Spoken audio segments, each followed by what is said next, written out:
I can't believe this has happened. People are greedy and stupid, and stuff like this happens, I guess, all the time, unfortunately.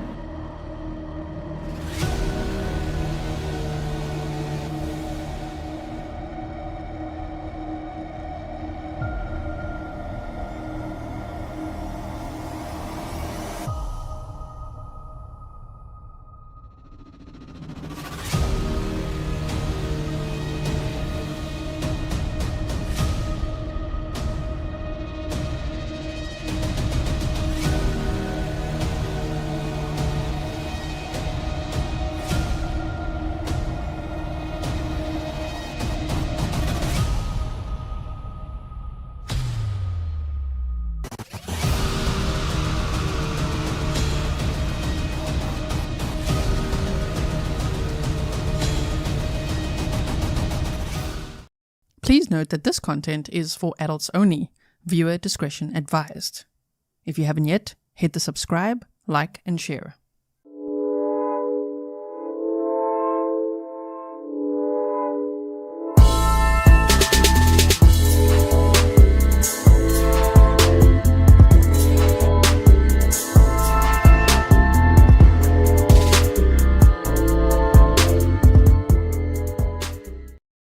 Hello everyone and welcome back to another live stream with me, Grizzly K. This is Grizzly True Crime and today we continue looking at this trial, day 6 of the trial.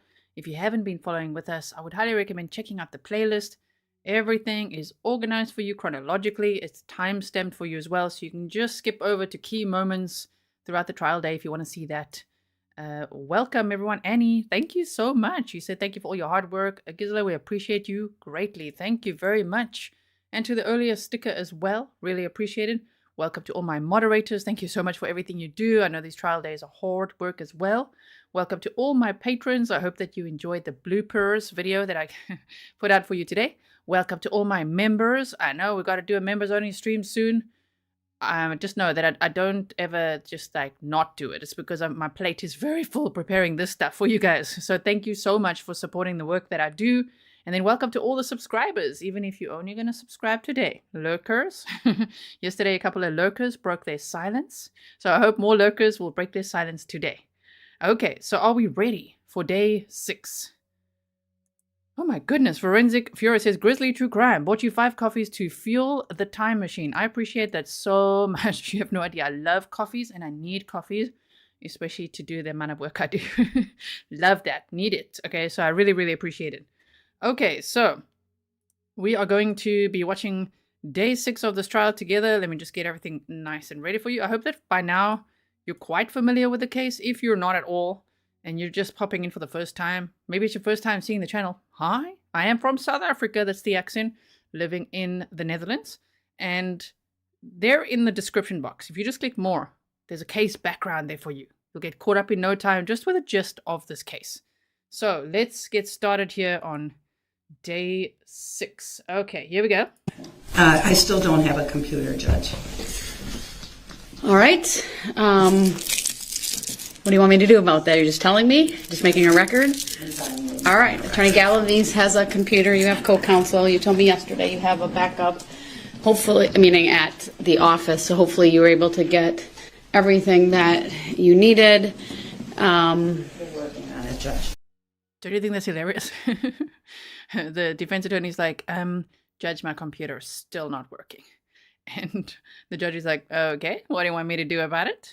Are you just telling me for the record or what? You've got co-counsel, they've got a computer, you said you got a backup, so what is it you want? I was like, oh, wow, okay. All right, but everything you need today, Attorney Galaviz has on his computer? I hope so. Well, we had overnight, so I hope so as well. Okay, then, all right, Madam Clerk, bring the jury out.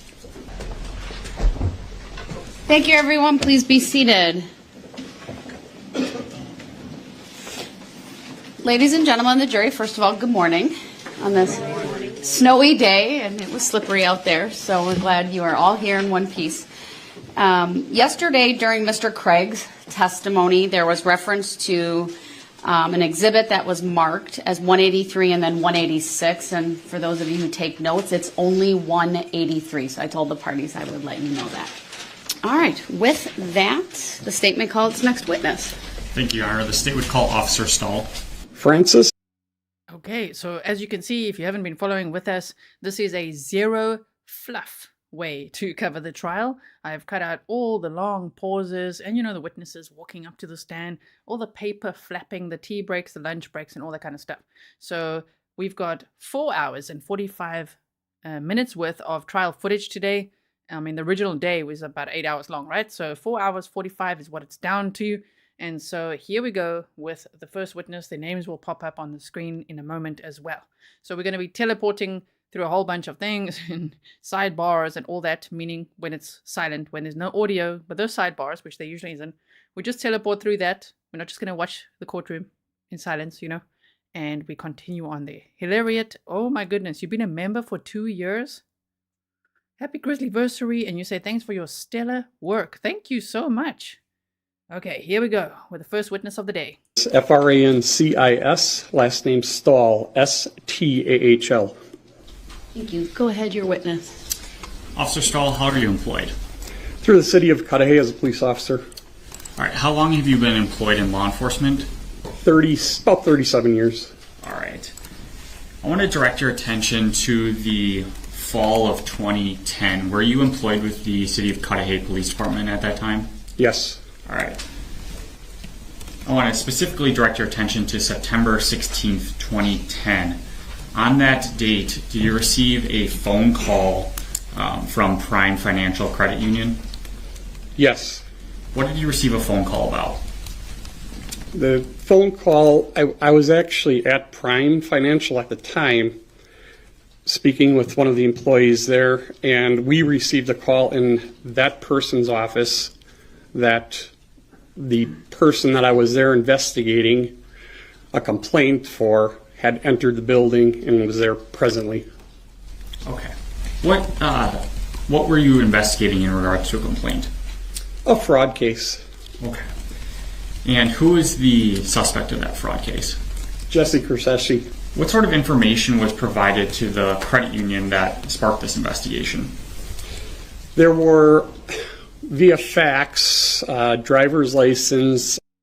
I will speed it up where we need to. I think for now this one is okay. Maybe we'll go to 1.1 speed or so.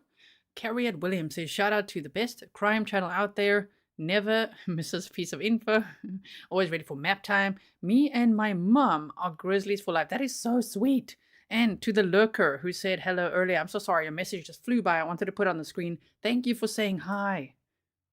Okay, so let's just hear how the speed is here. A social security card and a We Energies bill that were faxed to the credit union. What caused them concern on that?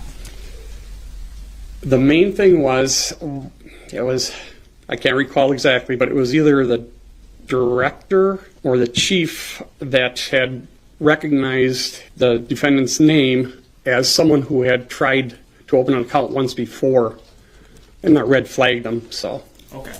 Ultimately, so that energy bill, social security, and driver's license, were they used to try to open a new account? Correct. Under what name were they trying to? Just remember that they're asking a lot of financial questions. I believe, in today's trial, a lot of financial questions, and then also tomorrow's trial day as well. Because Jessy Kurczewski is facing 3 charges. 1 for first-degree murder of Lynn Hernan, and 2 charges of it's felony theft charges. 2 of them. So they're going over a lot of the financial background, just in case you wonder why they're asking these questions now. To open that account. That was Arvila Schultz. Okay. Can you spell that, please? I believe it's ARIVILLASHOULTS. Thank you. Yes. When you were at the Prime Financial Credit Union, based on that information, what did you do next? Based on that information, I actually took the defendant into custody. Okay. What did you do then? We transported to the station where I Mirandized and conducted an interview. What did Ms. Kurczewski have to say about this situation? She was upright, honest, and admitted that yes, she did in fact attempt to open the account in another person's name. So she admitted to trying to open an account under Ms. Schultz's name. Is that Correct. Sorry. Yes. Okay. And she tried to open that account utilizing that Social Security number, energy bill, and driver's license. Correct.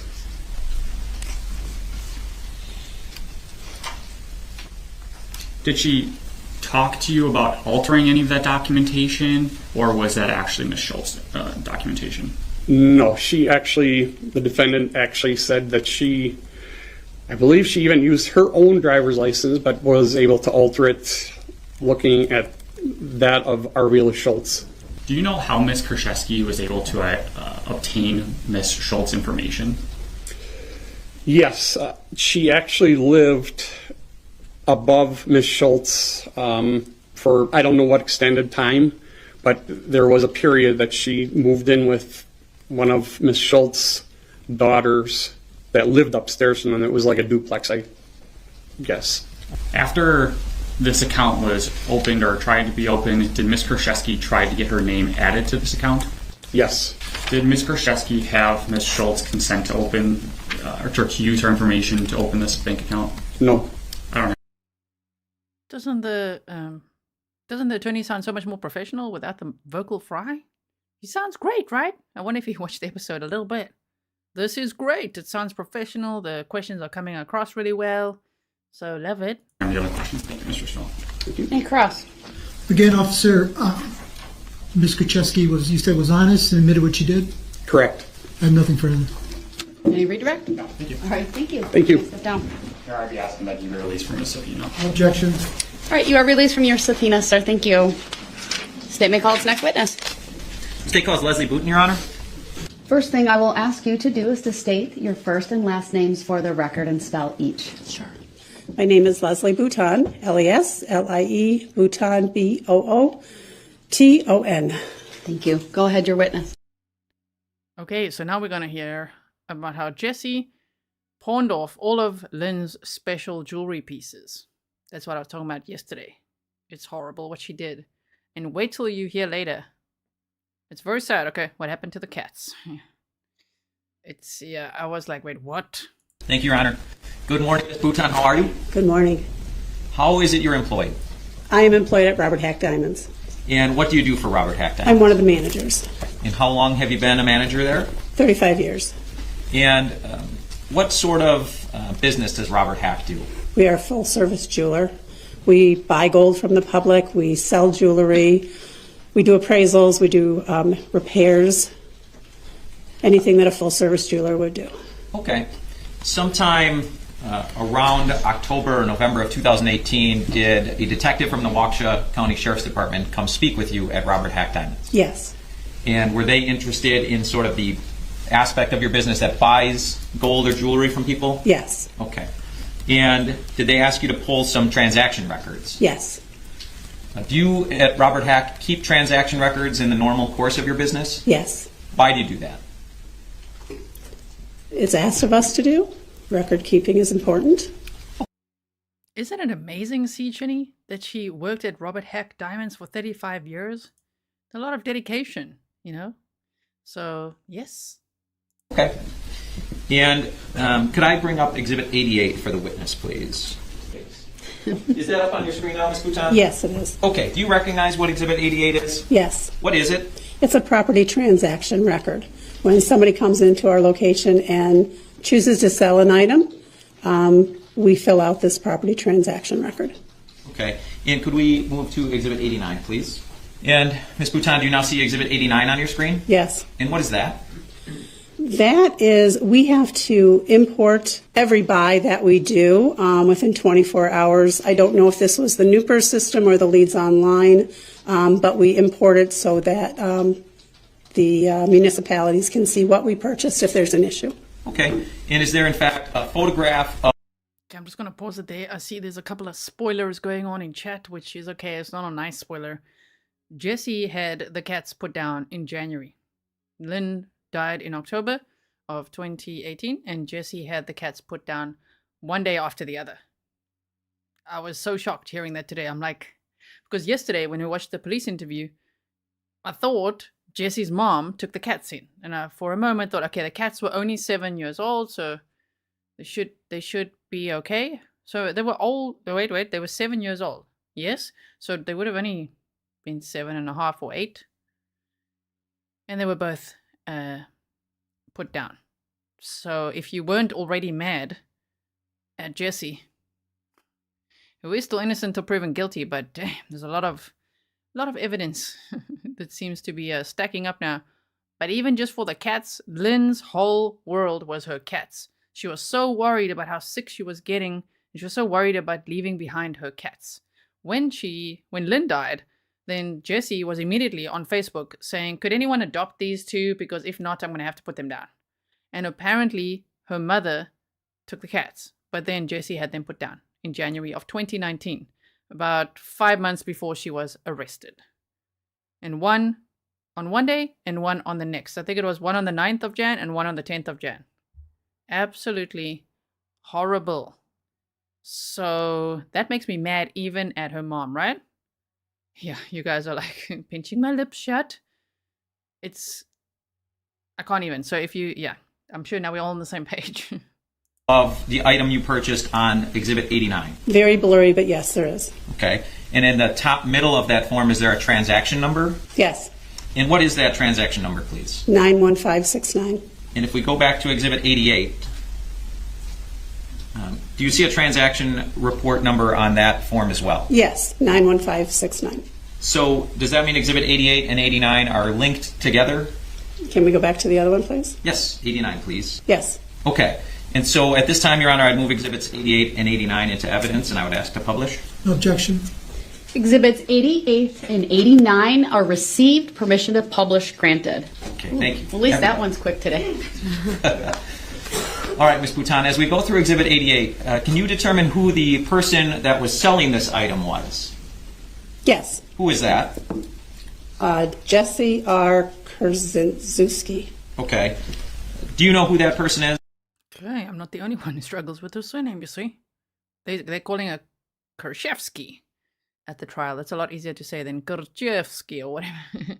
I can do the accent, I can do it, but like it's hard to say all the time. So Jessy, yes. And I know some of these receipts and things they're showing throughout the trial day today aren't the easiest to see. I've even tried to darken it and zoom in on the points when they show these, but it's more important to listen to the information than I guess see what's going on, because they're just receipts at the end of the day. So I do not. Okay, just a customer that came in to sell something. Correct. And on what day was this particular transaction made? October 22nd of 2018. Okay. And in the middle section, is the person selling an item required to tell Robert Hack Diamonds how long they've owned an item? Yes, they are. Why do they have to disclose that? Well, the municipality that oversees our buying operation, which would be Greenfield, this is their form, this is what they request of us. So we ask all if the item is owned by them, if it was found, and how long they have owned it. Okay. And what was the seller's response to how long they've owned this particular item? 2.5 months. Okay, now if we could publish Exhibit 89, please, Mr. Vulcanier. Thank you. Now, Ms. Booton, again, this is a different form that's linked to Exhibit 88, correct? Correct. We're talking about the same sale of an item? Yes?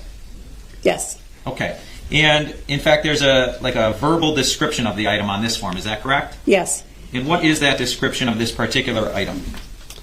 Yellow gold men's heavy link yellow gold bracelet, 10/23 of 18, imported by me. Okay. And you said there's a photograph, albeit a grainy one, correct? Correct. All right. And that's a photo you at Robert Hack takes of the item? Correct. Okay. If I showed you what's previously been put into evidence as Exhibit 46, do you believe you can see the same gold bracelet in that exhibit? I'm going to pop back to the other one real quick for me. Sure. And even this, I mean, what Jessy did to all of Lynn's stuff and what she did to the cats is just like, it really just adds to everything that we've already heard.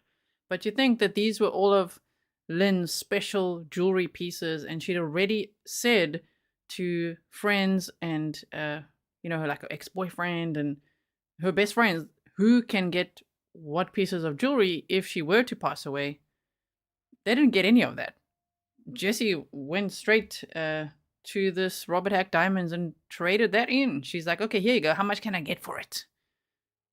Not quite behaving like someone who is grieving the loss of supposedly one of her great friends, right? Exhibit 89, please. Yes. Okay, and if we go back to Exhibit 46, you can touch your screen and show the jury where you see that bracelet in that exhibit. Right here. All right, and you've drawn a red line sort of in the middle of the picture. Is that fair? Correct. All right, thank you very much. We can clear the screen. All right, and now if I could just show the witness Exhibit 90, please. Is that up on your screen? Yes. Okay, and what are we looking at in Exhibit 90, if you know? We are looking at another property transaction record, another sale by the same person on 10/26 of 2018. Okay, so a couple days later than that last transaction we just talked about? Correct. And if we switch to Exhibit 91 for the witness, please. Again, is this a corresponding transaction report? Yes. All right. I'm sorry, are these fair and accurate representations of this particular October 26th transaction? Appears to be. Okay, I would move Exhibits 90 and 91 into evidence, Your Honor, and ask to publish. No objection. Exhibits 90 and 91 are received, permission to publish granted. All right, and again, same kind of questions, Ms. Booton. Again, Ms. Kurczewski was asked to declare how long she's owned this item or items, correct? Correct. And what was her response? 3 months. And if we go to Exhibit 91, please. Again, we have a verbal description and albeit grainy pictures of what these items are, correct? Yes. What were these items? White gold diamond ladies bracelet with round white stones, prong set stones. Okay. And in fact, we see that Ms. Kurczewski gave an address, correct? Yes. In what city was that address she gave? Franklin. Okay. And if we could take that down and show just the witness Exhibit 92, please. Do you see that exhibit now? Yes. And again, what are we looking at there? A property transaction record of a sale that took place January 4th of 2019. And who was it a transaction with? Jessy Kurczewski. Okay. Same person in the first two transactions? Correct. All right. And if we move to Exhibit 93 briefly, are you able to link that item up with Exhibit 92 based on that transaction number? Yes. And are these a fair and accurate depiction of the transaction on January 4th of 2019? Yes. Josie says, that's really annoyed me. My cat passed at 14 years old and her sister is still full of beans. I know, right? Like, we're observing Jessy, but I can't look at her the same way after hearing that. Oh, man. All right, I'd move in Exhibits 92 and 93 and ask to publish. Objection. Exhibits 92 and 93 are received, permission to publish granted. Thank you. It's up in the jury box now. Again, as we go through this, can you just tell us how long Ms. Kurczewski stated she owned this particular item that was being sold? 6 months. And if we can switch to Exhibit 93, please. Again, what is the sort of verbal description of these items that were being sold? Looks like a bracelet, yellow gold, one yellow gold S-link ladies bracelet with round stones. Second, yellow gold, two-tone gents wedding ring with a row of round white stones channel set. And the second one was a yellow gold ladies ring with 14 round prong set white stones. Okay, with that sort of verbal description in mind and that black and white photograph that was provided, if we go to Exhibit 46 again, do you think you can see those rings in this photograph? I can see rings in the photograph. I don't know which ones go with that because I'm not looking at the top of them, I'm looking at the side of them. I can see the bracelets though. Okay, the bracelets in that second transaction we talked about? Yes. And just circle those briefly. The bracelets?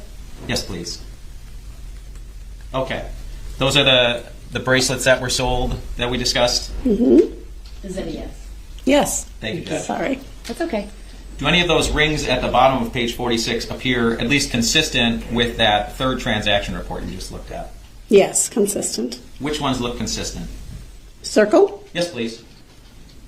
All right, you've circled, as you're looking at the photograph, the two rings on the furthest right. Is that correct? Fair? And actually, Madam Clerk, if you wouldn't mind, would you please capture this annotation? And I believe I would ask that this be marked as Exhibit 46B. Your Honor, once that is done, I would move Exhibit 46B into evidence as well. No objection.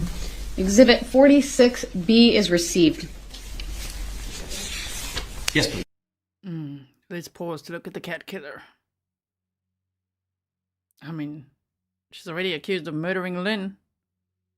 Had the cats put down too, at age 7. They were only 7 or 8. Shame.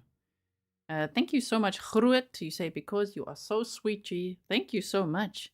And to everyone in chat saying you've caved and made it over to Patreon, thank you so much. Patreon is such a great platform for content creators. It's a really great source of support, and I make sure to spoil you there almost every day because I'm always telling you about notifications, and I try my very best to always add a special picture or a video or something just with those, and then I make you videos there as well. Okay, that you don't see anywhere else. So thank you so much to everyone who's made it over there. Oh no, can we take a deep breath? Look at her, look at her. I can't look at her the same at all. It was already bad enough when I heard about the cats. Thank you. And Ms. Booton, my final question for you is, when a person comes in and fills out these transaction reports, is there any way for you at Robert Hack to verify how long a person has owned an item, for example? We cannot verify how long someone has owned the item. No, we simply ask them. Okay, and then you keep documentation of We their responses. documented absolutely what they say. All right, thank you, ma'am. Yes. Those are all the questions I have. Nick Cross. Just a few questions, Judge. Ma'am, are you the one that filled out each one of these exhibits that you were shown by the state? No, I'm not. Who filled them out? There were 3 different staff members on them. Also, brace yourselves, buckle up, because today's cross-examinations are lengthy. I can't remember if this one is so lengthy, but my goodness. They're going to have Anthony Pozza on the stand today, which is one of Lynn's friends, Corinne. It's her son. And Lynn also treated Anthony like her own son, and he was supposed to get part of her estate, but didn't because Jessy stole everything with her fraudulent will and things that she drew up. Remember that? So, wow, the cross-examination is long today. So we've got to buckle up. We might have to here and there just speed it up a little bit because it's really quite drawn out, yes. And here, Robbins the Nature Lover says, Lynn's kitties. Why would a vet put them down if they weren't sick? I know, right? And the thing is, I saw some of the chat on the live stream that was happening yesterday. And there were people in the chat were speculating, what if she put eye drops in the cat's water or something? Because the vet said, well, they usually would put them down if they're old or sickly or not having a good quality of life. So it's even more disturbing. Okay, cross-examination. Buckle up. Here we go. So each transaction was handled by a different employee. Correct. And it seems like whoever filled out is the person who is handling the transaction on behalf of your jewelry store. Are they the ones who fill out the form? Yes. So all the handwriting on these property transactions are done by your employees? Correct. How do they verify the name, driver's license number, and address of the person or the customer? We take one of 3 forms of identification. A valid driver's license, a passport, or a valid state ID. So each transaction handled by your employee, the customer appeared to be given the same name, address, driver's license, correct? Appears so, yes. There didn't appear to be any kind of fraud with that information, correct? No. And I noticed on one of your exhibits, I think it was number 92. State, could you pull that up, please? Where it says, in the middle section, it talks about, is the article totally owned by you? And it says yes, correct? Correct. And it says, was the article found by you? And it says no. Correct. And it says, give details and attempt blank, correct? Correct. So, I can explain. Well, let me bring up another exhibit. Could you bring up exhibit number 92? This is 92. Or exhibit number 90? Again, on that form, it says your employee took down the word Lynn Hernan aunt. Correct. So sometimes some employees ask more information in regards with the customer than other employees. Is that safe to say? I think it's more safe to say that sometimes the client offers more information to us and we jot it down. So in this transaction, the client or customer provided the detail that the item was given by her Aunt Lynn Hernan. Correct. That mistakes the testimony. Sustained, rephrase. Well, on that exhibit, what was written down when it says give details? Lynn Hernan, aunt. I have no further questions. Thank you. All right, any redirect? Well, thank you, Your Honor.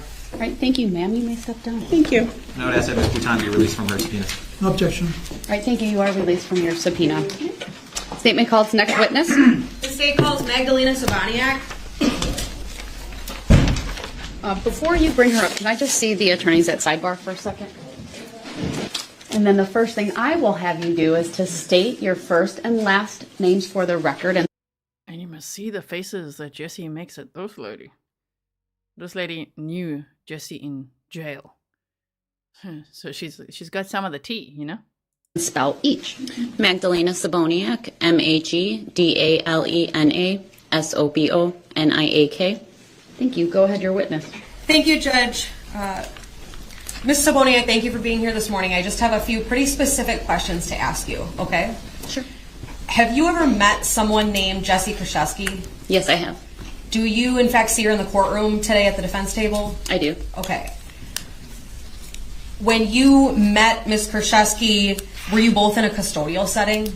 Yes. Okay. Was that here at the Waukesha County Jail? Yes, it was. Okay. Now, speaking of that, have you been convicted of a crime before? I have. How many times? 5 times. Okay. So, at some point in time, did you actually ask to speak with a detective from the Sheriff's Department about Ms. Kurczewski? I did. Would that have been around January of this year? I believe so. Okay. And were you able to meet with Detective Plennis? Yes, I was. Okay. Now, around that time, were you housed with Ms. Kurczewski in the jail? Not at that point. Okay. Had you been previously? Yes, I was. Do you remember roughly what time frame that would have been, or how long ago from the interview it had been? I believe I was moved in November, and I met with Detective Plennis in January. Okay. So if the meeting was in January of this year, then you think that you were moved in November of 2022? I believe so. And at the point in which you were you moved away from Ms. Kurczewski or in with her? Away from. Okay.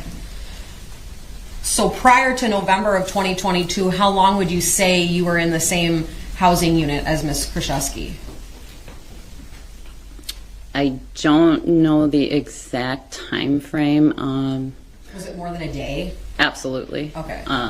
It was months. I mean, I got to Waukesha, I spent a few weeks in the regular pod housing, and then I got moved to pod 3, which she was housed in. Okay. When you were in the same housing location, did Ms. Kurczewski ever talk about someone named Lynn Hernan? Yes, she did quite often.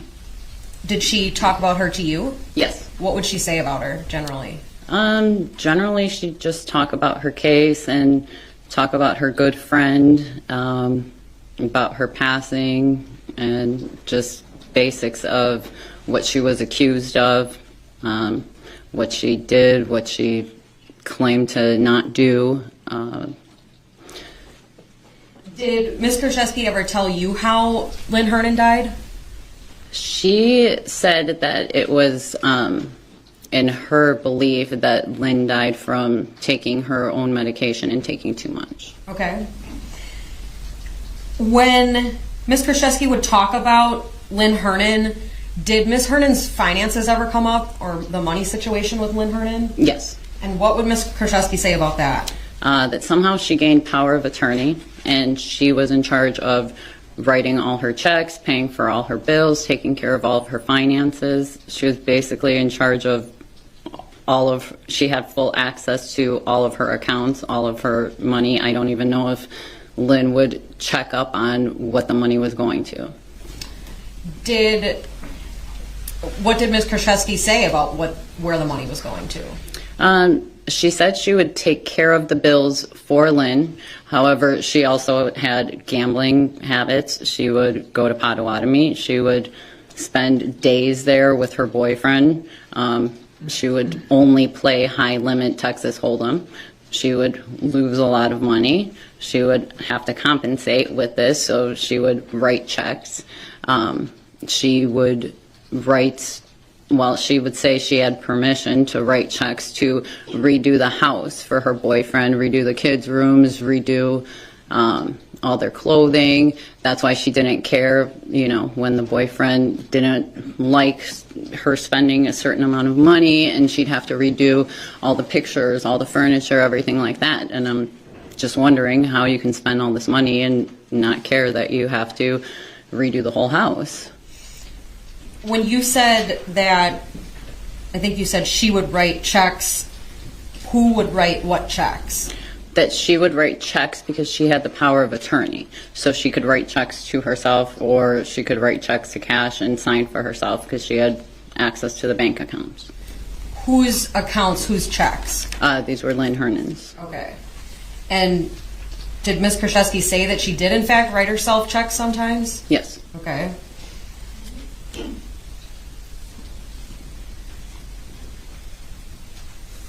Did there ever come a time when Ms. Kurczewski talked to you about handwriting? Yes. She said that her and her attorneys requested the FBI handwriting analysis, and they were waiting on that. It got pushed back, so she was quite upset about that. She finally went and did the analysis, and I remember when she came back from it, she was quite upset, shaken. She used my account, which she did quite often, to make phone calls so people wouldn't listen to what she was talking about. She made a phone call to somebody crying, and then we always sat together. It was just me and her, eating or whatnot, sitting and talking. And she had explained that she was under the impression that she would have various paragraphs to do the analysis on, like separate pages, do paragraphs so she could maybe change her writing. But this was like a stack of maybe 100 papers, and it was the same sentence over and over again. So she was quite upset about that. In fact, she was crying, I believe, that day when she came back, and then she was crying when she made that phone call on my account. So she was upset because this was the same thing and she couldn't change her writing. Okay. Were you ever able to be at any court appearances with Ms. Kurczewski about her case? Was I able to what? Were you ever able to be in court when a hearing would happen about this case? No. Were you able to follow the case at all in media or news? I was incarcerated the entire time, so. Okay. Cleo says, I'm here for the prison tea. Me too. We're here for this prison tea. We're like, okay, tell us everything. What you got? Did anyone else ever talk to you about this FBI handwriting analysis other than Ms. Kurczewski? No. She was the only one that talked about her case to me. She's the only one that actually bragged about why she was in here. She's the one that told me why she was in here, bragged about her bail, that she's been in here so long. I mean, I didn't know about the case from anybody but her. Okay. When... That sounds about right. Even before this became a death investigation, everybody got the facts from Jessy, right? So even in jail, she's like, I'm going to tell you everything. She's got her own presentations going on in there. When you would talk with Ms. Kurczewski, did the idea of a car title loan ever get discussed? Yes. And what was discussed about that? That was her original crime that she said she maxed out at TCI, Tachita Correctional Institute, because she said she had, I believe, a Mitsubishi Eclipse that she had a title for, and she created 1 or 2 additional fake titles and took out loans on the original title and then on these fake titles, and said she claimed once she got found out or busted that she didn't know she could take out additional loans on these duplicate titles she made. So she told me she made the titles, took out one loan, took out another loan when she already had. Sidebar, please. Sure. So we just teleported right through that sidebar, okay? So we can carry on there in our zero fluff coverage here, even though we're Grizzlies. No fluff trials. Okay. There's Jessy again, the defendant, if you didn't know. And she's just, you can see, she's like, oh, really? You're going to spill all the tea now? Yeah. She's definitely gonna. All right, thank you. Attorney Nicolai, your next question. Thank you. At a point in time, Ms. Saboniak, did you ever talk with Ms. Kurczewski about wanting to be able to have a new identity for yourself? Yes. Okay. What did Ms. Kurczewski say or offer regarding that topic specifically?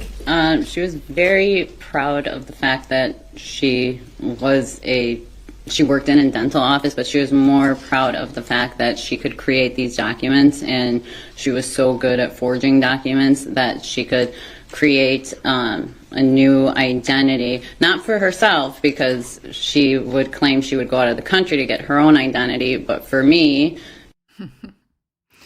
Told stories that Jessy tells her. She's like, I am amazing at forging things. Documents, probably wills, everything. But I get my own fake ID out of the country. But anyway, I could basically just forge anything. Like, great bragging. She could do a new identity and years of banking history. If I believe the promise was to get the truck, part of a payment for the truck, my truck, that she wanted for the man who was, or the 20-year-old that was incarcerated here, that she liked, that she had living with somebody that was previously incarcerated here. Object, Your Honor. This is vague, confusing. Let me just ask some specific questions, okay? So the objection is sustained. Please I apologize. So during this discussion, did Ms. Kurczewski say that she could make you a new bank history? Yes. Did she say she could create a work history for this new identity? Did she tell you how she was able to do that? No. Okay. That's all I have. Thank you. I thank you, Cross. If you guys are at any time wondering, is this now the state or the defense? Obviously, when it's direct examination, that would be the state. When it's cross-examination, it's the defense. When it's redirect, back to the state. And one time today, they do a recross. So that would be the defense again. Pinche, Becky, 0F's given said, what's a sidebar? Not on this channel. Well, on this channel, we do have our own non-alcoholic sidebar here on the desk. I don't know if you guys might also have a few things lined up. Normally, I have coffee too. So we've got coffee, we've got roast tonic, we've got water, okay? Sidebar. That's the only sidebar. The rest we just teleport right through that. Okay, let's continue to listen here. Jessy never did create any of these things for you, true? Correct. And you said that she went out of the country to get her own identity? No, she said if she was going to get a new identity for herself, if she ever got released on bail, she would go out of the country, that she researched it. And okay, so you're not claiming that she went out of the country? Correct. And you were... She was going to pull a Caitlin Armstrong. Yes, those opening statements did happen today already. But it sounds, the sound from that courtroom, I really have to try to work with it before I bring it to you guys. It's terrible sound. So, anyway, continuing on, I'm just saying, it sounds like she wanted to pull a Caitlin Armstrong. She's like, when I get out of here, like, you're not getting out of here from what we can see so far. And she's been incarcerated since June of 2019. It's taken a long time to get to trial here. But she's bragging even about what she'd do if she got out of here. Just get a new ID outside of the country. Yeah, I mean, also, someone earlier said, why would someone in jail be telling another inmate all this stuff? It's not very smart, and many do it. Remember Letitia Stahl? Letitia was telling another inmate how she measured the window and how she's gonna escape and all that. But I mean, they snitch on each other. You can't trust people in jail. They're going to tell on you. You were housed in the Waukesha County Jail with Jessy. Yes, I was. And when you talked about Jessy coming back from court hearings, you weren't in the courtroom for the court hearings. True? No, I was not. Because you were sitting in the jail, right? Yes. But after court, isn't it true that you'd all watch the TV and the news about what had happened in court? That was common in the jail to watch TV.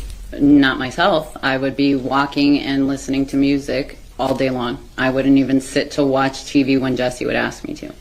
You listen to music all day long, but yet you have these long, elaborate conversations with Jessy. Absolutely. That's the only time I would stop my walking. And when you were in the jail with Jessy, you could see her paperwork, right? She would actually get called out. Just yes or no? No. When you were in the, so when you wrote to the law enforcement and indicated you wanted to talk to them because you had information, right? Yes. And you said you've been convicted of crimes how many times? 5 times. 5? And one of the things that happens at the jail is, you know, that if police, law enforcement talk to you and you've got information to share with them, you might be able to get some credit. True? I'm not sure. You know I've never spoken to anybody or gotten any credit for anything, so I'm not sure how it works. Love that, standing on ground. Sure. You said you've been in custody the entire time that this case has been pending, so you weren't able to ever come to court. So you're saying right now as you sit there, you're in custody?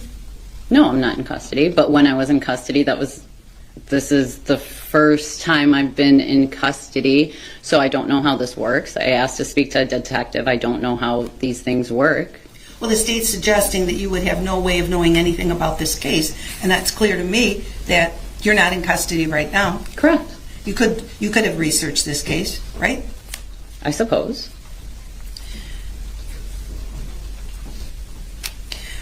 When you were in jail and you met with a detective, it was Detective Plennis, is that who you met with? Yes. You also provided information on another case, true? Not another case, no. Okay.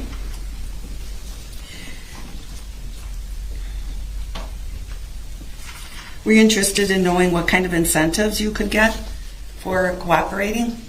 I believe I asked if I cooperated, if I could get anything in return. I believe that was my first question. Okay, so that's what I was asking you about before. I said I don't know how it works. I didn't say if I asked or not.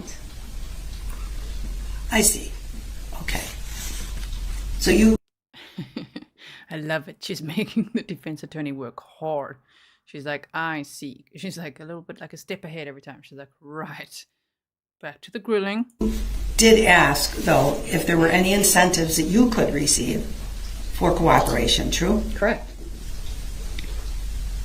For example, you wanted the detective to reach out to other district attorneys, true?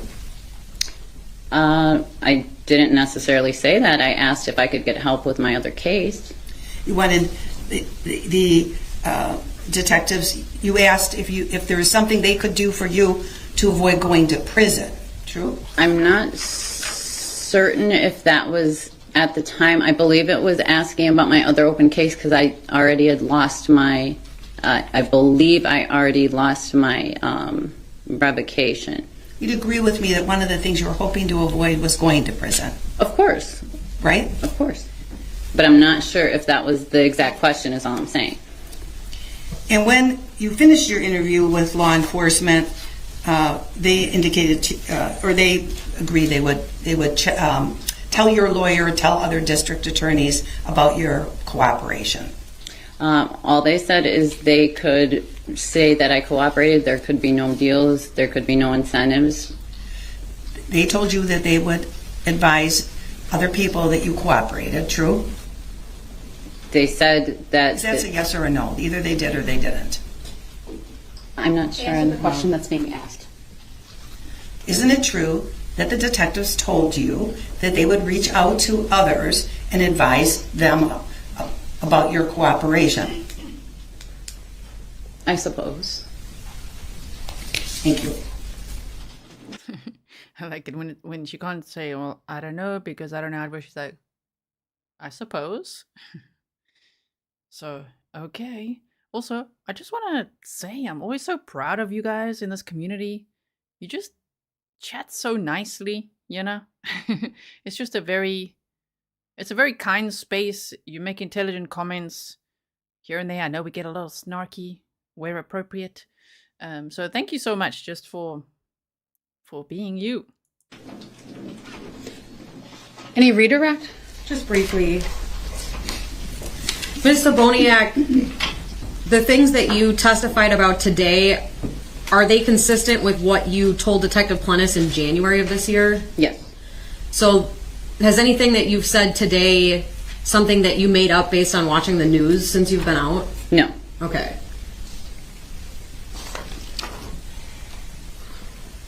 Did you get time cut off of any sentence for this information? Absolutely not. Did you get any benefit on any other case you may have had or have because of this cooperation? Absolutely not. That's all I have. Thank you. All right, thank you. You may step down. Thank you. I'd ask that she release from subpoena. No objection. All right, thank you. You are released from your subpoena. Ladies and Sure. Jesse's eyes look empty there, huh? Like really cold. gentlemen of the jury, you just heard testimony that at times Jessy Kurczewski was in a custodial setting. Her custodial setting does not have any bearing on her guilt or innocence and should not be used against her in any way. All right, the statement called its next witness then. Thank you, Your Honor. The state calls Anthony Pozza. First thing I will ask you to do is to state your first and last names for... I know they're going to go into it now, but Anthony Pozza. Remember, Corinne was on the stand. I think it was on day 4, if I'm not mistaken. Yes. And Corinne was one of Lynn's friends. Sort of the same way that Jessy's mom was one of Lynn's friends. So Lynn treated Jessy like her own daughter, and Lynn treated Anthony like her own son. So, and he's really pissed off with how things went with Jessy. He saw a lot of red flags. He saw Jessy and her mother driving around in Lynn's Jeep, getting rid of all her stuff, and just the behavior to him and the way that Lynn died was very odd. So, it feels like he's one of us, you know? for the record and spell each. Anthony Pozza, Anthony, Pozza, Pozza. Thank you. Go ahead. Thank you, Judge. Good morning, Mr. Pozza. How are you doing? I'm all right. How old are you as you sit here today? 26. And what do you do for a living? Work on old motorcycles. Did you go to college before going into that employment? I did. Did you graduate college? I did. What is your degree in? Supply chain management and marketing. What years were you in college for? 2016 to 2020. And where did you go to college? University of Wisconsin, Milwaukee at Waukesha and Milwaukee. Okay, so you started at Waukesha, finished at Milwaukee. Correct. What years were you at the Waukesha campus? 2016 to 2017. Do you know Lynn Hernan? Absolutely. How did you know Lynn Hernan? We've known her since birth. She was like a aunt, family friend. Close. Saw her on every holiday and birthdays and stuff like that.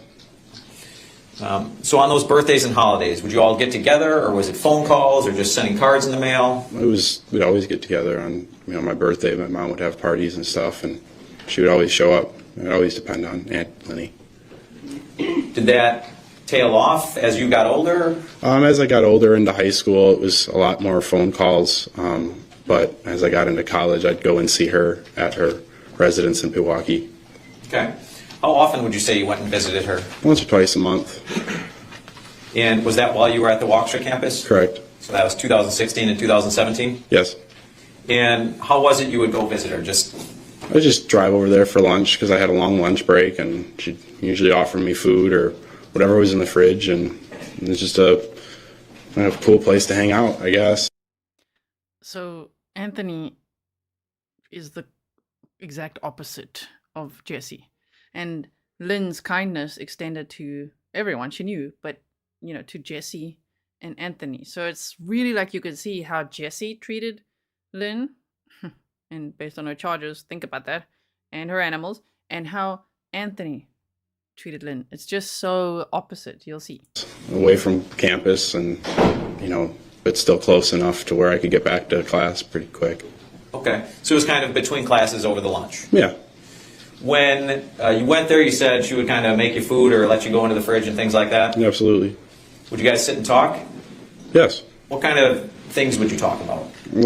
Usually old movies and stuff. We both really liked, like Wizard of Oz and Godfather and Scarface and all of like the 80s and 70s. Well, actually, it's back as far as the 50s. We'd watch all sorts of crazy movies together. Okay. Did you know Lynn's hobbies outside of old movies?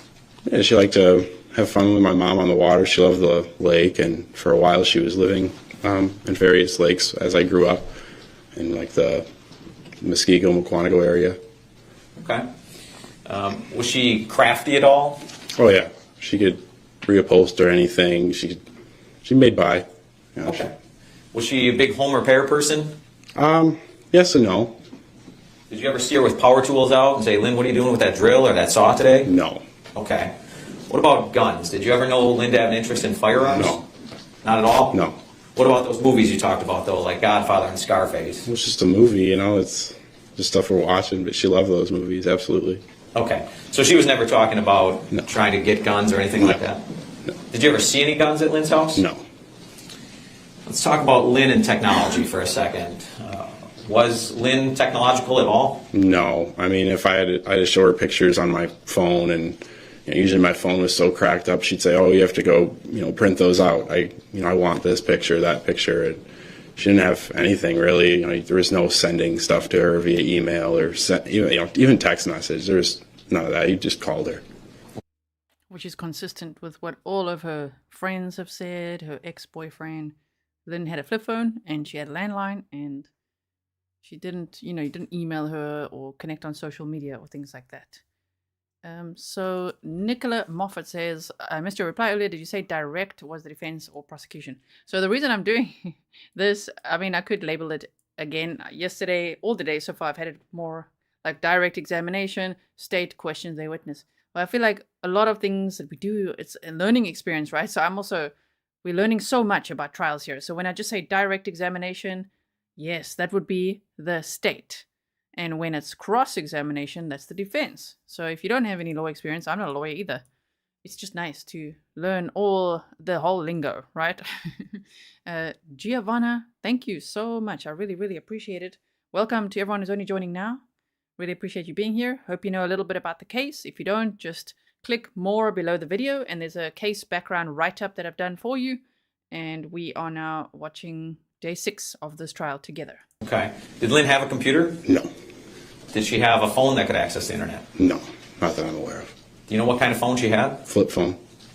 When you would visit her at lunch, was she just kind of sending text messages all the time, staring down at her phone? Never. If I was there, it was pretty much one-on-one. That was what was nice, is kids in my generation are always on their phones, so it's like not having a person to talk to, and you'd always talk to Lynn, absolutely. And on these occasions you would go over between classes. Was that because Lynn invited you, or would you just drop by? I would just drop by most of the time. Were there any times you told Lynn ahead of time, hey, I think I'm stopping by, and she told you don't come? Sure. How many times would you say that happened? 2 or 3, and on one of those occasions I just stopped by anyway because I knew she wouldn't be mad if I just showed up. So you did show up on at least one occasion where she told you not to? Yeah. And was Lynn mad about that? No, she just kind of, gave me crap about it and was like, yeah, I told you I'm not looking that great today. And I said, it doesn't matter. I just want to hang out with you, making sure you're all right. Did she let you come in? Yeah. Did you sit and have a conversation? Yep. Did she kick you out after a short time? Well, no, I just had to go back to class. Okay. So it was pretty normal, other than her saying she didn't look very good. Yeah. Was that something Lynn was kind of thinking about a lot, how she looked? Towards, yeah, when I was in college, she did. Okay. Was she a person that liked to look good? Yeah, she always liked looking good. She was a hairstylist, right? Yeah. Did she do makeup? I think way back in the day, but that was before I was born. Okay. She wear jewelry when you saw her? Yeah, she always had like gaudy costume jewelry on that was just kind of old school stuff. Okay. Not anything extravagant, just costume stuff most of the time. On any of those occasions you just dropped by, even if Lynn told you not to, was that because somebody told you, hey, Anthony, go visit Lynn, she's lonely and sad, or anything like that? No, it was always on my own accord. There was a couple times I'd go there with my mom, and she'd say, we need to see Aunt Lenny. It's 2 months after a holiday. We got to, exchange gifts. She's been wanting to see you, blah, blah, blah. And that was, the few times that, I wasn't like I got guilted into it. I wanted to see her. You like seeing Lynn? Yeah. You miss Lynn? Absolutely. So you're obviously aware that Lynn passed away in October of 2018, correct? Yes. You remember how you found out the news? Jessy Kurczewski called me, I think, the day of. You remember about what time? I don't recall. It was a phone call, though, not a text message or something like that? No, it was a phone call. Is there anything that you recall about that phone call in particular? Just that she had called me to say that, Lynn Hernan had passed away and that I was on this will and that, that we'd have to get together in the next couple days. Well, let's walk through that. Was it just that fast? She told you Lynn died and then got right to... there was a little bit more conversation to it, but I don't remember the details of everything I said. You remember how you felt when you heard that news? I was devastated. My family was devastated. I'm close with my aunt and uncle and my parents, so, we all just were pretty shocked because my uncle talked to Lynn every day, so it was just odd. You remember in that moment? Shame. Braden says, I'm sorry, what's the connection with her lack of tech knowledge? That the defendant seems to have taken advantage of that by running all her tech, if I could say it like that, to get all her money, opening up credit cards and, drawing up wills and things like that. When hearing this news and feeling devastated, did you want to talk about the will and needing to get together to talk No, about I didn't want to talk about any of that. Lynn would bring that up to me when I'd go see her in college, and I usually shut the conversation down because it was just kind of awkward. I didn't want it. I wanted her here, not any of her things. And as far as I knew, she didn't have that much stuff. So when Ms. Kurczewski kind of moved right into talking about the will and needing to get together, what were you feeling? I felt like it was a little rushed, but I also understood the stress of, in a estate, when you're dealing with an estate. So I just figured maybe she just wanted to get on with it and move on. And I just didn't know much. Did you know prior to Ms. Kurczewski telling you that you were a beneficiary of Lynn Hernan's estate? I knew I was on her will, but I didn't know to what degree. Okay. And you said Lynn would bring that up sometimes when you would have these lunchtime conversations. Yes. Do you remember how she would bring it up? It was always really, we'd be in the middle of a conversation and she would, talk to me about, money she put places and that if something ever happened to her to, make sure to grab it. And like I said, it was always very awkward conversations that I honestly dismissed 99% of the time. Okay. So she would bring it up in the sense of if something happens to me. Right.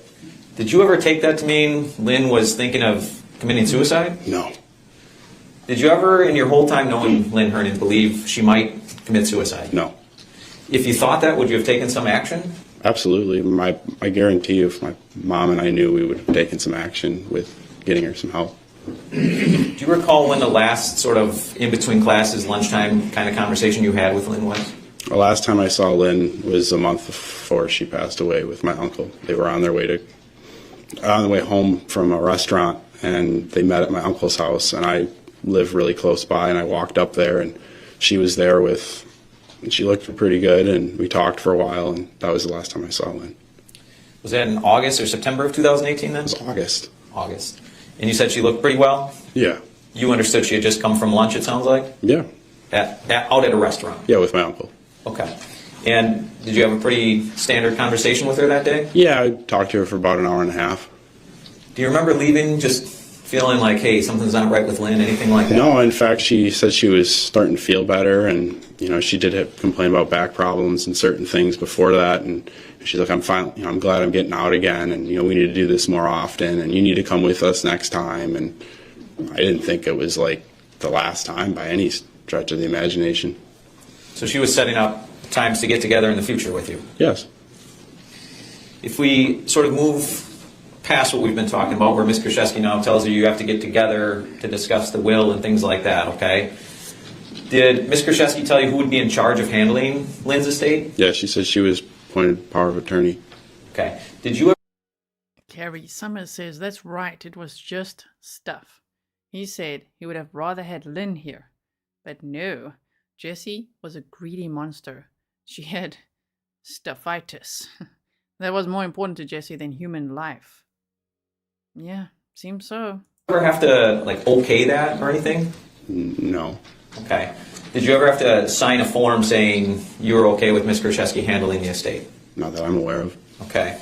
If we bring up Exhibit 69 for the witness, please.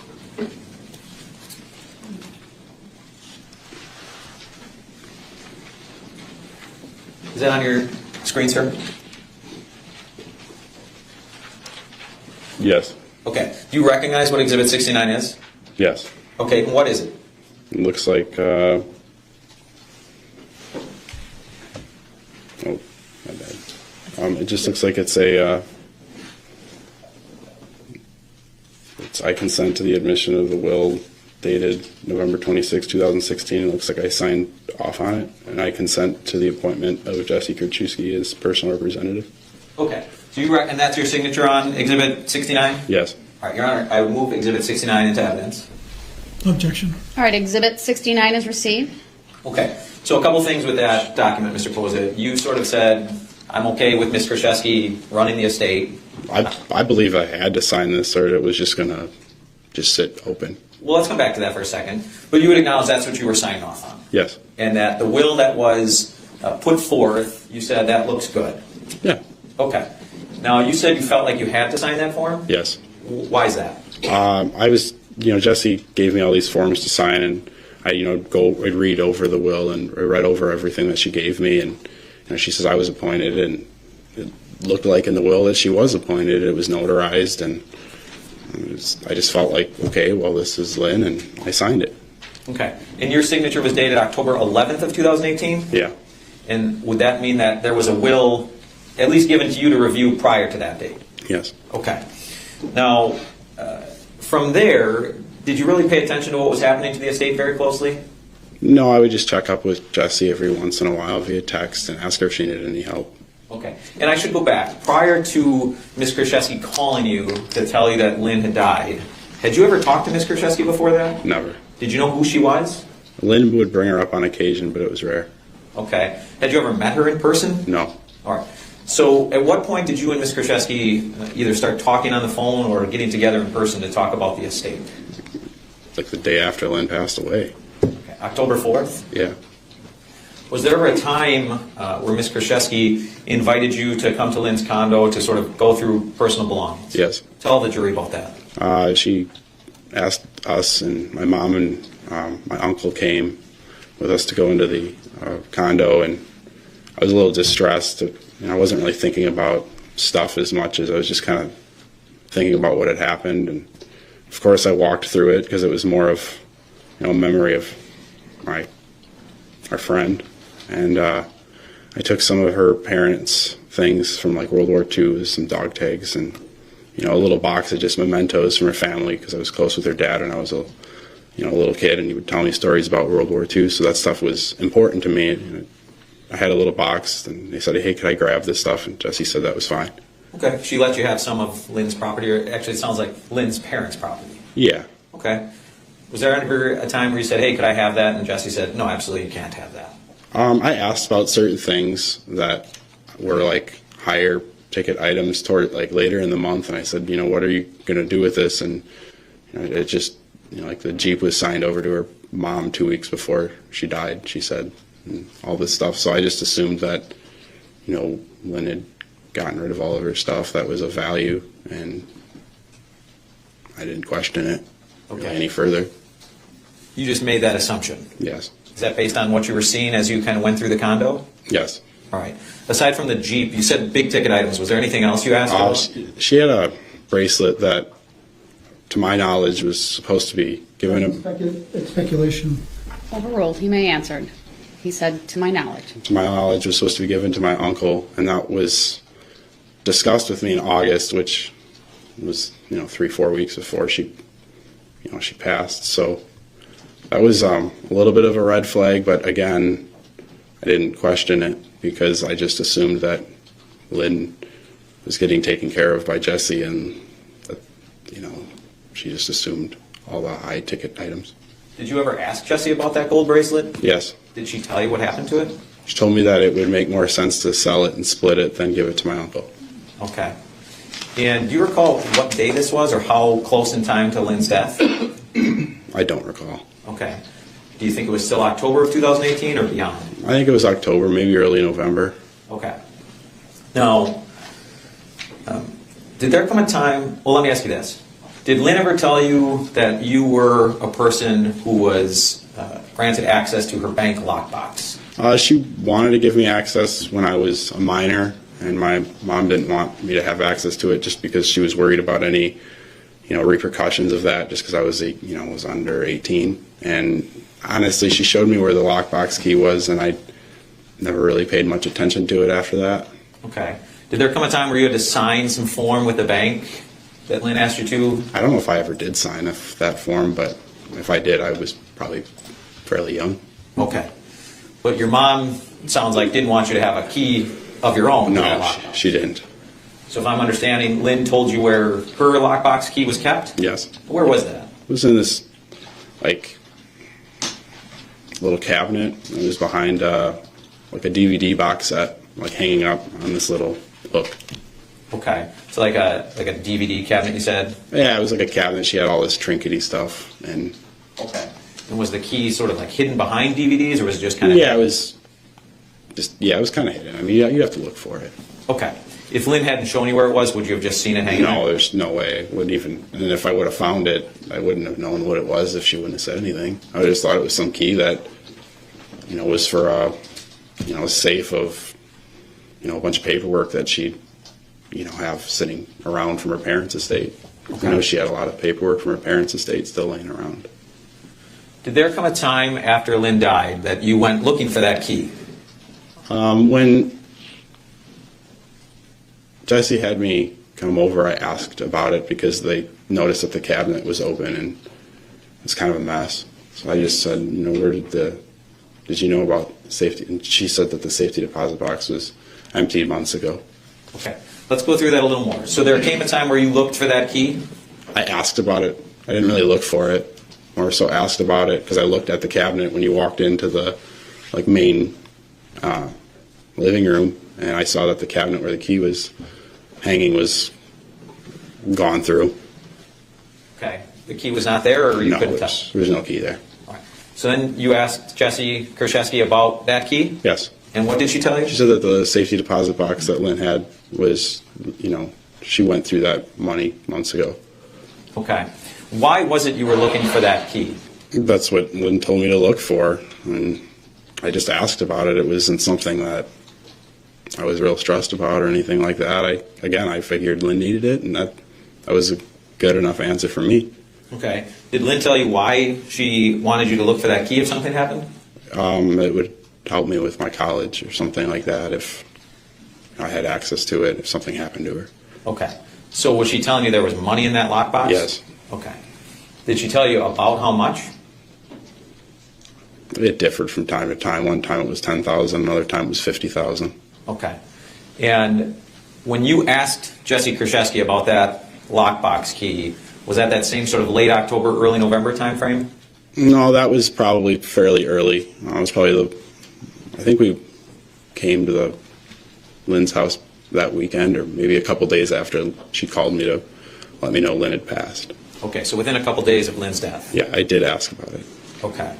And did you ever, either walking through Lynn's condo that day, or, well, let me back up. Did you ever go to the bank and go into that lockbox yourself? I didn't even know what bank it was at. Okay. So you never went to that lockbox? No. Did you ever, see a pile of cash at Lynn's condo that was sort of set aside for you? Never. Did you ever get, whether it was $10,000 or up to $50,000, did you ever get that? No. So let's kind of jump ahead again to, you're sort of keeping in touch with Ms. Kurczewski about how the estate is going, correct? Yes. Do you recall what kind of updates you were getting? I was just asking how, she said she was having a rummage sale. I know my mom offered to help, and when my mom offered to help, I was also insinuating I was going to help too.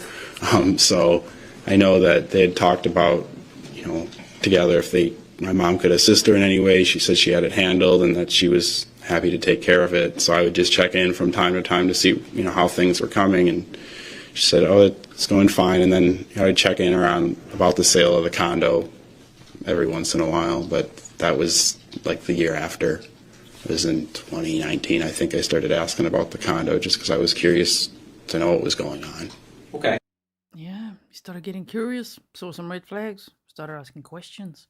Rosie G1 says, hello, I am a subscribed lurking OG.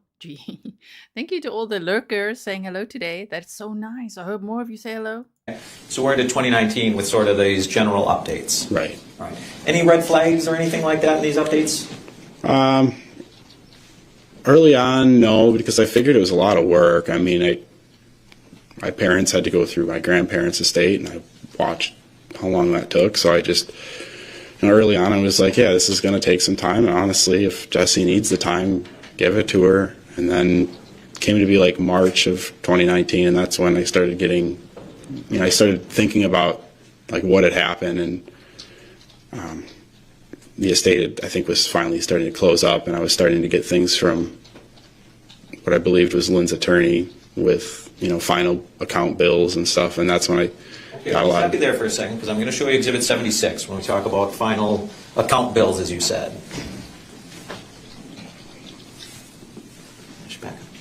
All right, is that up on your screen, Exhibit 76? Yes. Okay, do you recognize what Exhibit 76 is?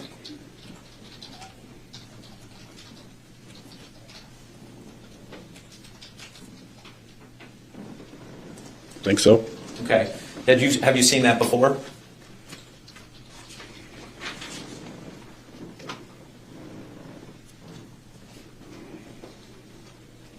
I don't remember. Okay. Well, let's bring that down for a second. What do you remember about sort of final accounts to Lynn's estate? You said in March of 2019 you started to get... I just remember getting a final account with just a bunch of credit card bills and condo improvement like receipts, and it was just not like Lynn because I knew Lynn didn't have a credit card, and it was just weird how she had all these debts that just didn't make any sense to me. Okay, so sort of in March of 2019, now you're having some sort of red flags go up. Right. And when you say Lynn didn't have a credit card, how did you know that? She told me. I mean, she said I don't have any credit cards. I would go out to lunch. She'd pay with cash every time. I mean, I think we went to a thrift store and she paid with a check, and I remember literally looking at her going, who pays with checks? Okay. Did you know for a fact that Lynn had no credit cards, or was it just that she didn't use them, or you didn't see her use them? She had a Kohl's charge card and maybe a couple store cards that I knew of, but she would literally go into Kohl's and pay her charge card off by cash. Okay. And while we're kind of on that subject, going back a little bit, when you talked about birthdays and Christmases and things like that, would Lynn get you gifts? Yes. What kind of gifts would you get from Lynn? Early on, it was always really cool toys like Legos and Hot Wheels and. Strange. He answers so honestly, right? So nice. It's so nice to hear from him. It's just like, yes, she did, and he speaks so well of Lynn that it's just really soothing compared to, of course, how the defense speaks about Lynn. Stefan says hello to all the lovely lurkers, and Stefan has been a member for 25 months, you guys. Might actually be the longest, the longest standing member. 25 months. That's amazing. Thank you so much, Stefan. It always made me feel like, I was her family, and as I got older, the gifts turned into, GameStop gift cards, and I remember on a particular Christmas, she gave me a $100 GameStop card, and I just remember going, wow, I didn't expect that at all. But that was probably like the biggest monetary gift I got from her. But it wasn't about that. I looked forward to her food and all of her other spoils, honestly. Okay. So at least money-wise, you can remember $100 gift card being sort of the most extravagant. Yeah, and there might have been another $100 like gas card as I got, my license, but she was really happy when I got my license because I could go and visit her finally. Okay. When you were going to college, did Lynn say, hey, I'll pay for your whole college? No, she never said that. There were times where she would offer me $50, $100 for gas for college, but I never took any of that from her just because it was uncomfortable. I mean, I I was working at the time at a machine shop, and I had an income. I didn't want to take any of her money. Okay. Did she ever, without even asking you, just say, here's a check for $10,000, put it towards your tuition? Never. So $100 at various times is the most you can remember her giving you? Yes. And again, you knew her your whole life? Yes. So going back to the estate, and it's starting to close up, you said, and you're getting these credit card debts on behalf of Lynn, correct? Mm-hmm. Yes? Yes. Okay. Sorry. Do you remember when you had sort of these suspicions, did you do anything about that? I had talked to a couple of attorneys and just asked if this was something that I should look into. Told them how I felt about it, and they kind of dismissed it. And I figured, well, Jessy supplied me with some receipts. I guess Lynn had a lot more credit card debt than I was ever aware of, and I bought the story just because I was dismissed from a couple of attorneys a few times. Okay. And you said when you told them how you felt about it, they kind of dismissed you. Yeah. How did you feel about it? I just felt like something was up, and I wanted it looked at more closely because I felt like the information I was getting from Jessy and Lisa Martinson was not true. Okay. Do you have any legal training in your background? No. Do you have any detective or law enforcement training in your background? No. Do you have the resources, at least back in 2019, to investigate this further on your own? Yes, I had a little bit of money that I got that I put towards looking into it. Okay, so you put up some of your money to hire somebody to look into it further. Yes.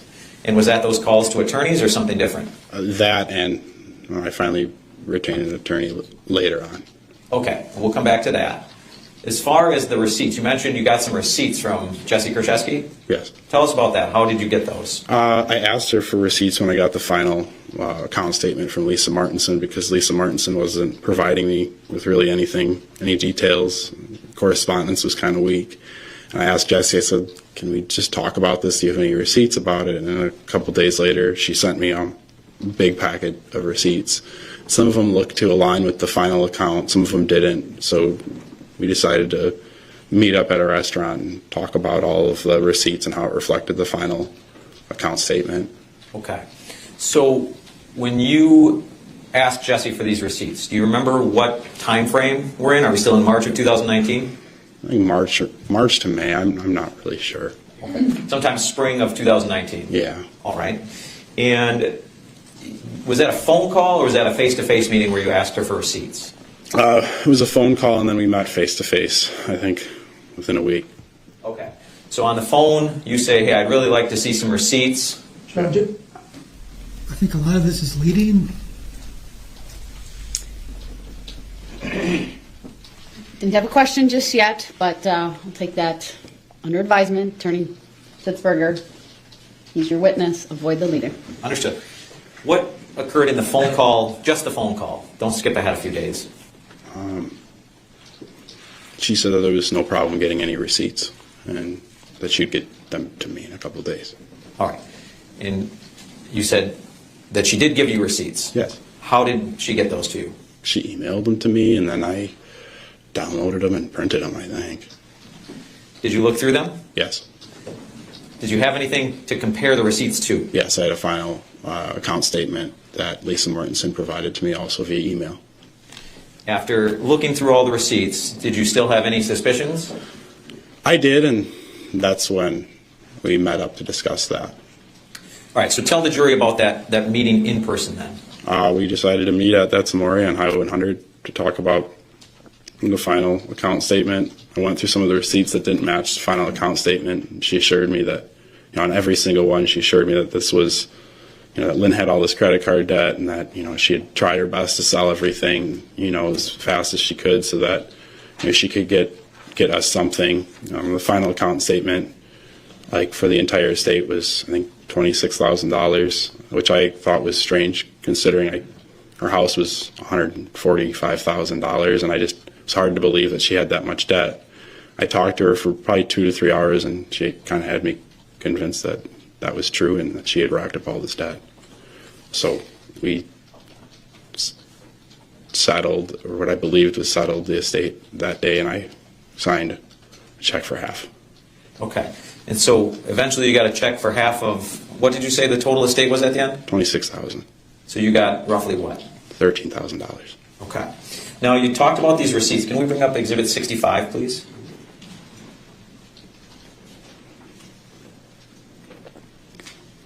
Is it up on your screen, sir? Not yet. Oh, thank you, Jeff. No, it is. Thank you. Do you see Exhibit 65, Mr. Pozza? Yes. All right. And if I have Mr. Vulcanier, well, actually, before I do that, can you see how many pages along the right-hand column that document is? 52. Okay. And if I have Mr. Vulcanier scroll through those pages briefly, can you let us know if you recognize what Exhibit 65 is? I do. All right. And to be fair, you said you do on page 8, I believe. You know what this whole exhibit is? Yes. What is it? These are all the receipts that Jesse sent to me. Okay. Your Honor, I'd move Exhibit 65 into evidence and ask to publish. No objection. Exhibit 65 is received, permission to publish. Granted, when you get to a logical stopping point, we'll take our mid-morning break, so I'll let you tell us when that is. This is conveniently a great spot. Okay, then we'll take our mid-morning break. All rise for the jury, please. I do want to put 2 sidebars and my note on the record. First, the note. We had the officer on the stand, and I just wrote him a note that said, please refer to her as Jessy Kurczewski, not the defendant. He nodded his head when he got that, so that was obviously in relation to a prior motion in limine. And then prior to Ms. The teleporting was so fast, you guys. Almost missed it. Whoa. Okay, let me take this text off here. So that was a very quick mid-morning break. And now we're going to continue on here. Okay, here we go. We 1 hour 12 into the footage, and we've got 4 hours and 45 minutes. Saboniak's testimony, I asked and called for a sidebar because I asked the defense if they would like me to give a limiting instruction or cautionary instruction since I anticipated Ms. Saboniak would testify regarding time in custody with Ms. Kurczewski, and the defense indicated they would, and I just said similar to what I gave yesterday or whatever day that was, and they said yes, and then they asked about the note, and I told them, and there was a thank you. And then the other sidebar was during the testimony of Ms. Saboniak, Attorney Kukler had raised a concern about whether the testimony was about a prior act that I disallowed. And in a nutshell, I was a little concerned. I wasn't sure based upon the testimony. It just started where she referenced about going to Cheetah, which obviously I know is the women's prison in Wisconsin. Attorney Nikolai indicated she was going to move on from that. I said if for some reason it comes up again, I can strike testimony, but to lead the witness to avoid that. So I believe that puts everything on the record. Anything the state would want to add to that? No, thank you. How about the defense? No, that's right. All right, I think you might have a computer here. So we'll take our break. We'll give you all 15 minutes. Now we're gonna teleport.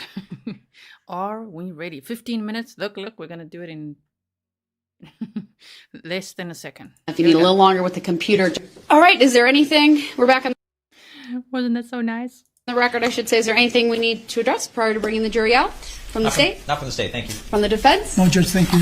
Attorney Kukler, are you up and working, or? Yes, I am. Excellent. You have great staff. So I saw them walk in, so that's good to hear. All right, then, Madam Clerk, have the jury brought out, please. All right, thank you, everyone. Please be seated. All right, then, Attorney Sitzberger, when you are ready. I don't hear the doorbell sound anymore. Go ahead. Thank you, Judge. If we could, Madam Clerk, please publish Exhibit 65 again. Good thing I can do that.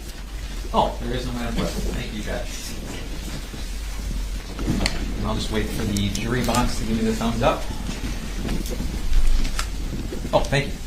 All right, Mr. Pozza, when we took a break, we were talking about the receipts you had been given from Ms. Kurczewski. Do you recall that? Yes. All right, you said Exhibit 65 was those receipts, correct? Yes. All right. And 52-page document, correct? Yes. Is that the entirety of the receipts Ms. Kurczewski gave you? Yes. All right. So we start with page 1. What did you understand that? See, this is what I meant earlier. I tried to darken it as well. It's pretty hard to see these receipts, and I zoomed in as much as I could. So we're going to do our best, but let's just listen. Receipt to be? This looked like a credit card payment for $4,397. Okay. And I'm just going to ask you to speak up or move closer to the microphone. It's a little hard to hear you. All right. All right. Could you just repeat what that was? It looks like a credit card receipt for the amount of $4,397. I apologize. The audio was not on. That is going to be much, much better. All right. So now you can probably sit back a little. All right. So that's a receipt for a credit card? Yes. All right. And there's 2 notes on the bottom of page 1. Is that correct? Yes. Can you read what's, as you look at it, on the left lower corner? Yes. And do you know what that note is? Looks like a note somebody put on the receipt for a copy of the receipts I requested. Okay. Was that note on the receipt when you got it from Ms. Kurczewski? Yes. Okay. What's that one to the right? That looks like that was when somebody paid over the phone. Looks like 11/10 of 2018. All right. And so that 11/10/18, was that just handwritten on the receipt, or was there something like attached to the front of the receipt she gave you? Judge, don't object to leading. Sustained. All right. How was that note pertaining to 11/10/18 put on page 1? It was just a sticky note attached to a receipt, and then she put it in a photocopier and uploaded it that way. And when you say she did that, who are you referring to? I would assume Jessy. Okay. Jessy Kurczewski? Yes. All right. Can we go to page 2 of Exhibit 65, please?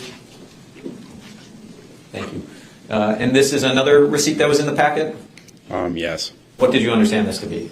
This was a receipt for $14,621.56.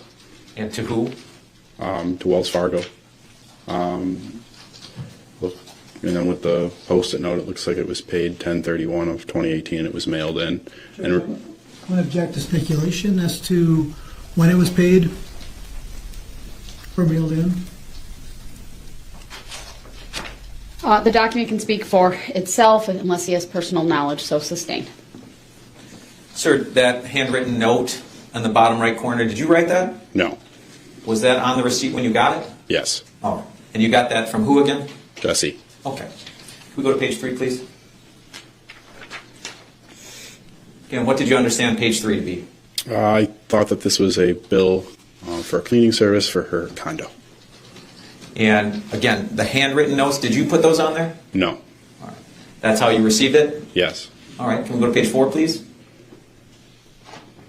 What did you believe this to be? An AT&T phone bill? And again, there's some handwritten notations on there, correct? Correct. Did you make those? No. Can we go to page 5, please? What did you understand this to be, sir? A receipt for painting the condo? All right. And again, the handwritten notes on it, did you make those? No. Page 6, please. What are we looking at here, Mr. Pozza? It looks like a Tri-City Bank withdrawal for $2,700 some. Okay. And again, there's a handwritten note. Yes. Did you make that? No. Is that the state you received this invoice or receipt from Ms. Kurczewski? Yes. Okay. Page 7, please. What are we looking at here? Looks like what I believe to be an email confirmation of a receipt for Capital One credit card. And again, the handwritten notes, did you put those on? I did not. Page 8, please. What are we looking at here?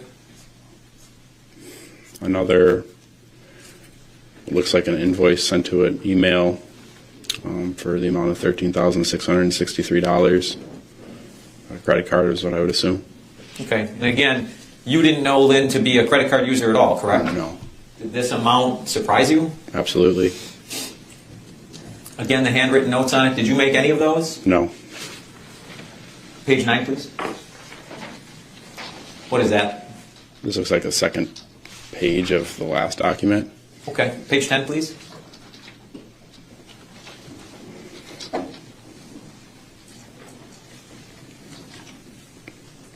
Page 9 and 10 the same? Don't worry, you guys. We can speed it up a little bit. Look. We can't see much, so we can just listen. Are page 9 and 10 the same, Mr. Pozza? And can you go back one more time? Yeah, they both look like they're the second page of the previous email receipts. Okay, let's skip ahead to 11 then. What are we looking at in page 11? Looks like a photocopy of a check that was paid to the order of Chase Bank in the amount of $16,782. Okay, again, the handwritten notes on the bottom, did you make those? No. All right, page 12, please. What is this document? It's like another Tri-City National Bank withdrawal for $96 and some change. Again, there's some handwritten notes. Yeah. Did you make any of those? No. All right, page 13, please. Judge, I think all these documents speak for themselves. Is there an objection? No, I mean, a lot of it has hearsay and they speak for themselves. I've already received it. The judge is like, so is that an objection? Because he's like, Judge, you know what I think? So what grounds do you have for me to not continue publishing it?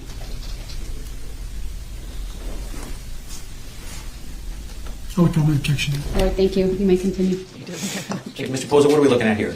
This looks like a emailed receipt Let's go a little quicker. in the amount of $1,816.24 to Pro Healthcare Business Office. Looks like a medical bill. Okay. And, Mr. Pozza, fair to say, if there's any handwritten notes on any of these 52 pages, did you make them? No. Are all these 52 pages in the state, you received them from Ms. Kurczewski? Yes. All right. And Mr. Volkner, if you could just sort of slowly page through the rest of the 52 exhibits. Okay, thank you. We can take Exhibit 65 now. Mr. Pozza, you said earlier that you signed off on the estate being closed and you got paid half of the estate, correct? Yes. You remember approximately what time that was? Between March and May of 2019. Okay. Did you have any reservations about signing off on the estate? I did, but at the time I really didn't think there was much I could argue, and I honestly wasn't as worried about money. I just, it wasn't bringing back my friend. Did there come a time after the estate was closed, let's just say, that you brought those 52 pages of receipts to the Waukesha Sheriff's Department? I did. Why did you do that? I was asked by the detectives that came to my house to interview me to bring whatever correspondence I had with Jessy Kurczewski. Do you recall what time frame you were asked to bring those documents? I thought it was like July of 2019. Did there come a time that you learned that many of those 52 pages were fraudulent? Yes, later on. Did that prompt you to take any action? I retained an attorney, Okay, who was that attorney? Elizabeth Taylor. Okay. And if we could put up Exhibit 82 for the witness, please. Now, you said earlier that you felt dismissed from some attorneys, correct? Yes. Was that true of Attorney Taylor? No. And in fact, is Attorney Taylor still your attorney? As of now, yes. Did she help you take any action in the estate case of Lynn Hernan? Yes. What action was that? To remove Jessy Kurczewski as personal representative. Okay. Can you see Exhibit 82 on your screen? Yes. Do you know what that exhibit is? It's from Circuit Court. This is. Just first off, do you know what it is? Yes. Okay. What is it, sir? It's the petition to remove Jessy and reinstate me as personal representative on the estate. Okay. And is that a fair and accurate copy of the petition you and Attorney Taylor filed? Yes. All right. I move Exhibit 82 into evidence, Your Honor. Objection. Exhibit 82 is received. And Mr. Pozza, as you look at Exhibit 82, in the upper right corner, is there a date that shows when that document was filed with the court? 8/23 of 2019. Okay, August 23rd of 19. Yes. All right. And Might want to slow down slightly. Hold on, everyone. are you aware whether the court ever ruled on that petition to remove Ms. Kurczewski as the personal representative? Yes. And what was the decision? They removed Jessy Kurczewski as personal representative. All right. I'm going to show you what's been marked Exhibit 220. Do you see that in front of you? Yes. Do you know what Exhibit 220 is? It's the order to remove and replace the personal representative on Lynn's estate. Is that a fair and accurate copy of the court's order? Yes. All right. Your Honor, I move Exhibit 220 into evidence. Objection. Exhibit 220 is received. Luna Thomas says she thought nobody cared about Lynn, preyed upon her victims. Right? We see that so much in cases where the suspected criminal or criminal really underestimates all the connections that the victim has. Sure. And so what did that court order effectively do? Allowed me to have some more visibility on what was going on in terms of the estate. As far as I knew, there was no financial gain out of it. It was just to make sure that the estate was secured in case anything would be returned. Okay. At its simplest form, it removed Ms. Kurczewski as the PR? Yes. Who became the personal representative? Me. Okay. And what is the date that document from the court was filed? 10/23 of 2019. October 23rd of 2019? Correct. All right. Did you, after you were made the personal representative of Lynn's estate now in October of 2019, did you become aware of any additional wills being filed? Yes. And tell us about that. Jesse was sending me updated wills from Tachita Correctional Institute via mail. Okay. I want to show you Exhibit 83, please. Jesse was sending him updated wills from the jail. What? Can you see Exhibit 83 on your screen? Yes. Do you know what that is? Yes. And what is it? It's what Jesse sent me as the updated will and testament of Lynn Hernan. And if you know, did she also file that same document with the court? Yes. And what do you understand that document to be?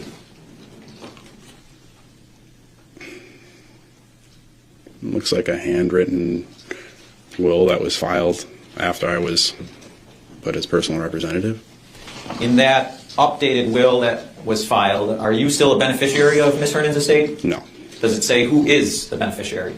I don't believe it says on this page. Does it say whether you still are a beneficiary? No. It doesn't say, or you're not? It doesn't say that I am. Okay. And is that the same will that was filed originally in October of 2018? No. And when was the date on that document that says when it was filed with the court? November 4th, 2019. That would have been after you were named the personal representative, is that correct? Yes. Mr. Pozza, what's the status of the probate case with Ms. Hernan's estate? Still open. And you started talking about possible financial gain, something like that in one of your answers recently. Do you stand to gain anything financially out of this? Absolutely not. Are you interested in the money if you did stand to gain anything? No. What is your concern in all of this? Justice for Lynn. All right, thank you, sir. Those are all the questions I have. Cross. Wasn't that so nice? And what is your concern with all of this? Justice for Lynn. That's what he said. If you didn't know, we're sharing emojis, which are little cats and rainbows in the chat. Because we're pretty much Lynn's family now. And I want to show her friends and, you know, people like Anthony support, that we've got their back. So if you want to share little cats and rainbows, if you don't know why, Lynn loved Over the Rainbow, the song, and she loved her cats more than anything. So that is why. Thank you all for being here. By the way, I just see some people, one or two, say the chat is like freezing for them, whatever. Just remember, YouTube's made a lot of changes. So it'd be really great to update your app, check it's updated, clear your cache, and make sure that you are subscribed. Because sometimes when they make all these big changes, then it unsubscribes you automatically by mistake. So make sure that you are subscribed, do all those little checks for yourself so that you don't miss out on the next streams, and so that the chat and everything works nicely for you. Yes, there we go. Thank you, Pat. Like that. Cute. Okay. Now it's the cross-examination, so buckle up because this is long. Better get your coffee, guys. We're going to have a long cross-examination now of Anthony Pozza. That last few questions you were given by the prosecutor, you do stand to gain in this case. If you win the case, you get restitution, correct? Not that I'm aware of. The prosecutor hasn't listed you as a victim in this case? I'm listed as a victim, but according to the prosecution, there's nothing to gain from this. But you could file a lawsuit if you win. Against who? Against the estate, against Jesse. There's nothing to gain. Spent all the money. As far as you know, there's nothing to gain. As far as the prosecution has told me, yes. And so the estate is still open, correct? Correct. And technically, none of this property is yours because the estate's not closed. Correct. So as regards to count 3, you don't own any of this property, correct? There's no property to own. What I'm saying is, in October 2nd, 2018, the property belonged to Lynn, correct? Correct. In October 4th, the day after death, the property still belonged to Lynn, or the estate didn't belong to you, correct? Correct. That calls for a legal conclusion. Well, he's the victim listed in count 3, so he should know. Why is he talking to him like that? Now, given it's at 1.2 speed, so it's a little faster. I mean, but the defense attorney speaks quite slowly, usually. But Oh my goodness. Like, look how he's speaking to him. And Anthony, he handled him so well. Sorry for pausing it like this. Alyssa said, I canceled my membership. I had to fix that today. That happens too. Yeah, so check that your membership's still active and that you are still subscribed, because when there's big changes, yeah, sometimes that does happen. Whew, are we ready for this, everyone? Here we go. Sustained. So again, And let me say, you can ask him what his understanding is, but it does call for a legal conclusion. again, as I asked you before, you don't own any of this property, correct? No, And as far as your recollection with Lynn and credit cards, you said she never had credit cards, correct? she never had a credit card. She always paid everything in cash. Absolutely. So every time she went to the Walgreens or any store, she always paid in cash? Or check. And you know that for a fact? Anytime I was with her, it was always cash or check. Well, let's talk about that. In 2017, well, strike that, in 2016, how many times did you go with Lynn to the store? Maybe twice. In 2016. So out of 365 days in the year, you went twice, correct? Yeah. How did Lynn feed herself for the other 363 days? I assume she would drive herself to the grocery store and get groceries and feed herself. You pay with a check every time? Pay with cash. Check, cash. Yeah. But you don't know that for a fact. No. How about in 2017, how many times did you go with Lynn to the store? And they probably went up to half a dozen times. 6? Yeah. And what stores did you go? Walgreens. I'm not sure if that was a public market or a pick and save on Capitol. Go there a couple times. Where were these stores that you would go to? On Capitol Drive.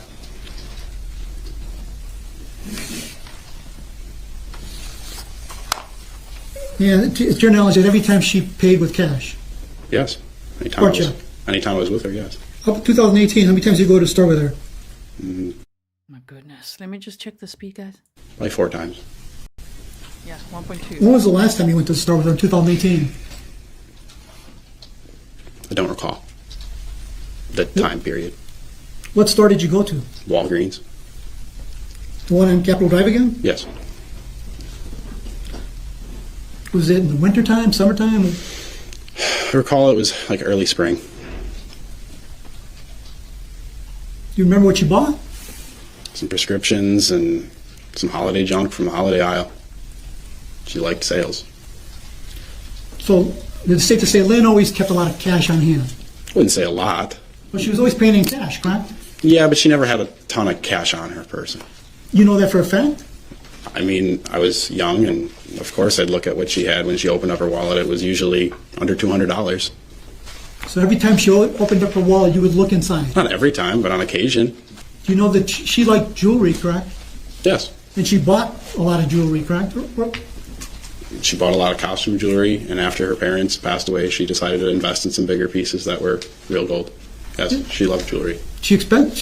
Yes, you guys, you feel protective too, right? Alyssa says, leave Anthony alone. We Grizzlies have his back. It's so horrible how he's talking to him. I understand cross-examination, you gotta ask your questions, but this is just, it just feels so horrible. She bought expensive jewelry, correct? Last year of her life. Correct. And she, in your opinion, she's paid it with cash? Yeah. You know that for a fact?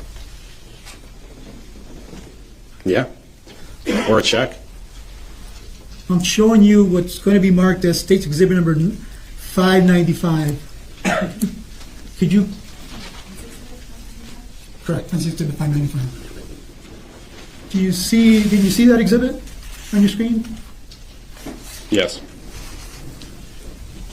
And it's, what's the heading on the exhibit? J.P. Morgan Chase. And I'm now on page 4 of that exhibit. What does it say? What's that exhibit say?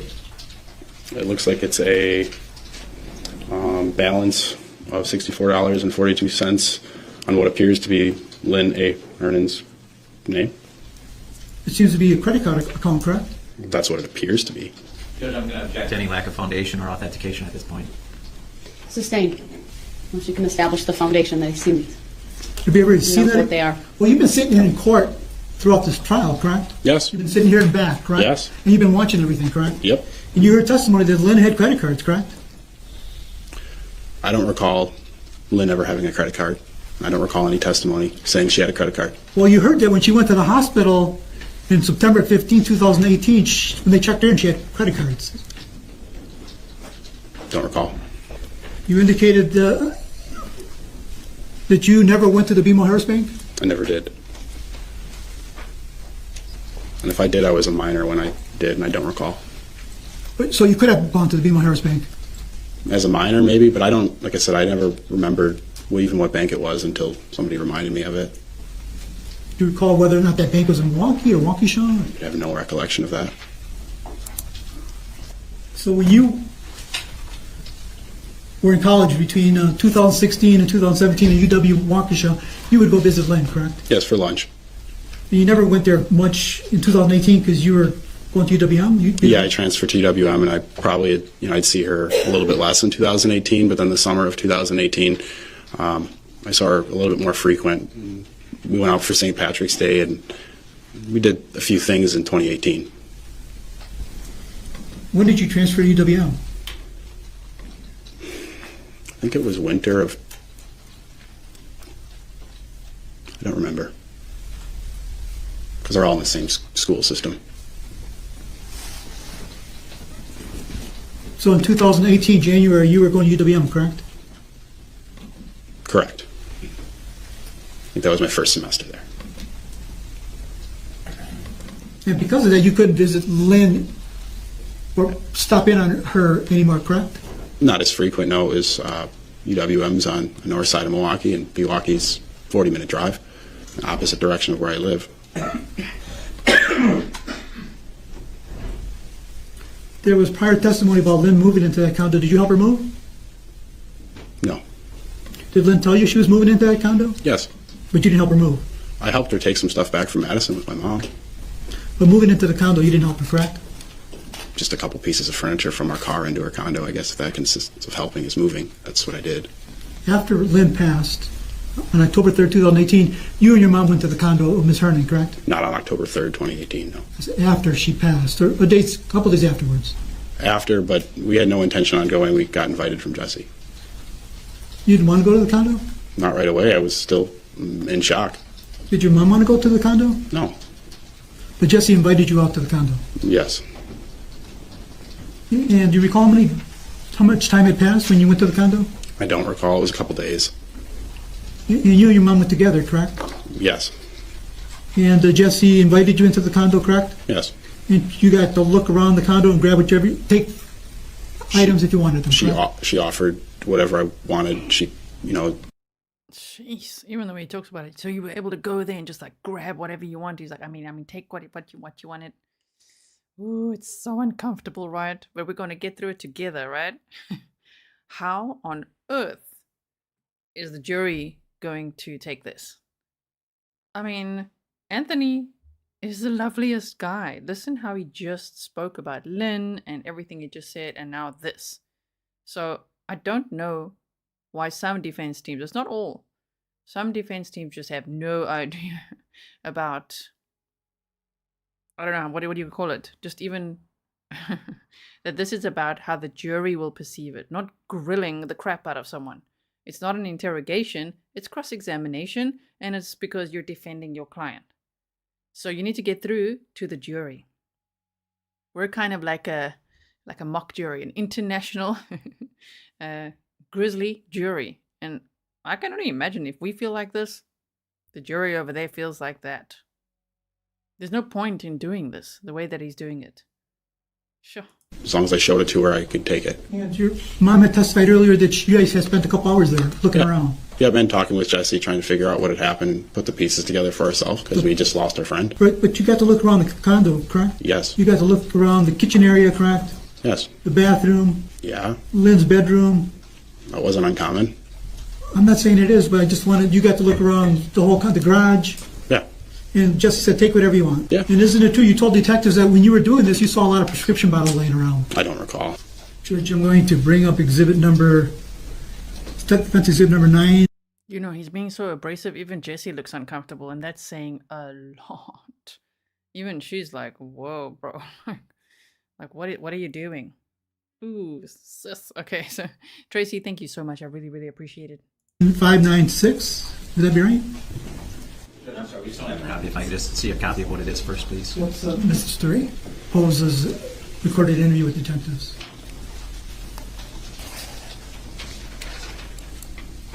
So it's 596, Madam Clerk? Yes. I presume the state has its own copy? I do, thank you. All right. I told you that. You can lay a foundation for that with this witness? Well, you met with detectives in this case, correct? First time I met with detectives in this case was July of 2019. And you met with detectives several times, correct? After July of 2019. Correct. And the first time you said you met with them was July of 2019. Do you know where that occurred? They met me at my house. And were you the only person there? No, I think my dad was there. And they wanted to speak to you. Did they want to speak to you about something? Pretty urgently. What did they want to speak to you about? The death of Lynn Hernan. And you agreed to talk with them, correct? Yes. And you remember how long the conversation took? I don't recall. I feel like they were there for maybe 2 hours. And did they tell you they were recording your statement? I do recall that they said they were recording it. Did the prosecutors at all, prior to testimony, did they play that recording for you? No, they did not. Do you remember taking a conversation or call from me while this case was pending? You may have called once. Correct. I want to talk to you about this case, correct? Yes. And I asked you if you would be willing to speak with me, correct? I was willing to speak with you. You never followed up. But I did ask you, do you want to listen to your recording that you gave, and you said no. Remember that? Yes. Again, I asked you again whether or not when you went to Lynn Hernan's house shortly after her death, and Jesse said, take whatever you want. You can't remember if you saw a lot of prescription bottles laying around, correct? I don't remember. I'm playing you again. It states defense exhibit number 596, starting at 8:35, ending at 9. Go ahead. You were there. Did you ever see lots of medications around? No, not until she passed away. That was the weird thing, is when I walked in there after she had passed away, Jessy said, she was going through the house, and she talked to me, and I kind of was looking around, and I saw a lot of prescription bottles, but I wasn't like... You recall telling the detectives that? I do.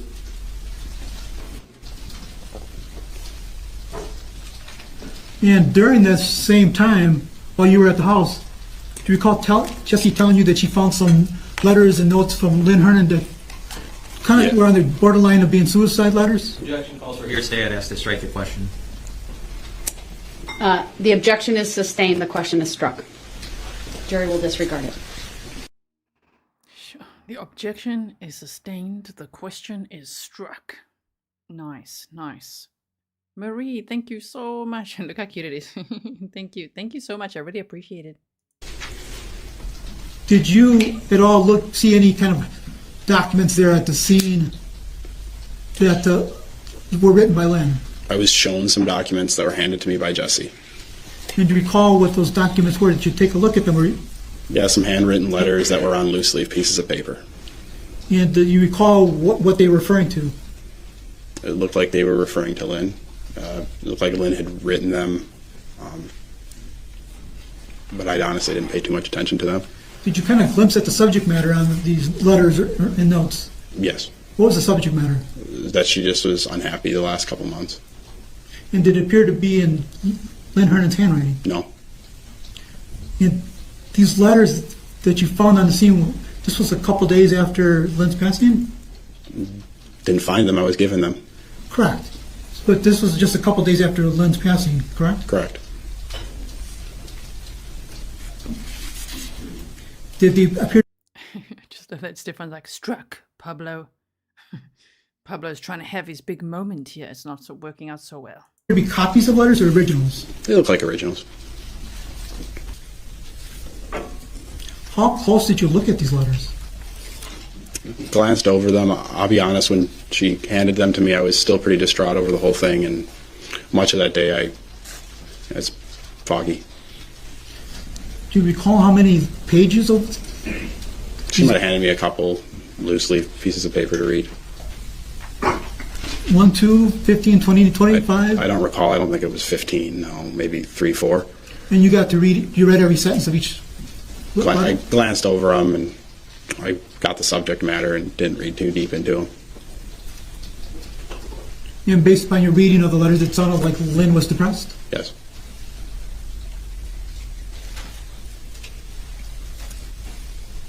Do you know, when you walked in on this days after Lynn's passing, did you see a recliner there? Yeah. Was that the chair that Lynn usually sat in? Yeah. And did you see any documents that were around the recliner? Yeah, that was, she had all these documents around the recliner, which was off because she usually had them in a lockbox next to her bed. And that lockbox was open. And then where Lynn was found, deceased in her recliner, right next to a pile of paperwork, which Anthony's like, that was odd. It was usually in a box next to her bed. Yeah, that box was open as part of the staging, in my opinion. Right? The Posh Planet, thank you so much. You said I've been lurking here for months, but never really joined in the chat before today. Hello, lurkers. That's so nice. And you said I never saw a trial before on here. At least since I've been around. Yes, we've done quite a few trials, actually. I think this is maybe our 5th one. Letitia Stahl was the first one. We did Megan Emirowitz, Tim Bliefnik, Urgos Aviles.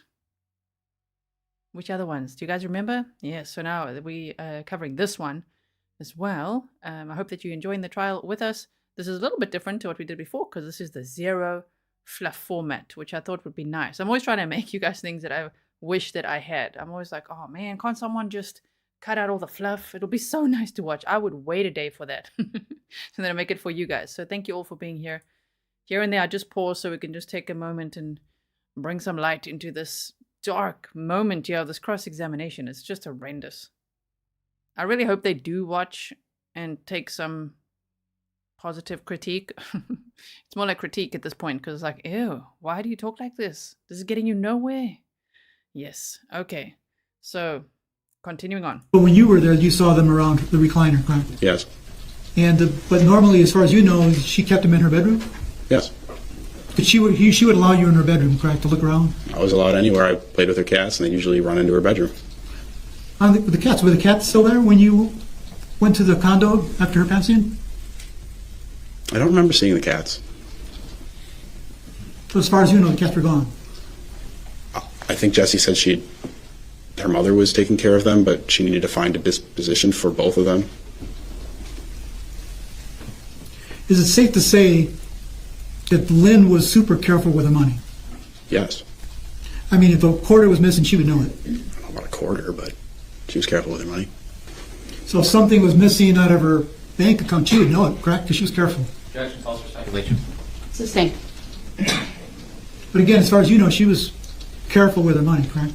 Just for testimony that Lynn, because you knew her well, correct? Yeah.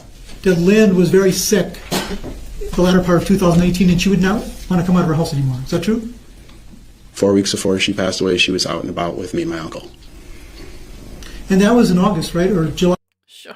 And yet Jesse's boyfriend at the time thought that Lynn was in a coma for 5 months.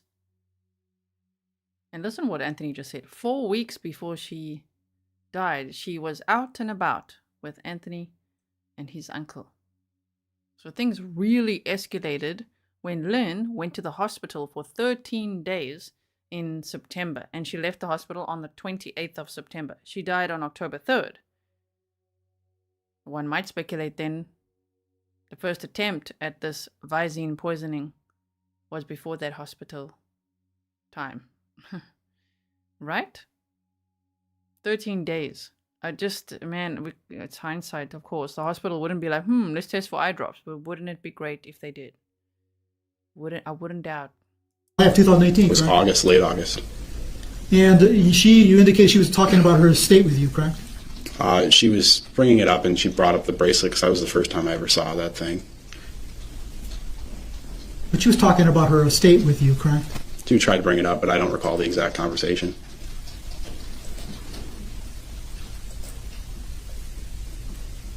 Because Lynn would always talk to you about her will, correct?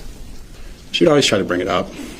In fact, you had original copies of some of her wills, correct? Written copies, correct? I don't recall if they're the ones that Jessy gave me or if they're ones I had before, but I did have some wills. And there were written wills apparently from Lynn, correct? Yes. Did you provide? Carrie says she wasn't that sick. She was being microdose poisoned. Yeah, it sounds like it. I mean, we speculated it could have started when Jessy started stealing her money, which was late 2015, 2016-ish, because that's when her health started deteriorating with these stomach issues. But sure, in September, it got really bad. And then remember how Jessy was really upset that the hospital resuscitated her. Those to the sheriff's department? Provided anything that I had with Lynn Hernan to the Waukesha Sheriff's Department. And you think those might have been the wills that Jessy had? It's possible. I don't recall where they originated from. So they went from Jessy's hands to your hands, correct? Yes.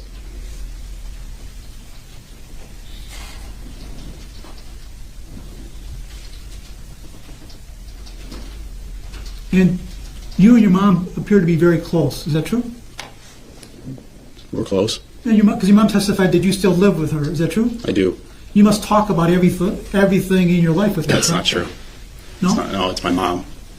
But you would talk about Lynn Hernan with your mom, wouldn't you? Yeah. If you went to visit Lynn, you would talk about it, correct? Well, yeah. If you saw anything regarding Lynn in her papers, you would talk to her about it, correct? Not so much. Well, the receipts that you got from Jessy, allegedly, did you talk to your mom about it? Yes. So everything regarding the estate, you talked to your mom about it, correct? Yes, because she worked for financial. Right, so you both discussed the receipts and the estate, correct? Yes. So when you signed that exhibit, exhibit number 69, which discussed the waiver and consent form, correct? Remember talking about that with the prosecutor? Yes. That was presented to you by Lisa Martinson, Jesse's attorney, correct? As far as I knew, that was Lynn's attorney. So you thought Lisa Martinson was Lynn's attorney? Yes. Well, she was handling the estate, correct? Yes. So she handed you that paper to sign, correct? I think she emailed it to me.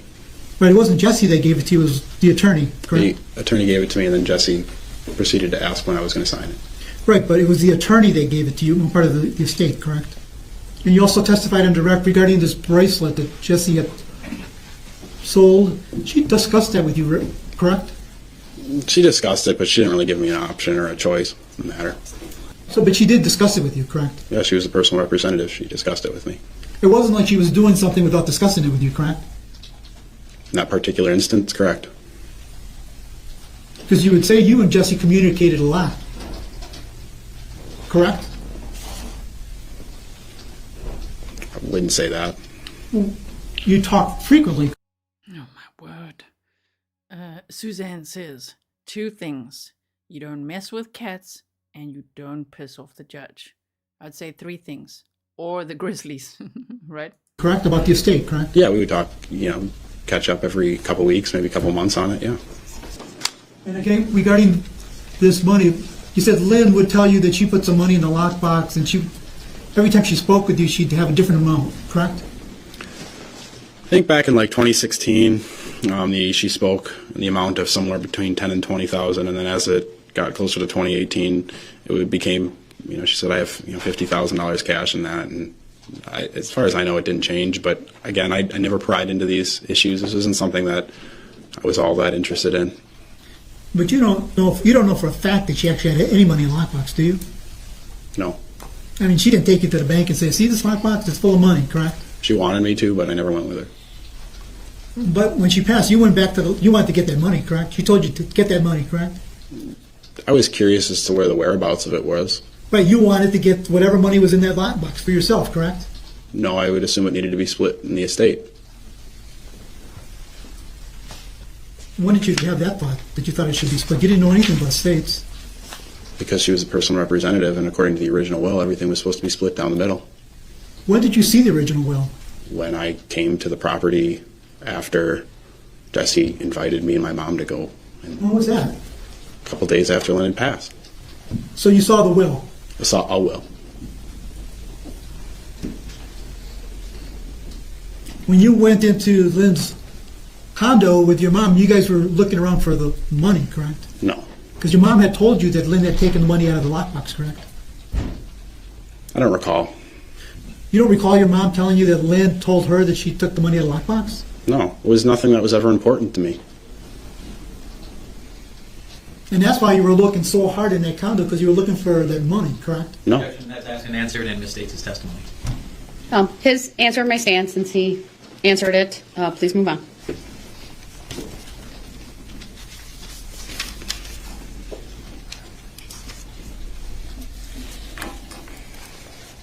I mean, you heard testimony today where that vehicle that Lynn promised you, she also promised to Jennifer Flower, correct? I don't ever recall her telling me it was promised to Jennifer Flower, considering I picked out the vehicle with her. Right, but she had told you that she was going to give it to you, but you saw a document where she was going to give it to Jennifer Flower, correct? Yeah.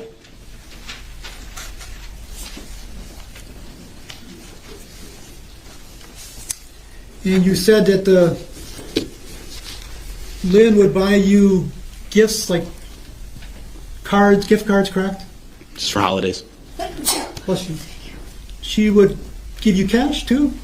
There's never cash. I do recall on one occasion she might have put $50 in like a birthday card, I think when I was 18 years old. Do you ever remember seeing any kind of checks from Lynn as a gift? No, it was always gift cards. If I showed you a check that has your name on it and your signature for $200 on July 22nd, 2016, would that refresh your memory? Could have been a Christmas gift. If I showed you this check, would it refresh your memory? Sure. You may. State, sell that? Yes, I did. Thank you. You take a look at it. Look at it real close. Just so the record's clear, the witness has been shown what's been marked as Exhibit 597. Yeah, and the memo's there too, so I know what it's for. I remember. Did you look at the exhibit? Yep. Does it refresh your memory? Yes. And what, do you remember getting a check from Lynn on July 22nd, 2016 on or above for $200? Yep, that was for my high school graduation. Are you offering that? No, Judge. Did the prosecutors ever share documents that they had received in this case with you? Objective vagueness. Sustained. Please rephrase. You reviewed this case with prosecutors, correct?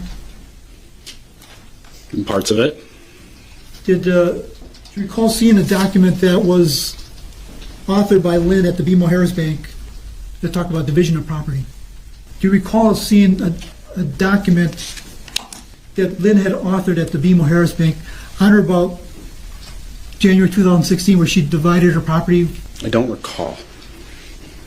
If I showed you a document, would it refresh your memory? Possibly. Could you just call?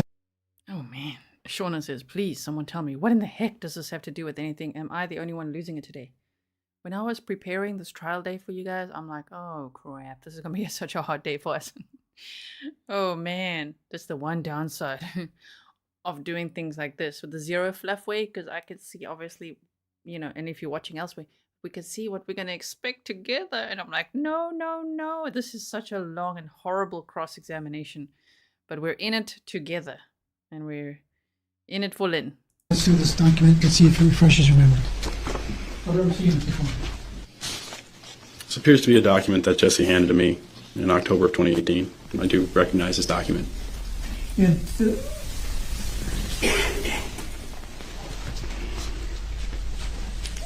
And the document does contain Lynn Hernan's name on it, correct? Yes. And the notary stamp of Allison Pamaran, an employee at the BMO Harris Bank, correct? I mean, anybody can be a notary. Can you answer the question?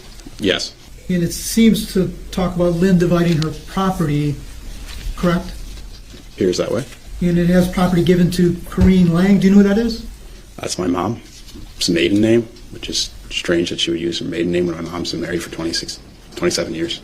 And Diane Lang, correct? Yes. It's my aunt. And Jennifer Flower, correct? Yes. And Jim Kelleher, correct? Yes. And Keith Lang. Yes. And with those individuals, it also has Jessy Kurczewski on here, correct? Correct. But the letter for each of the individuals, or the document seems to indicate what Lynn wants done with her personal property, correct? That's what it appears to be. Again, the document again suggests that Lynn wants Jennifer Flower to get the vehicle, correct? That's what that document says. I just love the way he answers. That's what that document says. Because Jessy drew up those documents, allegedly. I mean, each page of this document is notarized by Allison Pamaran, correct? Yes. Do you know what that means when somebody notarizes a document? Objection, false for speculation, and relevance. Overruled. The way that was questioned was fine. You may answer. Can you re-ask the question? Do you know what that means when somebody notarizes a document? Yes. What does that mean? It means somebody watched, read, and confirmed that that document is valid. Your name's not on this document, correct? I don't think so. And Lynn wrote this apparently January 14, 2016. Apparently. Do you know who Cole Kostreva is? Yes, I do. Last name spelled for the reporter Kostreva. Who's that? Because he's listed on here. It's Lori Kostreva's son. He's one of my best friends. Because I realized on this document that she mentions him and she has you in parentheses. She does list you in parentheses. Is that true? Yes. She had Kostreva on one of her wills at one time, didn't she? She did. And that was in around 2016, correct? I think she had that will prior to 2016, but in 2016, I think she removed Cole Kostreva from the will because Lori Kostreva and Lynn had a small falling out. They've been friends for a long time, and they were upset at each other. I don't really remember what the reasoning was.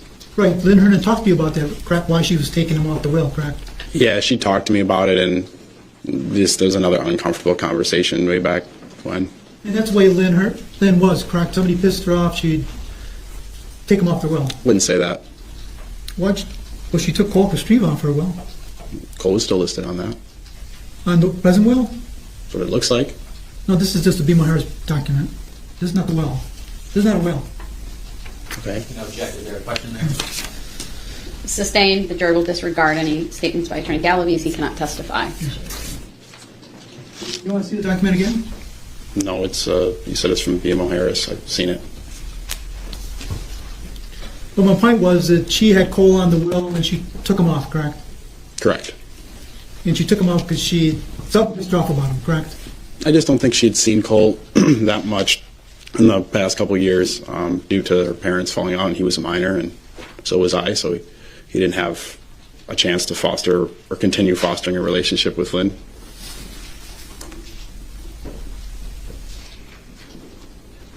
So Cole was taken off the will because he wasn't keeping in contact, or he wasn't seeing her enough, correct? Objection asked and answered and speculation.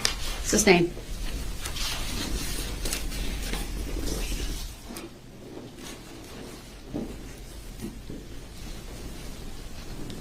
And in 2018, you weren't visiting Lynn as much as you were in 2017 and 2016, correct?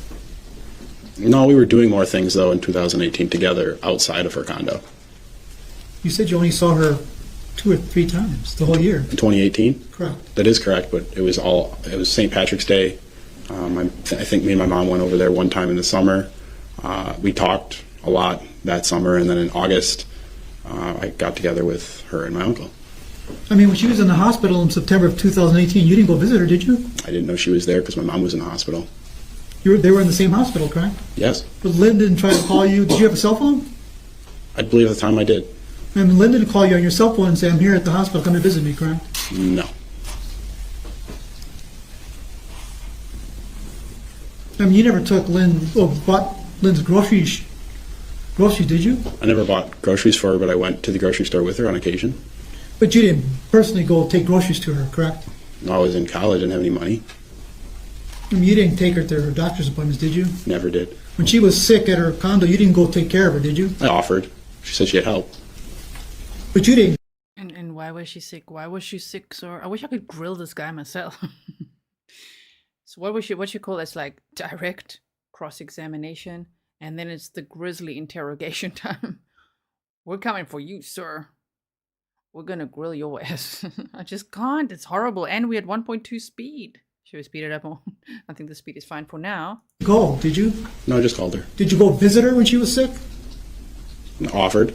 Did you go visit her when I did not.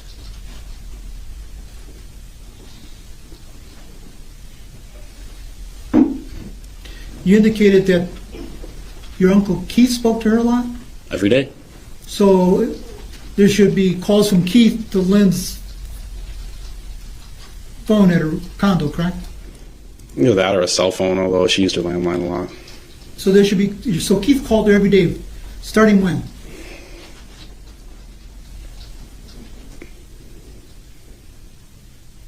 They've been longtime friends for 30 plus years. I guess I can't testify to say it was every day, but it was multiple times a week. Starting when? 30 years ago. So for 30 years, he's been calling her multiple times a week. Yes. So why wasn't Keith aware that she was in the hospital? Objection, speculation, irrelevance. Sustained.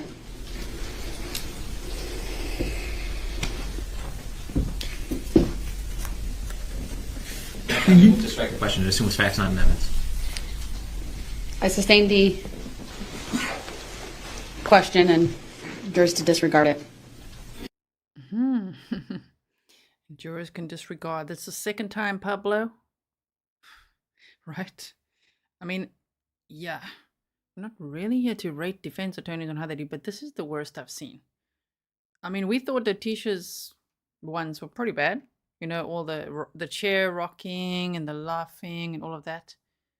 We've seen some good ones. We've seen some bad ones.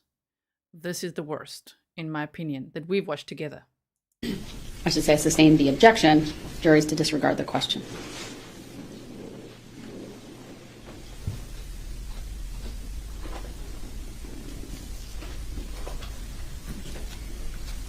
so you're pretty close with Keith Lang? Yes. Again, he's your uncle, correct? He's my uncle. You keep in contact with him every day? Multiple times a week. He lives right up the road. So every time he would call Lynn, you were present? Not every time, but a lot. So when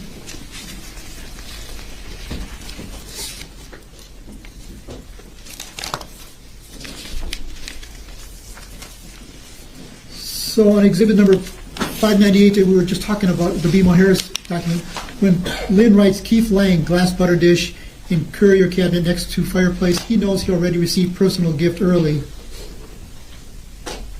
What is personal gift did Lynn give him?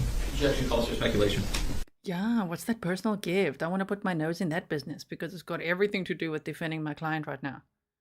What was that gift, huh? Sustained as to the form of the question and foundation. Did Keith ever talk about the personal gift that Lynn gave him? As far as I'm aware, Keith didn't receive any personal gift from Lynn Hernan. But that's what the document states, correct? That's what it states. It further goes, Richland Center, pictures, parentheses, glass, all restaurants/bars.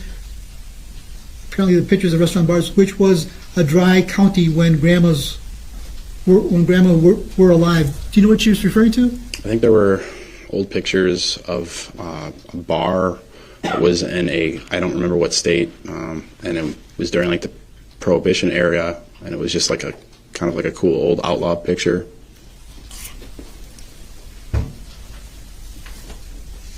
But I don't remember exactly what it was. But that's what she was referring to in this document, correct? Yes.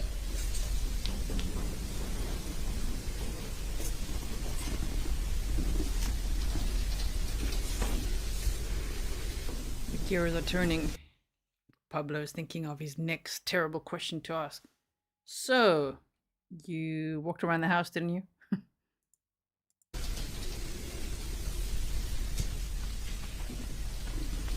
So Lynn would revise what people would get, correct? I was unaware of revisions, but it appeared that way on the documents, correct. That's the way Lynn was, right? I mean, you're aware, I mean, she told you that when she passed away, she didn't want the estate to get anything. She wanted all her money or belongings to go to somebody, correct? That is correct. That was very important to her, correct?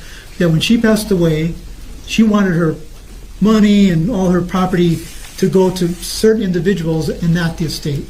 State. Not the government, correct? Objection calls for hearsay. If you know, you may answer. All I can remember is she was worried about other entities taking from her estate in the event that something would happen to her. Whether that was governmental or not, I'm unsure.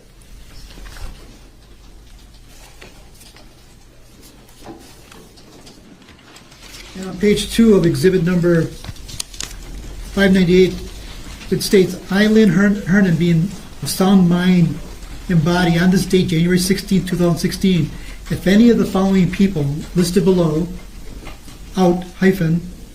survive me, are to be given personal items under their names if property is still available to do such. Lynn Hernan. Does that sound like her?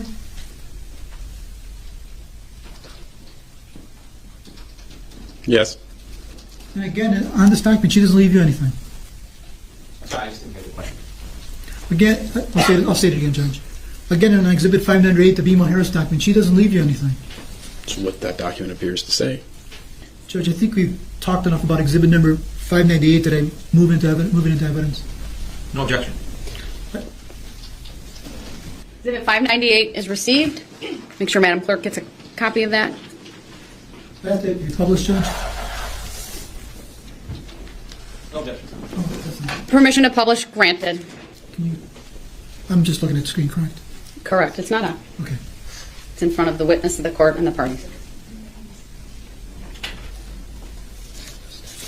598. Mr. Post, could you see that exhibit in front of you? Yes. And that's the first page of the exhibit, correct? Yes. And it starts at the beginning, obituary to be put in Madison was WI newspaper, Waukesha Freeman, prepared, notarized January 16, 2016, Lynn Hernan, correct? Correct. And under Freeman, for some reason, I'm just triple checking, but this is the obituary we read together, which is where we got the On This Day Plays Somewhere Over the Rainbow by Judy Garland.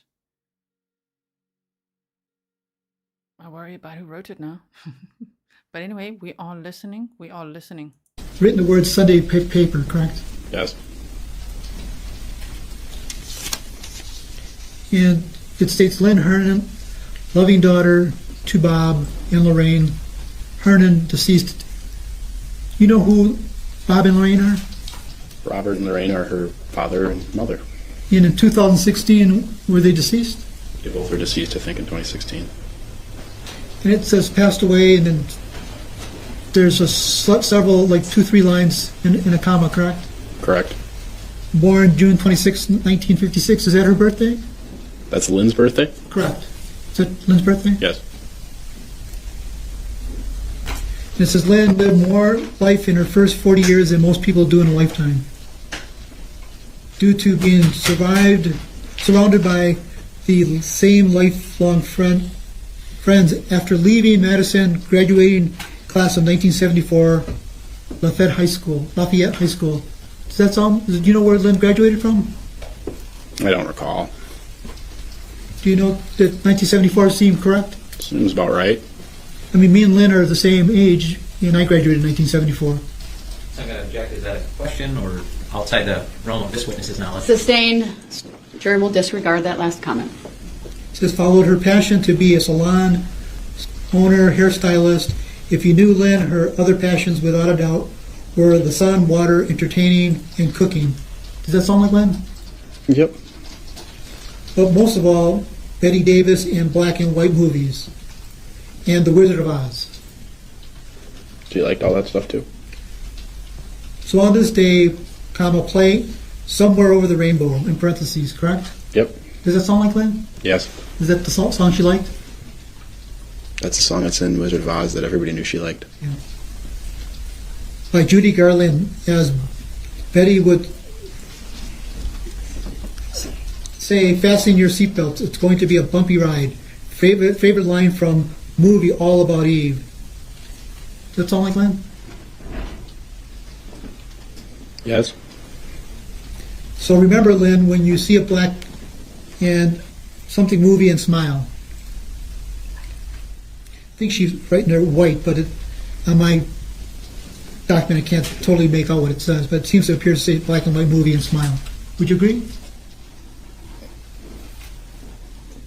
This is signed Lynn Hernan.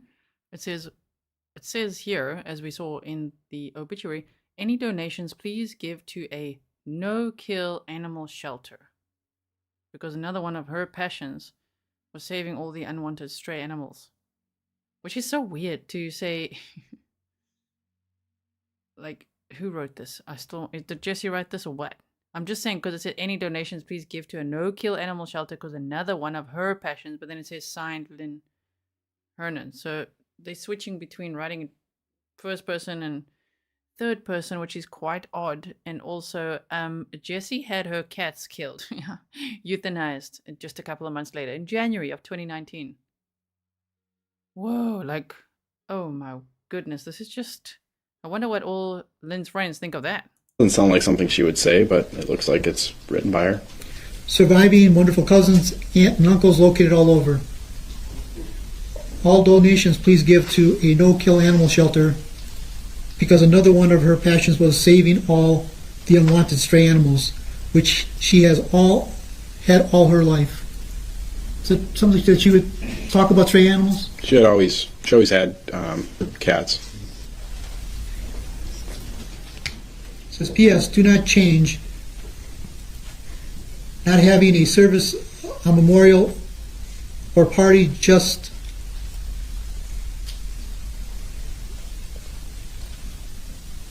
I'm not sure what that word says, but signed Lynn Hernan, correct?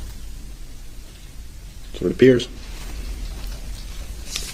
And like I was like, that's what it appears. And on the second page of that document, these were things we were just discussing, correct? Page 2. Yep. Like, is this attorney trying to convince everyone that Lynn wrote this? She wouldn't switch between third person and first person. Doesn't make any sense. Yes, formerly Fossil. She had them put down. One day after the other. One on, I think it was the 9th of January, one on the 10th. We're going to hear that later from a vet who will testify today as well. So sad. She was going to give Diane Lang 2 antique pictures in the hallway. Mom's something great grandma, great aunt, 24 years old. That sound like Lynn? This doesn't sound like Lynn. She wouldn't have misspelled my family's name wrong. Where's your family misspelled? Corrine Lang, for one. My mom's name is Corrine Pozza. Corrine spelt wrong. It's K-O-R-E-N. She knew my mom very well and would address her cards that way. Speaking of cards, your mom testified that you guys brought cards to the He just glazes right over that. He's like, speaking of cards, oh, you're going to ignore the fact that literally this is proving your client wrote that. Sheriff's Department, correct? Just a few. The Sheriff's Department had asked you, please bring everything you have that has Lynn Hernan's handwriting on it, correct? They didn't specify everything. They said, please bring some things of Lynn Hernan, with her handwriting on it. They didn't say everything. Do you have more handwriting documents? Yeah. Did the Sheriff's Department ask you, could you bring other documents with you to the Sheriff's Department? Said it was not needed. Do you know why they wanted the handwriting document? They didn't tell me specifically why. I just gave it to them because they asked. I'm showing you it's marked at State's Exhibit number 49. You just have to switch computers. Okay, I'm sorry. Oh, hold on. And you'll have it on your computer, Attorney Galvez? I hope so, Judge. All right, go ahead. These are copies of cards that you and your mom brought to the Sheriff's Department? Correct. How does she spell your mom's name on that card? It's Carini. She used to call my dad Mom Carini and Boobala. That was their nicknames. How does she spell your mom on this card? K-O-R-E-N-I-E. That's not the way you spell your mom's name, is it? No. So But it's a birthday card. Correct. I'm just saying that she didn't spell your mom's name correctly on that document, did she? No. How did she spell your mom's name on that document? Same way. So again, on 2 cards, she didn't spell your mom's name correctly, correct? Why would she spell it incorrectly on a will? No, I'm just saying Hold that. on. I'll strike that last answer as being non-responsive. It's like, whoa. The judge is like, okay, well, striking that last answer because, yeah, you made a very good point, and the jury heard it. They heard it. Responsive, sir, you need to answer the questions, okay? Yes. Jury will disregard that last answer. Please re-ask your question, Attorney Galaviz. Now, this document, how does she spell your mom's name? It looks like Koreene. And that's not the way you spell your mom's name, is it? Nope. And again, these are copies of documents that you and your mom brought to the Sheriff's Department, correct? Yes. Hold on, sir, in the back, you may not be shaking your head. You cannot affirm or contradict or anything, and if I see it again, you will not be in the courtroom, okay? Thank you, I trust you'll follow it. Now, let's go back to exhibit number. Sir, you naughty Grizzly in the back there. No shaking of your head. It's probably like, we can't see it. It's probably like, no. Defense exhibit number 598. We still have it. Thank you. State table this time, Madam Clerk.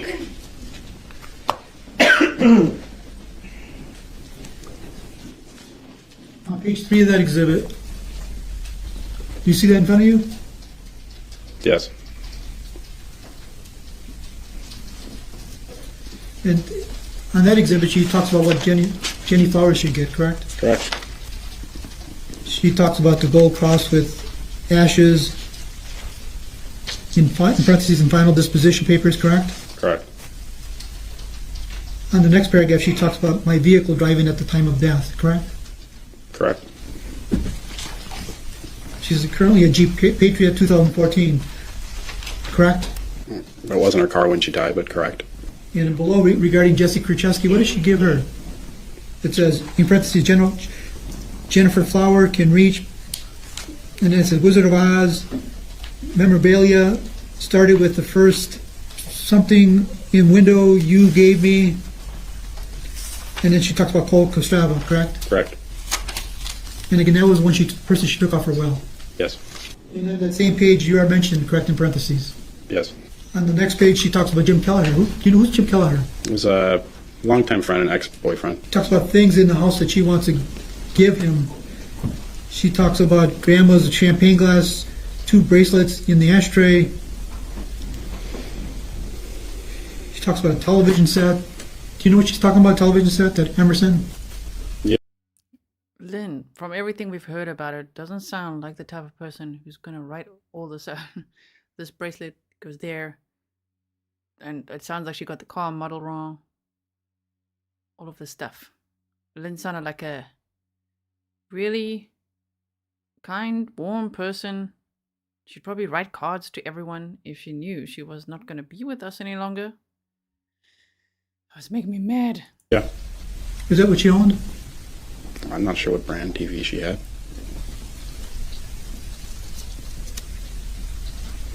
She talked about speakers, a silver ashtray filled with cross, correct? Correct. And again, at the beginning of the paragraph, she talks about Lynn Hernan being sound of mind, correct? That's what it appears. And on the corner, she says, where she writes Speed it up a bit more. attached to will, correct? Correct. And the next page after that, I think it's listed 4.4, she again talked about what she wanted done if any of the people listed below outsurvive her, correct? Yes. And she talks about Lisa Watering. Do you know who that is? I'm not sure who that is. And then on the last page, again, on that corner, she says attached to will, correct?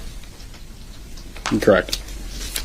She finishes with Lynn Hernan being of sound mind and body, have a lockbox, BMO 514. List the location, correct? Correct. And she has copied this to self-attorney, insurance people presently, Jim Berg. Do you know who that is? I don't recall who that is. Apparently that's her insurance agent. Objection, the witness just stated he does not know who that is. Sustained. Well, it states he has his number, correct? Yeah, and it says independent agent. In parentheses, correct? Yes. And it says company is Progressive for auto homeowners, correct? Correct. No further questions, Judge. Any redirect? Yes, Your Honor, I have about 20 minutes probably, if that's, you want to keep going? Yes, please. All right, thank you. Mr. Pozza, a lot was made of your Okay, we can slow it down now a little bit again. visits with Lynn stopping or falling off between 2017 and 2018. Do you remember that? Yes. Would you say that you ever stopped caring about Lynn? Absolutely not. If somebody claimed that you and your mother just didn't care about Lynn anymore in 2018, would you agree with that? Disagree. Did you and Lynn personally ever have any kind of falling out? No. Did you believe Lynn was ever angry with you between 2016 up until the time of her death? No. You said that sometimes you can remember going shopping with Lynn, correct? Yeah. And I believe you said that the stores you recall going to were on Capitol Drive? Yeah.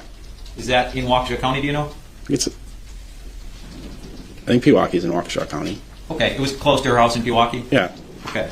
Did you ever go shopping with her in places like Franklin or West Allis or Hales Corners even? Judge, I object to leading. Don't think my question suggests an answer. I'm sorry. Overruled. Thank you. You can answer the question. No. Did you know Lynn to shop in those geographic locations? She stayed in Waukesha County, it seemed. Now, Attorney Galaviz played the recording to help you remember what you told detectives as far as seeing prescription pill bottles, correct? Correct. All right. Now, in that recording, you said you did see prescription pill bottles when you went to Lynn's condo after her death. Yes. Was that normal? No. When you would go visit Lynn on lunch between classes, would you see prescription pill bottles everywhere? Objection as to vague. What time are we talking about? Overruled. You can answer. Maybe 1 or 2 bottles, like here and there, but nothing that extreme, no. And these letters, the Exhibit 598 that you were shown, are those the same letters that Attorney Galaviz earlier asked you that Ms. Kurczewski handed you at Lynn's condo? It wasn't probably in the same stack, yeah. Okay. Do you believe there were different letters that Ms. Kurczewski showed you, or? Yes. Okay. And when Attorney Galaviz asked you about those letters, not necessarily Exhibit 598, and I'm trying to be clear about that, but the letters that Ms. Kurczewski handed you at Lynn's condo, Attorney Galaviz asked if they appeared to be written by Lynn, correct? Yes. And you said? No. Why did you not believe they appeared to be written by Lynn? Just the misspellings. It was a will. It wasn't something that was like a birthday card. And did you happen to find those when you were looking around the condo that day? And to find what? Did you happen to find those letters on your own and Ms. Kurczewski explained them to you? No. I was handed down. By Ms. Kurczewski? Yes. Same thing with Exhibit 598 and the writings you saw there. Do you know who wrote those? No. Did you ever see Lynn write those? No. You said Lynn often brought up her estate or what she wanted to have happen if something happened to her. Correct. In any of those conversations, did Lynn show you these pieces of paper? No. Did Lynn reference who she wanted specific items of property to go to? Not specifically, no.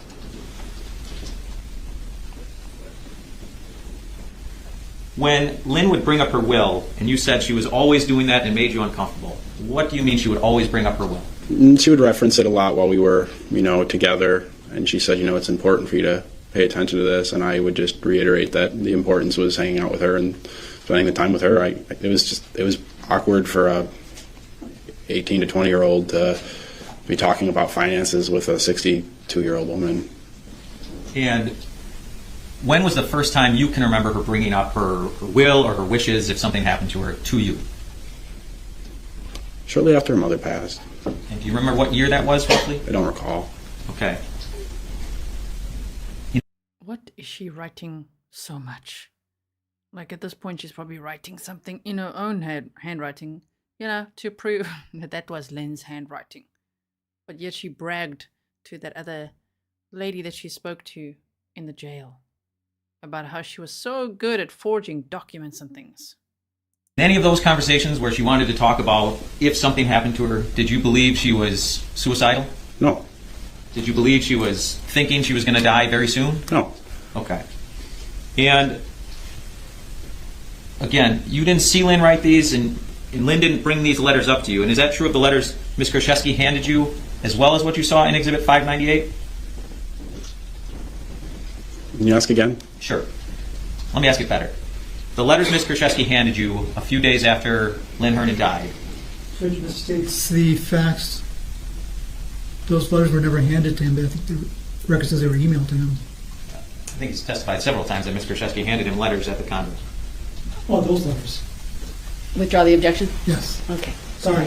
That is correct. Lynn Hernan never showed you those. No. The documents in Exhibit 598 that you looked at, today. Did Ms. Hernan ever show you those? No. Did she ever reference them? No. Again, did you ever go with anybody to the bank or somewhere else when they were notarized? No. Switching gears a little bit, Attorney Galaviz has pointed out that you've gotten to sit in court for this trial. That is correct. Do you know why you get to do that? Yes. Why is that? Labeled a victim on the case. And you have certain rights as a victim? That is correct. Did anything about you being able to sit in court thus far shape your testimony in any way today? No. Did you hear somebody testify and say, oh, okay, I remember it differently? No. While you've been in court, you've had the chance to hear that Ms. Kurczewski has used other people's identifications before, right? Yes. All right. So when we talk about notarized documents, you're still not sure that Lynn wrote these, are you? At the time or as I sit here now? As you sit here now, sir. I don't believe that those are documents that Lynn Hernan wrote. Thank you, sir. That's all I have.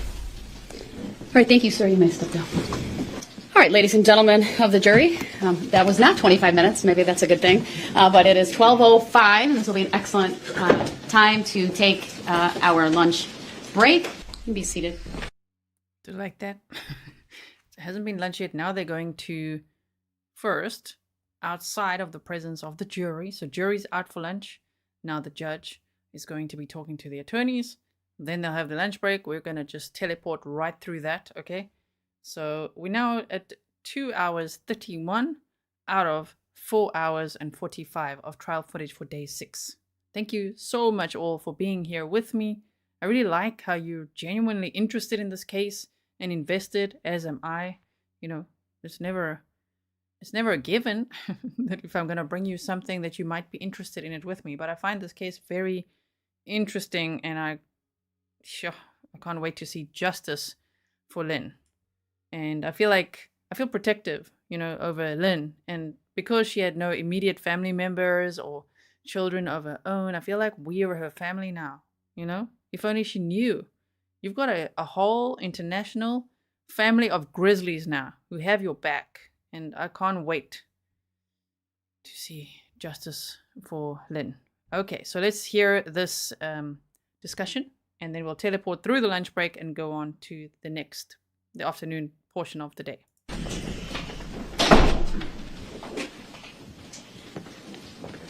Please review your notes and any requests. I have documents 595, 596, and 597 all being marked. One was an audio file, so whether they are being offered or not, they've been marked, so they need to be part of the record. So the defense needs to make sure that we have copies of those for the record, including the audio file on a flash drive or CD. Just quickly pausing, someone said here, Jenny, I'm new to this case, so I know very little. So 2 things I could recommend would be just click more and then read the little write-up in the description box, because there's a bit of case background there for you. Or if you just go to day 1, there's a presentation, a brief overview that I gave on day 1, or on day 2. There, I did a bit of a deeper dive. Or if you read, okay, I said a 2, but let's do a third one. There's a video where I read through the entire probable cause affidavit. I think it's about 51 minutes long. You can watch it at 1.2 or 1.5 speed. Then you're going to know a lot of details. But those are some great ways to just quickly catch up. Everything's time-stamped for you as well for every single day. So as soon as you kind of have the gist of the case and you just want to see key moments, that's all there for you in the pinned comments, in the description box, or if you hover over the video. Okay, yeah, best judge. You guys are like, best judge. Okay, so here we go. Then I don't believe state offered 76. Correct. All right, and then 83 you did not offer as well. Both of those were marked and referenced, but not offered, so same thing. Obviously, they'll be part of the record. Whether they come in through any other witnesses, please let me know as that happens. So, but those were just kind of the outstanding exhibits that Madam Clerk and I had, and so let me know after the lunch hour if there's anything we need to do with those, other than I've already commented on. Anything else from the state before we break for lunch? No, thank you, Judge. How about from the defense? Judge, exhibit number 595. Did I offer those? No. Can I make that motion now?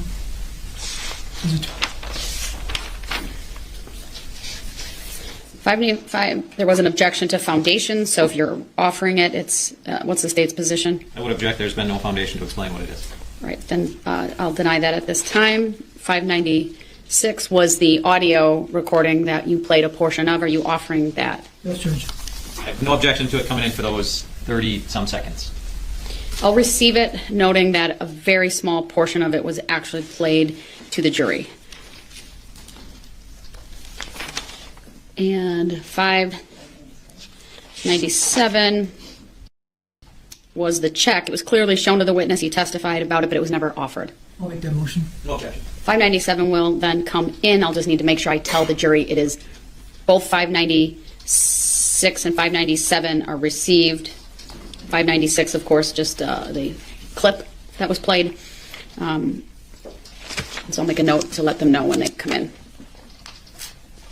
All right, we are in recess. Let's. One more thing. Oh, I would go just ahead. move that Mr. Anthony Pozza be released from all subpoenas. No objection. All right, he is released from all subpoenas. Thank you. Okay, anything from the defense? No, Judge, thank you. All right, let's have everyone back here by 1:25, so that we can start as quickly at 1:30 as possible. Thank you, everyone. Are we ready to teleport right through the lunch break? Here we go. Okay, wait. Judy, thank you so much. Really appreciate your $5 sticker. Okay, let's make this lunch break quick. Here we go. No comfort breaks for us. The record in State versus Kurczewski appearances are as they were before. We are all back after the lunch hour. I know we had some testing of AV equipment done, but is there anything I need to address from the parties prior to bringing the jury out from the state? No. From the defense? No. All right, and you have your next witness then available? Yes. All right. Madam Clerk, please have the jury brought out. Thank you, everyone. Please be seated. I think you can finally feel the temperature got a little warmer in here, so I hope you are all comfortable. I know I can't make everyone happy, but my rule of thumb is if I'm warm in a robe, then I know you all, or cold, vice versa, then I know you all are as well. So, all right, we will continue then. The state may call its next witness. Thank you, Your Honor. The state would call Paul Nowakowski. When you are seated, the first thing I will have you do is to state your first and last names for the record and spell each. My name is Paul R. Nowakowski. First name is spelled P-A-U-L. Middle initial is R. Last name is spelled N-O-W-A-K-O-W-S-K-I. Thank you. If you're wondering why I'm rolling my eyes, I made a typo. It's registrar. Registrar in probate and supplemental court commissioner. Freaking typos. Sorry about that. Go ahead, your witness. Thank you. Mr. Nowakowski, what is your current job? I am the registrar in probate for Waukesha County. I'm also a supplemental court commissioner. Can you tell the jury what that all entails?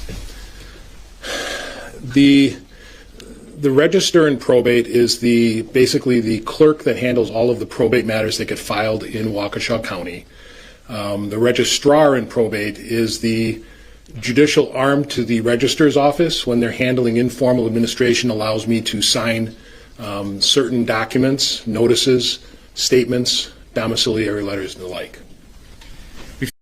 Well, now we've made a typo, so he better explain what a registrat is. Can you please tell us what is a registrat? We know now what a registrar is. Before you obtained those positions, how were you employed? Prior to coming to Waukesha County, I spent about 2.5 years as the registrar in Jefferson County. And prior to that, I spent 25 plus years practicing law in the probate area. So your practice primarily focused on probate? I would say about 75 to 80% of it. Okay. What sort of education did you receive for your position as a registrar in probate? I have a degree from Marquette Law School, a Juris Doctorate degree. which is just a general law degree. There was no specialty training in the law school for probate. I did take a class in probate as an elective. Prior to that, I was an English major at Marquette University in undergrad. We've been kind of talking already a little bit about probate, but can you just tell the jury what probate is generally? Probate generally is the procedure that's in the court system that allows for the transfer of assets of a decedent that are in the decedent's name alone without a listed beneficiary or a joint tenancy with right of survivorship to the either heirs at law if there is no will or beneficiaries if there is a will. It also is a procedure at which the creditors of the decedent are paid through that process. What is the principal purpose of probate? The principal purpose of probate is basically what I just said, is to make sure that if a decedent owns assets in their own name alone, no one has the ability to manage or sell or transfer those to beneficiaries or heirs without the appointment of a personal representative. If the estate exceeds $50,000, there is a requirement of a personal representative. If it's under $50,000, you can have a personal representative, or you can do it through a summary proceeding. Are there different types of probate? There are two types of main probates. One is informal administration, which is managed by the Register and Probate's office, that being the clerk, that being myself as the register. And then there's formal probate, which is the court administration of the estate. That is before either a commissioner or a judge, depending on what is all involved in the matter. What is more popular between informal or formal probate? I would say informal is the most popular proceedings when you're dealing with assets that are in excess of $50,000.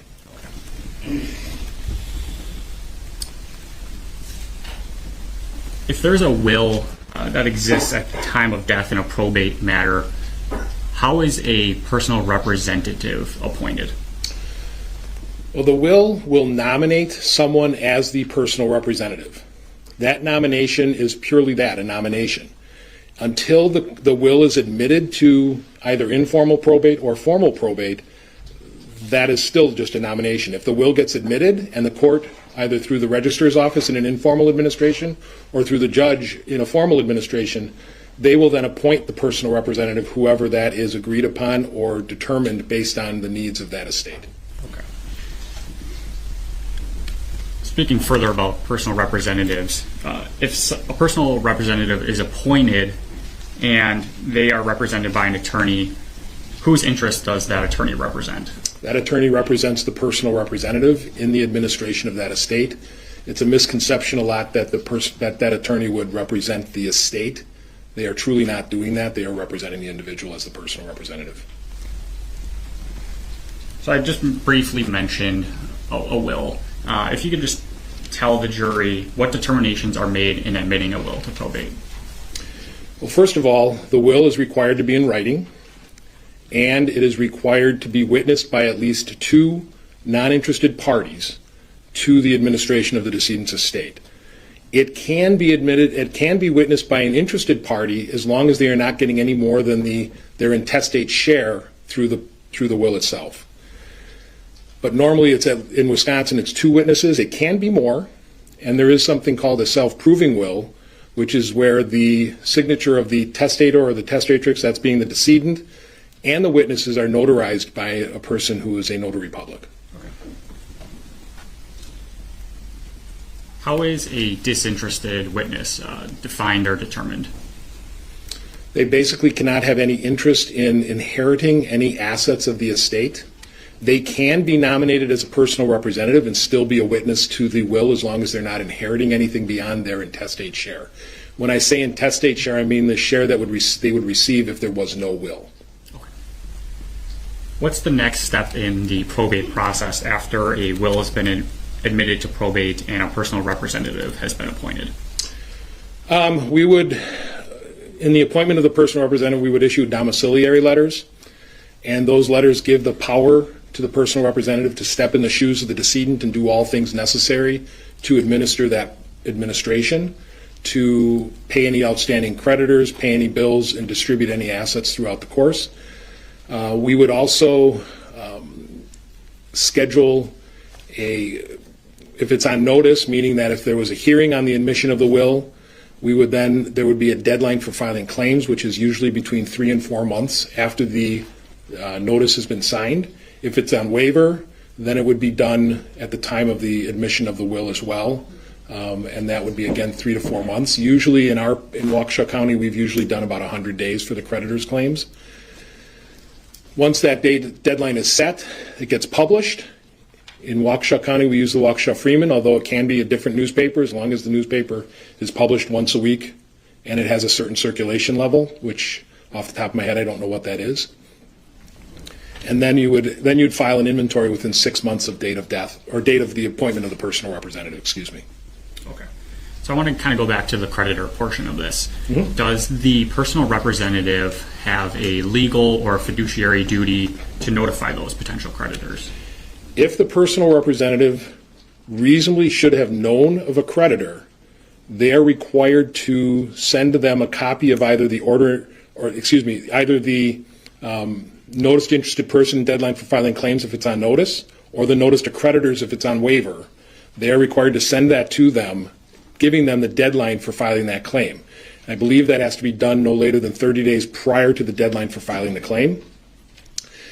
If they don't do that, potentially those creditors, if they can prove that they were reasonably should have been known of, they have up to a year to file a claim. Okay. So you had testified earlier that you did a lot of this probate matter in your own private practice for 25 years, correct? Correct. In your practice as a probate attorney, what have you advised your own clients in terms of notifying creditors? Objection, relevance. Overruled. He may answer. What I would have advised my clients is, first off, I'd like to get a list of potential creditors, their contact information, and then I, as their attorney, would then send out that notice to them so that they would have that notice for the deadline, properly giving notice to these creditors so that they have a chance to file. All right. So say that 3 to 4 month process goes pretty smoothly. What must the personal representative do to actually close out a probate matter in informal proceedings? In an informal administration, like I said, they have 6 months to file an inventory with the court, although in an informal administration they can exhibit it, which is basically bringing it into the courthouse, showing it to the register or the deputy register, paying the filing fee, which is 0.2% of the value of the estate, and then they would take the original document back. We would file a document in the case file showing the amount of the inventory, but no one would be able to know what the contents of the inventory would be. That is required to be done within that 6 month period of the appointment of the personal representative. Once that is done, they have, in Waukesha, we require the estate to be closed within 1 year. The statute actually says 18 months, but in an informal administration, when the personal representative statement to close is filed, there is 6 months from that date for anyone in the estate to file an objection to anything that the personal representative might have done throughout the course of that administration. Does the personal representative have to file any financial receipts with the court to establish any accounting documents that are true and accurate? In an informal administration, they are not required to file that accounting with the court. They are required by statute, and they're stating on their personal representative statement to close that they have provided that accounting to any of the beneficiaries or outstanding creditors that are there at the time of attempting to close. I just have a few more general questions here about this whole process. Kind of going back to wills a little bit as well. What is the formal process for revoking an old will? Well, if it starts as an informal administration, they would have to file a demand for formal proceedings because the register and probate, again, is an administrative proceeding or a person that deals with the administrative proceeding of an informal administration.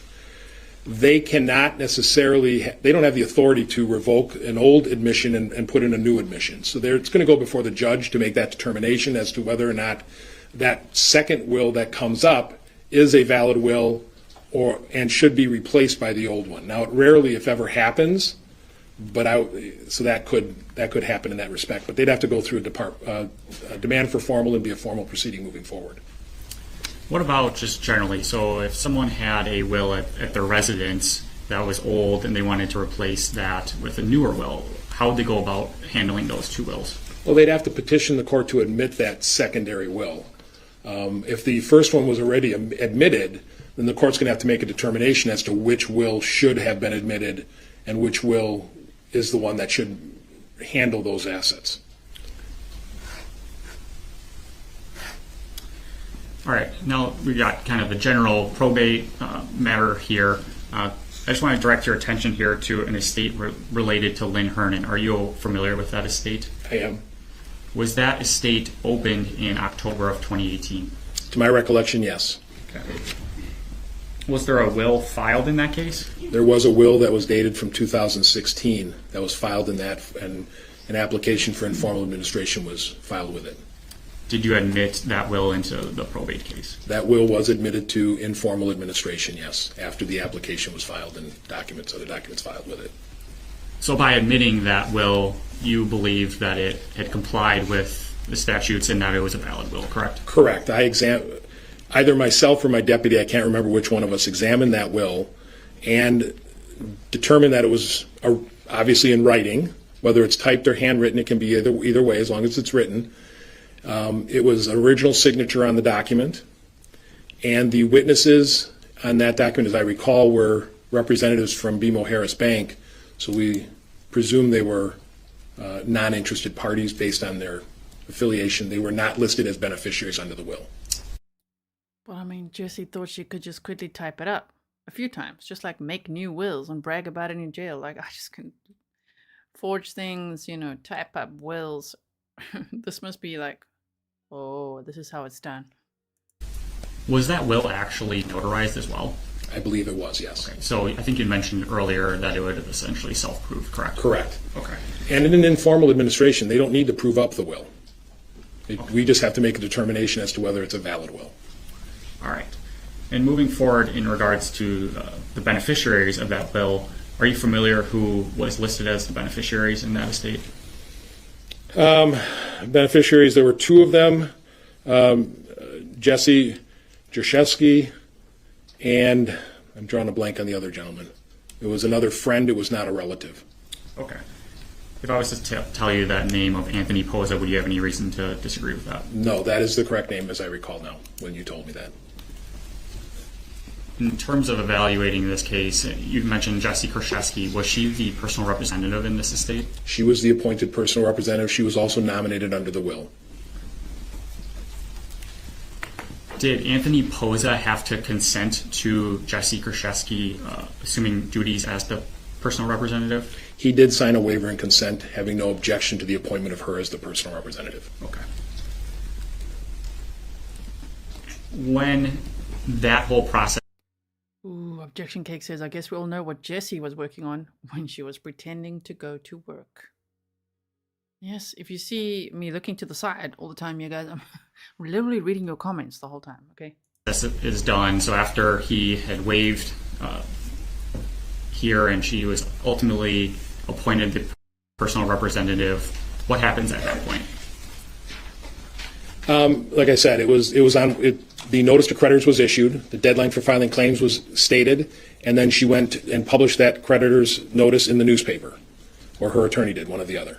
Are you aware of whether or not creditors came forward in this estate? There were some claims filed. How are those claims filed?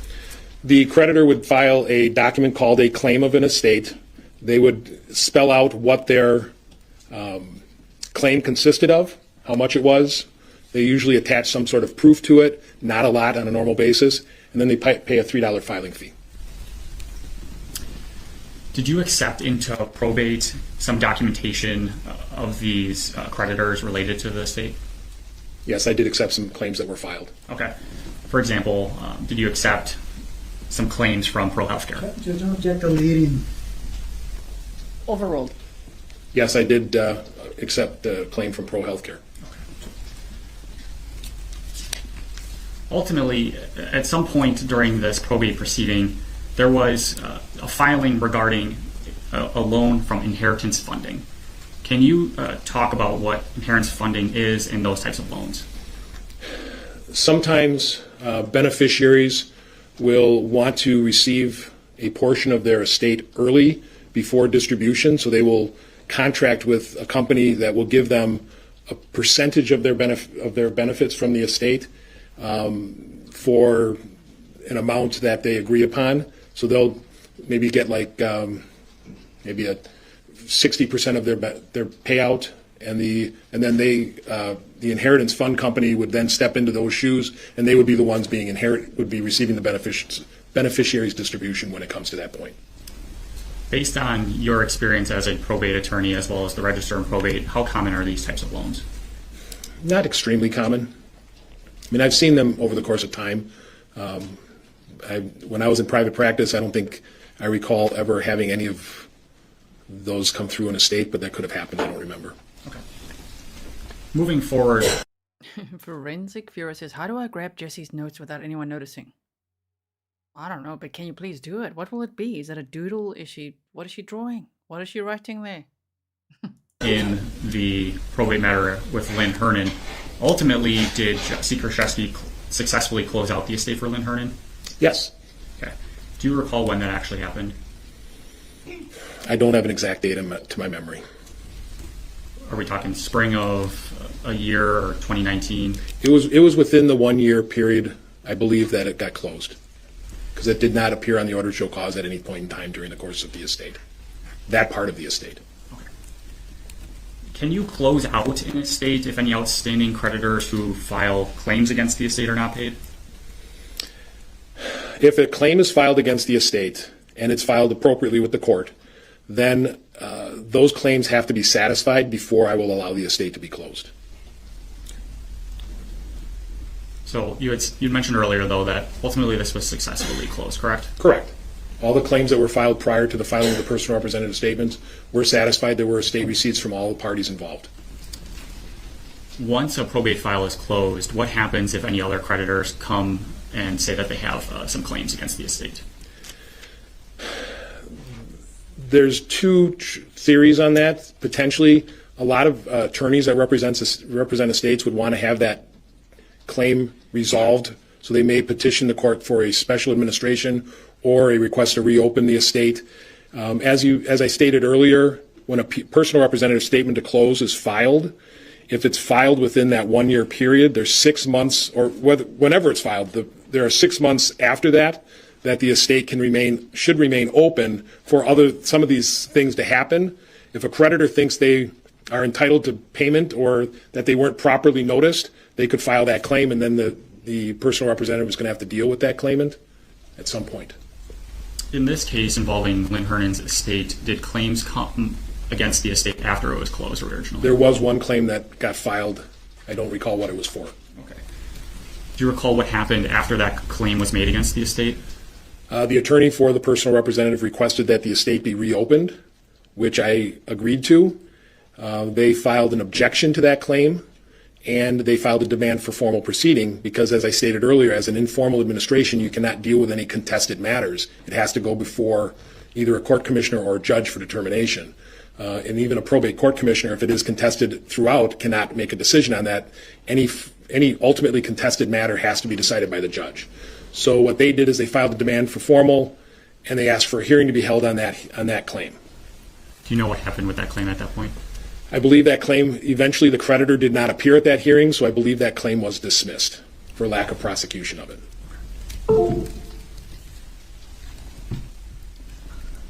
Ooh, Bill Gates is in the house. Computer sounds. Does that mean that the personal representative had paid that claim, or just that they didn't show up? It's just that the creditor didn't show up to contest the objection to the claim. Moving forward in this, after the estate was reopened, did an attorney, Beth Taylor, get involved in this? She was retained by Mr. Pozza as the other beneficiary in this matter. And then further on after that, did attorney Lisa Martinson cease being involved in this case?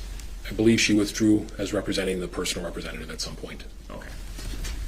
And later on, even more so at that point, are you aware of a time in this estate where Jessy Kurczewski was removed as personal representative? A petition was filed by attorney Beth Taylor on behalf of her client, Anthony Pozza, requesting that she be removed as personal representative in the estate. And that came before, I believe that matter was contested, so that came before Judge Maxwell, who made the decision as to whether or not to remove her. Do you know what that decision was? He eventually did remove her as personal representative. Do you know then who was appointed personal representative? Mr. Pozza was appointed as a successor personal representative at that time. Okay, thank you. Your Honor, I'd like to show the witness here, exhibits 67 through 86 on his screen only. And I'm just going to ask Mr. Buccaneer to slowly scroll through each of these exhibits. And once we've done that, I'll ask further follow-up. All right, go ahead. After seeing all of those exhibits, are you familiar with these exhibits that just have been shown to you? Yes, I am. Are these all filings in the probate matter involving Lynn Hernan? Yes, they are. Do those appear to be true and accurate copies of those filings? To the most part, I think some of them only have like one page, but not the full document. Okay. But what you've seen here, you don't have any reason to believe that they've been doctored in any way? Not that I can tell. Okay. Your Honor, move exhibits 67 through 86 into evidence and ask for permission to publish. No objection. Exhibits 67 through 86 are all received. Permission to publish granted. We're just going to start with exhibit 67 here. And I'm going to, when this ultimately gets pulled up, I'll ask some follow-up. Yes.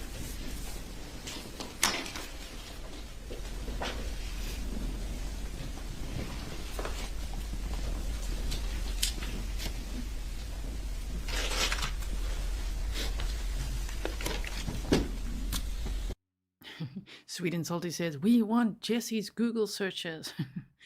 I know, right? Yes, we do. We've already heard about the PDF, right?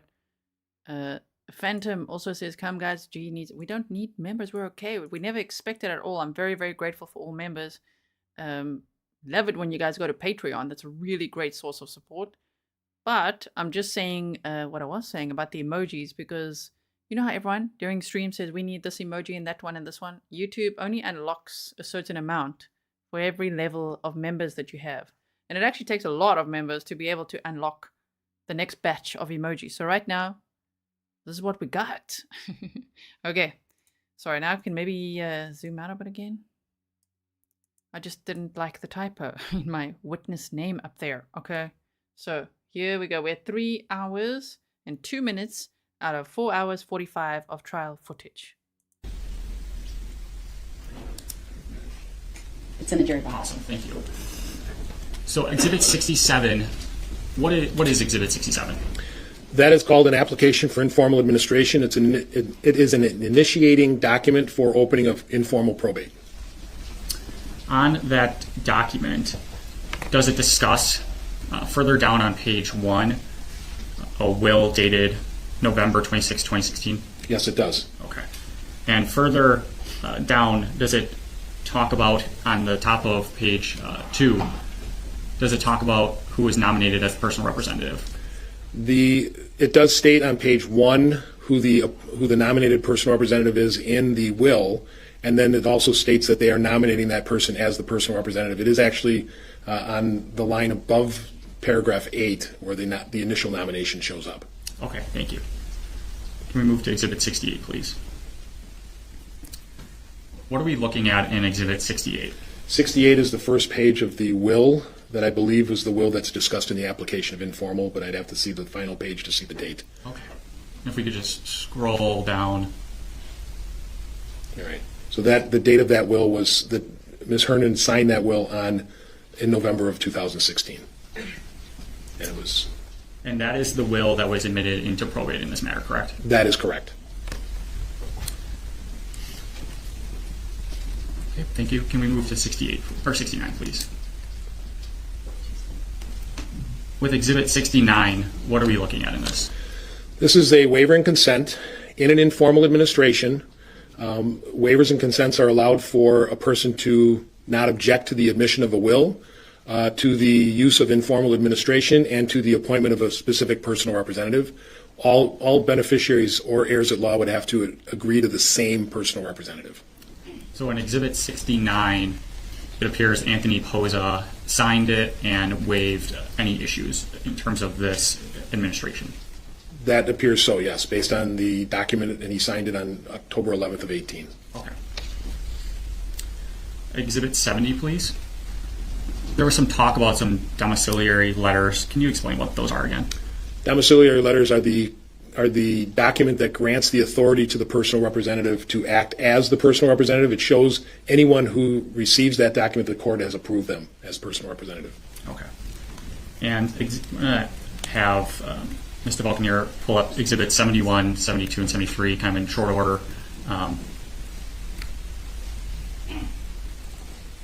Are Exhibits 71, 72, and 73 claims against the estate? Yes, they are. And again, those were filed here, and those have to be satisfied essentially before this probate matter can be successfully closed out, correct? That is correct. Okay. Exhibit 74, please. We were talking a little bit about inheritance funding and those types of loans. Is this a copy of that loan that was submitted? Yes, it is. In that loan, under, I believe, paragraph 1 and 2, does it discuss the terms of that loan? Yes, it does. Could you please tell the jury the terms? So basically, the person, that being Jessy Kurczewski, received $10,000 for the ability for this company to receive $18,700 out of the estate. She received cash in the amount of $10,000. Paragraph 3 actually says that if they pay it back within a period of time, some certain, then they would release that lien. Okay. That leads us perfectly into Exhibit 75.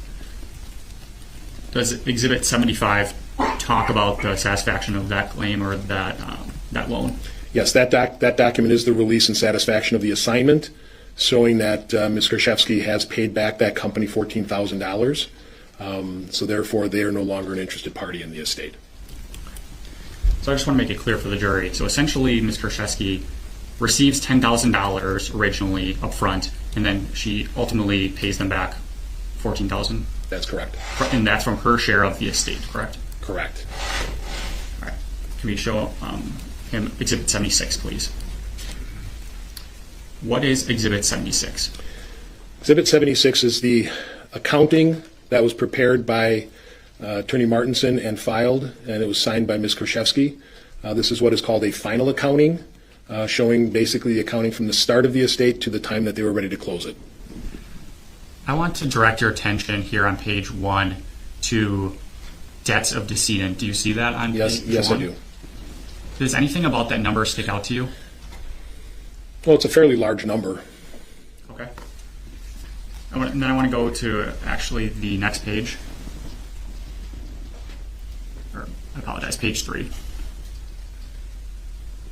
And page 3, that further talks about capital gains and further debts of decedent, correct? Yes, page 3 begins basically the breakdown of what all of the numbers were made up of that were on page 1.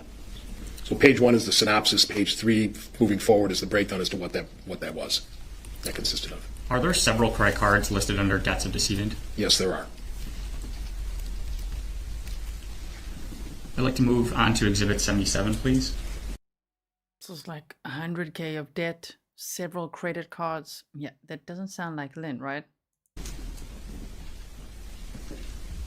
In Exhibit 77, what is this document telling us? Exhibit 77 is the personal representative statement to close.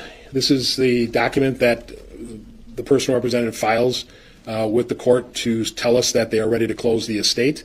Once this document is filed, that starts the 6-month period to run for people to object to anything that occurred during this estate. This basically states that they've given notice to all the parties. The time for filing claims has expired. They fully administered it. They provided an inventory to the benefit to all interested parties, that being the beneficiaries in this matter. They've sent they've paid there are no unpaid claims. They've provided a copy of this statement to all the interested parties and any outstanding creditors, which at this time there were none. And they furnished a full accounting of the administration in writing to all persons interested, and they paid attorney fees. Moving on to Exhibit 78, please. Is Exhibit 78 a claim against the estate that was filed in June of 2019? Yes, it is. That was after Ms. Kurczewski had successfully closed the estate, correct? That's correct. Okay. And I think we had gone over this, but someone can make a claim after the estate is originally closed, correct? That is correct. Okay. And then at this point, shortly after, sometime that summer, did Attorney Martinson move to reopen the estate? Yes, she did. Moving on to Exhibit 79, please. What is Exhibit 79? Exhibit 79 was the personal representative's objection to that claim that was just on the screen before. Perfect. That's Exhibit 78. All right, thank you. Moving on to 80. Is this another claim that was filed against the estate after it had originally closed? Yes, this is a different claim that got filed back in July of 2019. All right. And similar process, I'm going to show you Exhibit 81. Is this also an objection to this claim? Yes, this is an objection to that particular claim. And I believe earlier in your testimony, you had stated essentially these claims against the estate ultimately were dismissed because they didn't show up at that hearing. That's my recollection. All right. Moving on to Exhibit 82, please. Is this the petition to remove and replace Jessy Kurczewski as the personal representative? Yes, this is the petition that was filed by Attorney Taylor on behalf of her client, Anthony Pozza. Thank you. Moving on to 83, please. What are we looking at in Exhibit 83? This is a document that was filed by Ms. Kurczewski purporting to be a will that was executed by Ms. Hernan after the 2016 will, but before she died. And this was filed, it was a handwritten document. I don't think, we looked at it, it was obviously an originally handwritten document, but we didn't know if it was original will or not. You stated earlier, though, that a will being handwritten in and of itself is not a problem, though, correct? No, that's called a holographic will. Okay. Was this will eventually admitted into this estate? It was filed in the estate, but it was never admitted to probate. Why not? I believe the court, after it was objected to, determined that it was not a valid will. Or no, I apologize, I take that back. The court determined that notice was not provided. Judge, this is hearsay. Overruled. You can continue. This came before Judge Maxwell in a hearing, and he dismissed this document because the document was not properly petitioned for admission and it was not noticed to the parties. I want to scroll down to page 3 of Exhibit 83.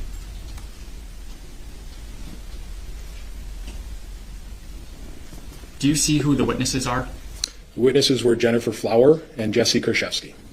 All right, and then apologize, Mr. Buccaneer, can we please scroll back up to page 2? I believe the main paragraph at the top here, the first paragraph, does it talk about who the beneficiary is of this will? Based on paragraph 3 of this document, or article 3 of this document, it listed Jessy R. Kurczewski as the residual beneficiary of this document. We talked about this a little bit earlier about disinterested parties. Does that cause a problem with her being the sole beneficiary and a witness here? Potentially, yes. As I stated earlier, a witness cannot receive any more than their intestate share of the estate. And Ms. Kurczewski, as my understanding, was not an heir at law, so she would not receive anything as an intestate heir. So if this will was actually admitted into the estate case, Ms. Kurczewski would have received nothing, correct? Correct. She could have been appointed as the personal representative, but she would have received no assets. It would have ended up going to an intestacy. And so they would have had to locate heirs at law to pass those on to. If we could move on to Exhibit 84, please. What are we looking at in Exhibit 84? This is a petition to remove and replace the last will and testament due to reasons stated in the will being produced. This is Ms. Kurczewski's attempt to get the document that was just as Exhibit 83 admitted to and replacing the will that was dated from 2016. Can you please read to the jury the date that this was filed? It was filed November 4th of 2019. And I apologize, can we go back to 83, please? And scroll to the top of page 1. What date was that filed? November 4th of 2019. Moving on to Exhibit 85. What is Exhibit 85? At this point, it was Ms. Kurczewski's attempt to remove Mr. Pozza as the personal representative, put her back into that position as to the will that was admitted or that was filed on November 4th of 2019. Similar question still asked to what date was this filed? The same date, November 4th of 2019. I just have one more exhibit to go through with you. Moving on to Exhibit 86. If I just pause it, just that sentence, I, Jessy Kurczewski, have a will and testament dated July 29th, 2018, which makes the will dated November 26, 2016, null and void. And interesting that in around July, Jessy had told her boyfriend that Lynn was in a coma at the hospital, when she wasn't. So I think there might have been, I'm speculating, more Visine used from that point already. I say more because, in my opinion, I think this poisoning went on for quite some time. The nerve of this woman, honestly. What is this? This is believed to be a different version of that will that was originally filed on November 11th. This is another version of that will. What date was that filed? It was June 17th, 2020. On the top of Exhibit 86, does it make any reference to Jessy? Yes, it does state that Jessy rewrote and removed, I believe that says authority, and it says need to copy and notarize, serve copy to lawyers. Thank you. I don't have any other questions. Thank you. Cross-exam. Can you keep that same exhibit up? Can you flip to the last Buckle page? up, everyone. Are we ready? I don't know if I'm ready. Guys, we can do this. Deep breath. If we need to speed it up, we will.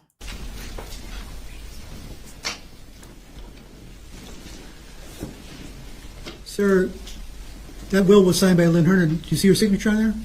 Yes.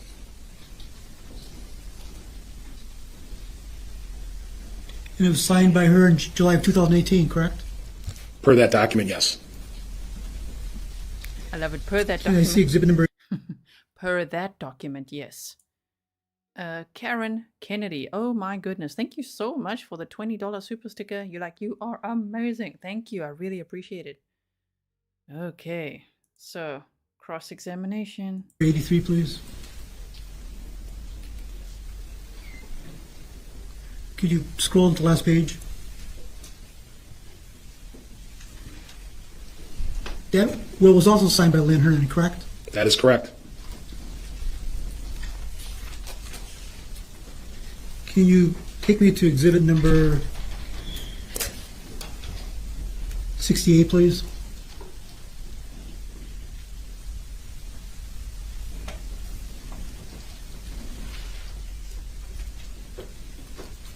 The top page, please. Thank you. Okay. We can already gather we can make this much quicker. The last paragraph, sir, in that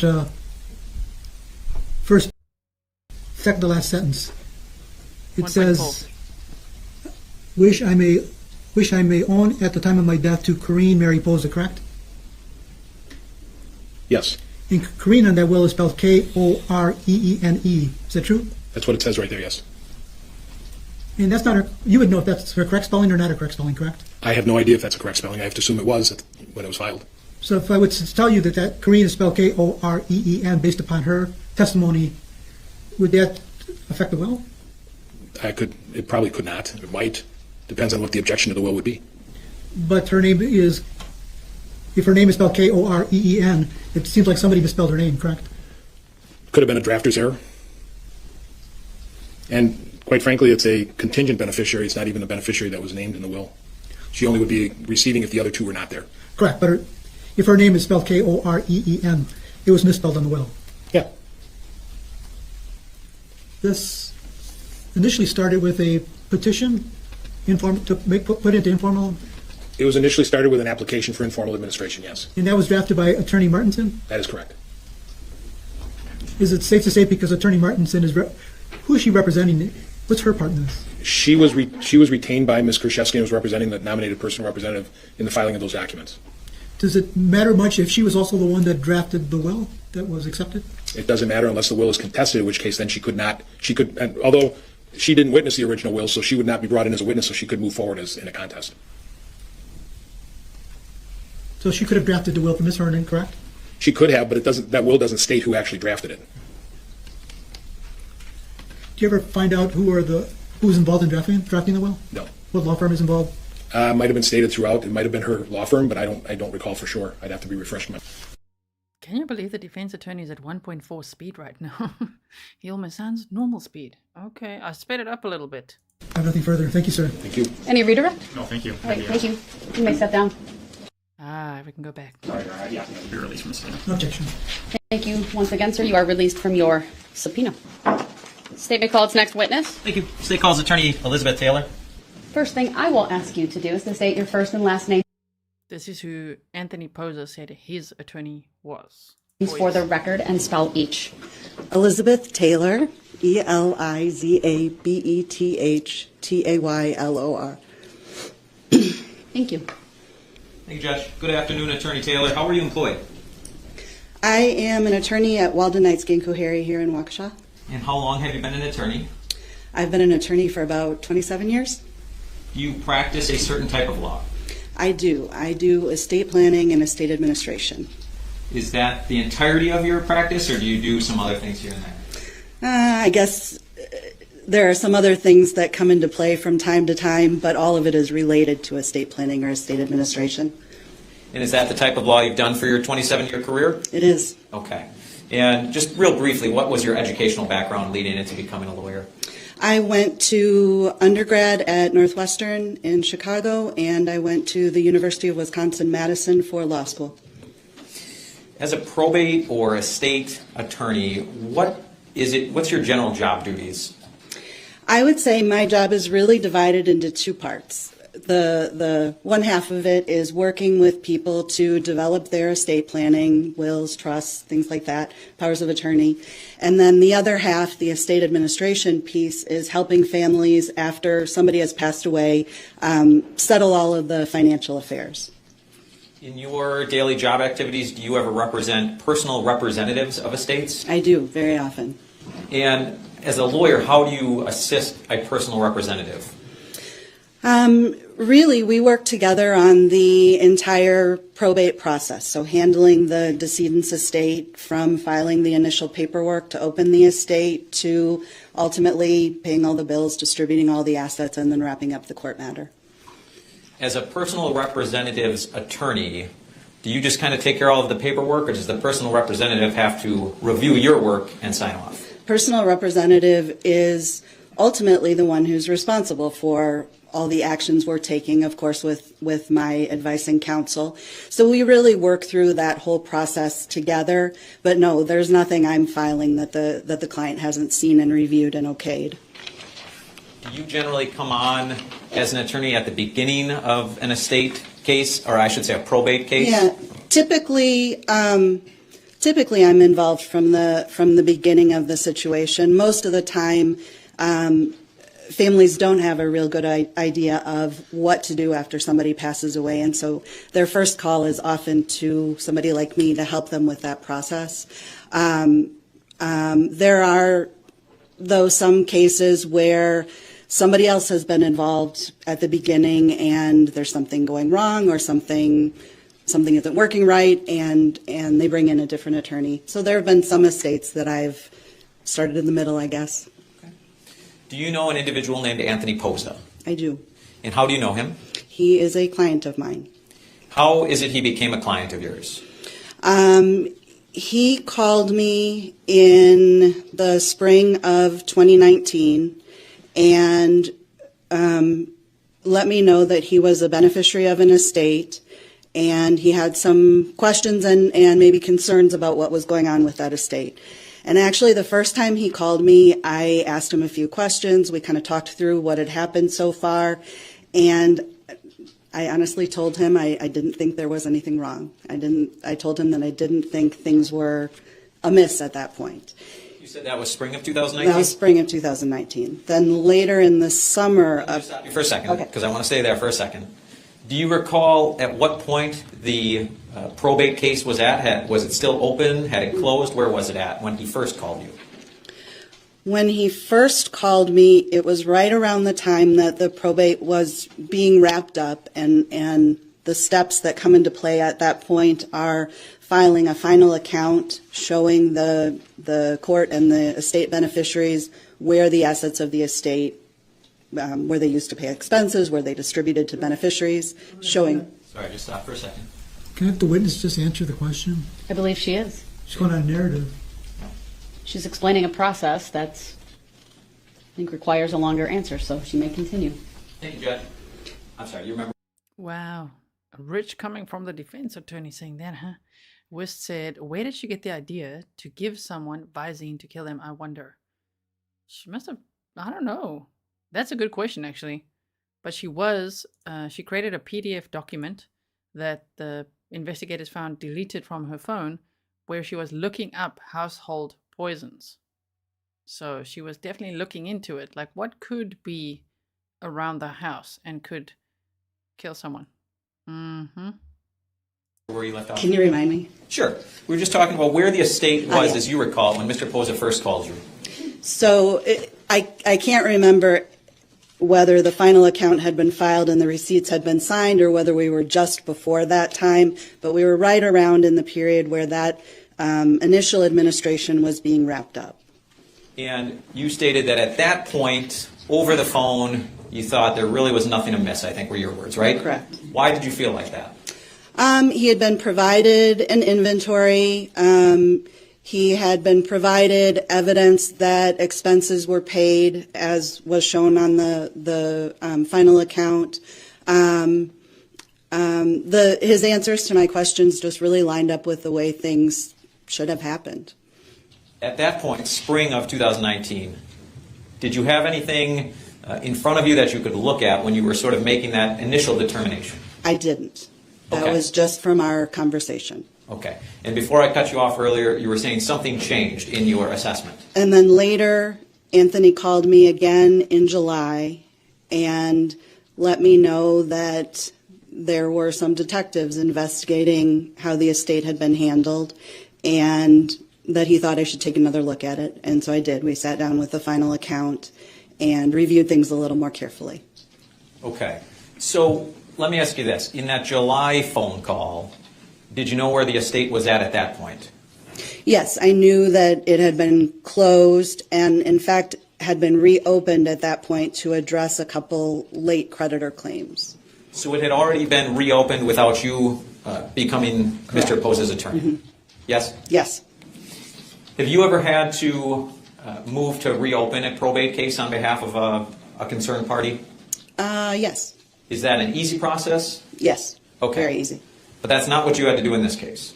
No, the estate was actually already reopened because two creditors had filed claims that the estate owed them money, and those needed to be addressed in court. Okay.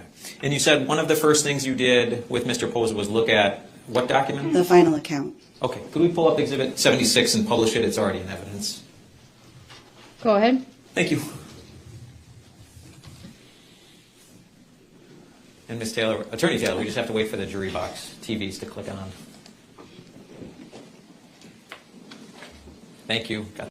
I mean, you guys are right. You could have seen it on YouTube, on a TV show. There's been other cases where it's happened, so who knows what she watched in her free time or where she got the idea from. But it's pretty scary. The thumbs up. And could we make it a little bigger, Mr. Vulcanier? Thank you. All right. Attorney Taylor, do you recognize this? I do. Is this the final account statement you've been referencing? Yes, appears to be. When you and Mr. Pozza looked through this, did you find anything that stuck out to you? I did. What was that? If you go to... And Attorney Taylor, let me stop you, because you actually have a touch screen in front of you. So if you want to circle and direct all of our attention to what you're talking about, that would be great. I like the way she's like, oh, yes, you can highlight things with your finger there. It's pretty cool.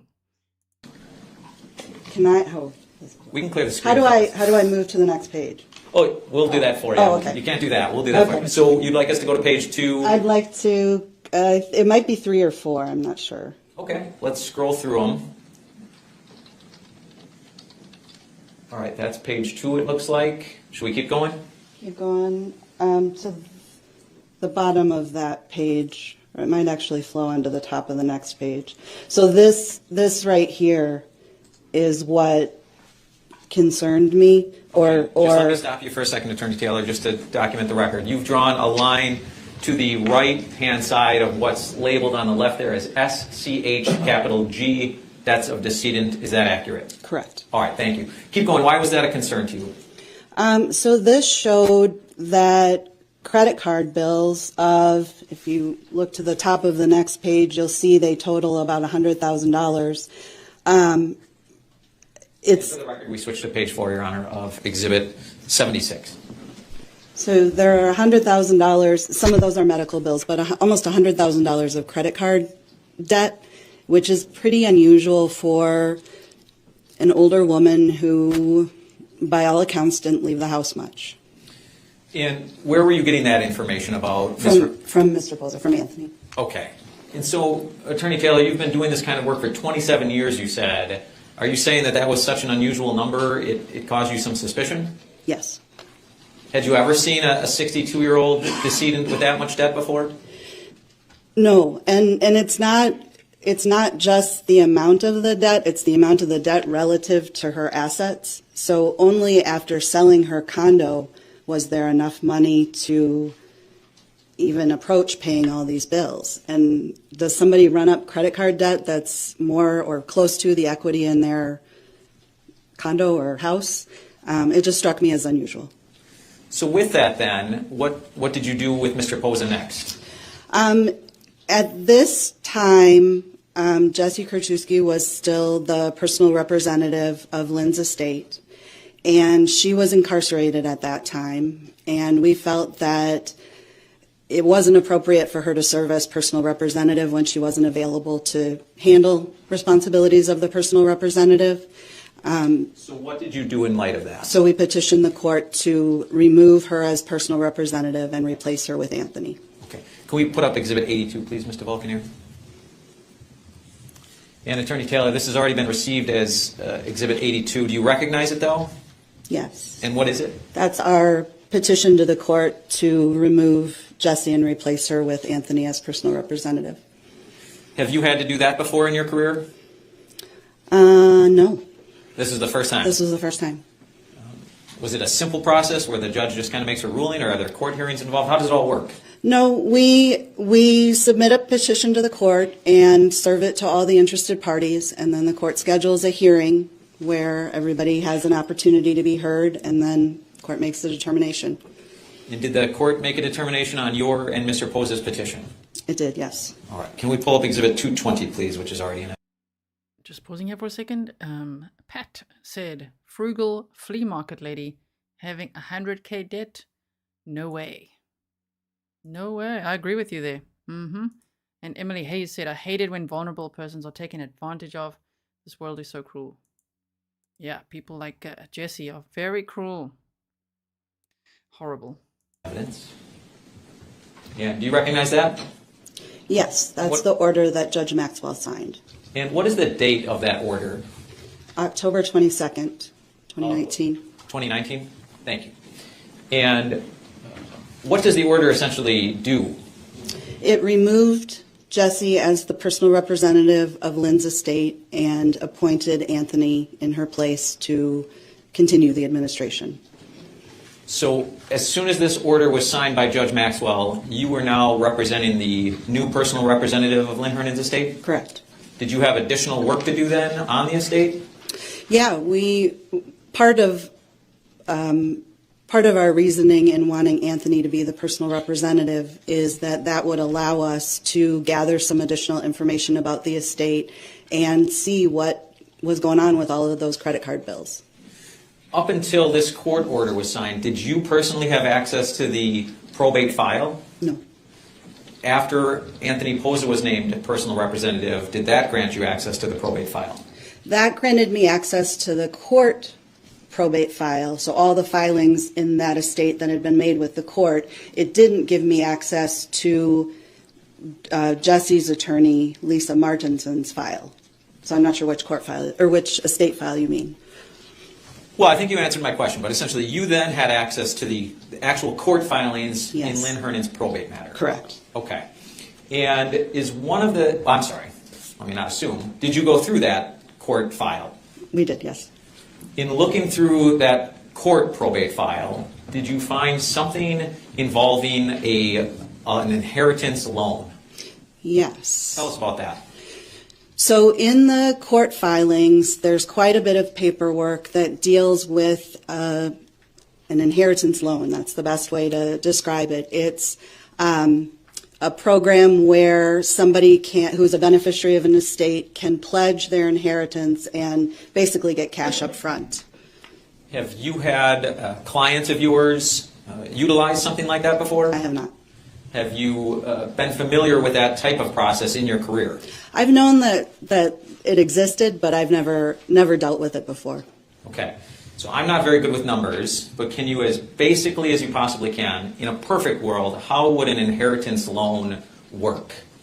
So recall that it's the beneficiary of the estate pledging their inheritance to get cash sooner.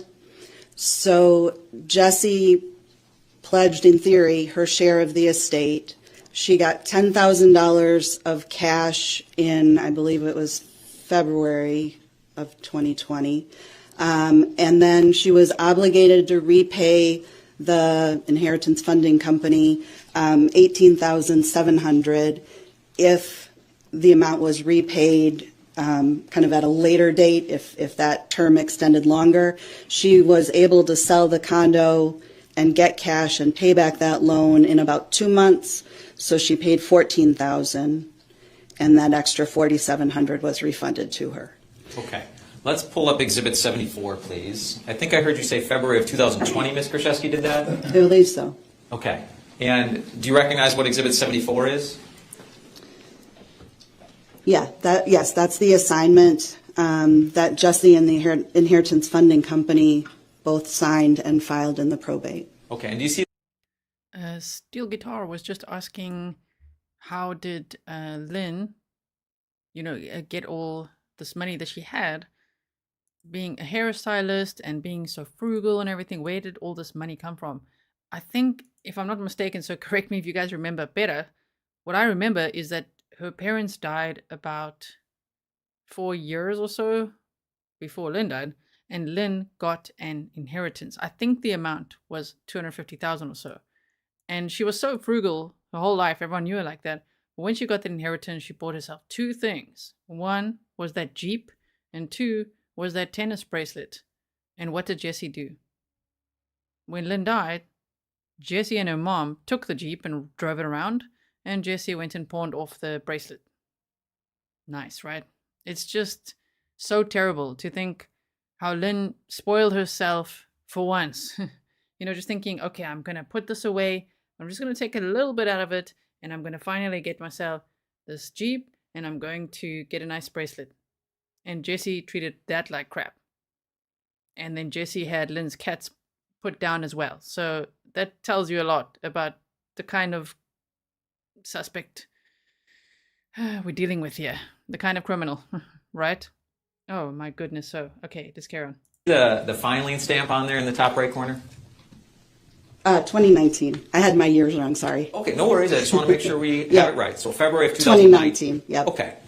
And does it talk in that document about what amount Ms. Kurczewski was essentially putting up or offering the loan company for that $10,000? Can you scroll it down? There we go. So the $8,700 right here. $8,700 or? Sorry, $18,700. Okay. And then she got the immediate cash payment of $10,000. Okay. So if I understand you correctly, this company gave Ms. Kurczewski $10,000 with the promise that when she got her share of the inheritance, she would give them $18,700. Correct. And then you said something about an early payment type thing. What is that? So apparently they give you a little bit of a discount if you can pay back sooner. And so it was paid back. Would you object the foundation as to how this witness knows what this company does? If she knows, she may answer. Overruled. So since there was cash in the estate, that was used to pay back the inheritance funding company. Okay. And in fact, that early payoff rebate, can we see that in paragraph 3 there on? Yes. Okay. And so can you just finish describing that process? So when a check was written to Attorney Martinson's attorney trust account for her fees and costs plus the amount to pay back the Inheritance Funding Corporation. That was used to pay back $14,000 to the Inheritance Funding Corporation.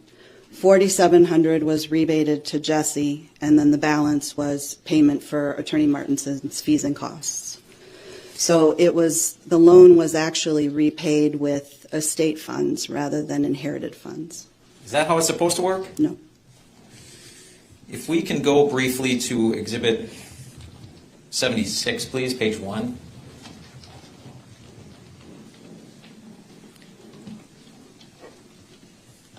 And if we can scroll down just a little. And Attorney Taylor, right above that signature on the right-hand side, do you see an amount listed as attorney fees or attorney and then a number to the right of it? Correct, yeah. What is that number? That number represents the attorney's fees paid out of estate assets. And what was the attorney's fees in this case? $3,020. Okay. And as the personal representative's attorney now, after Judge Maxwell's order, were you also able to get access to the estate bank account? Yes. And were you able to see what had actually come out and gone into that account? Yes. All right, I'd like to show just the witness exhibit 123, please.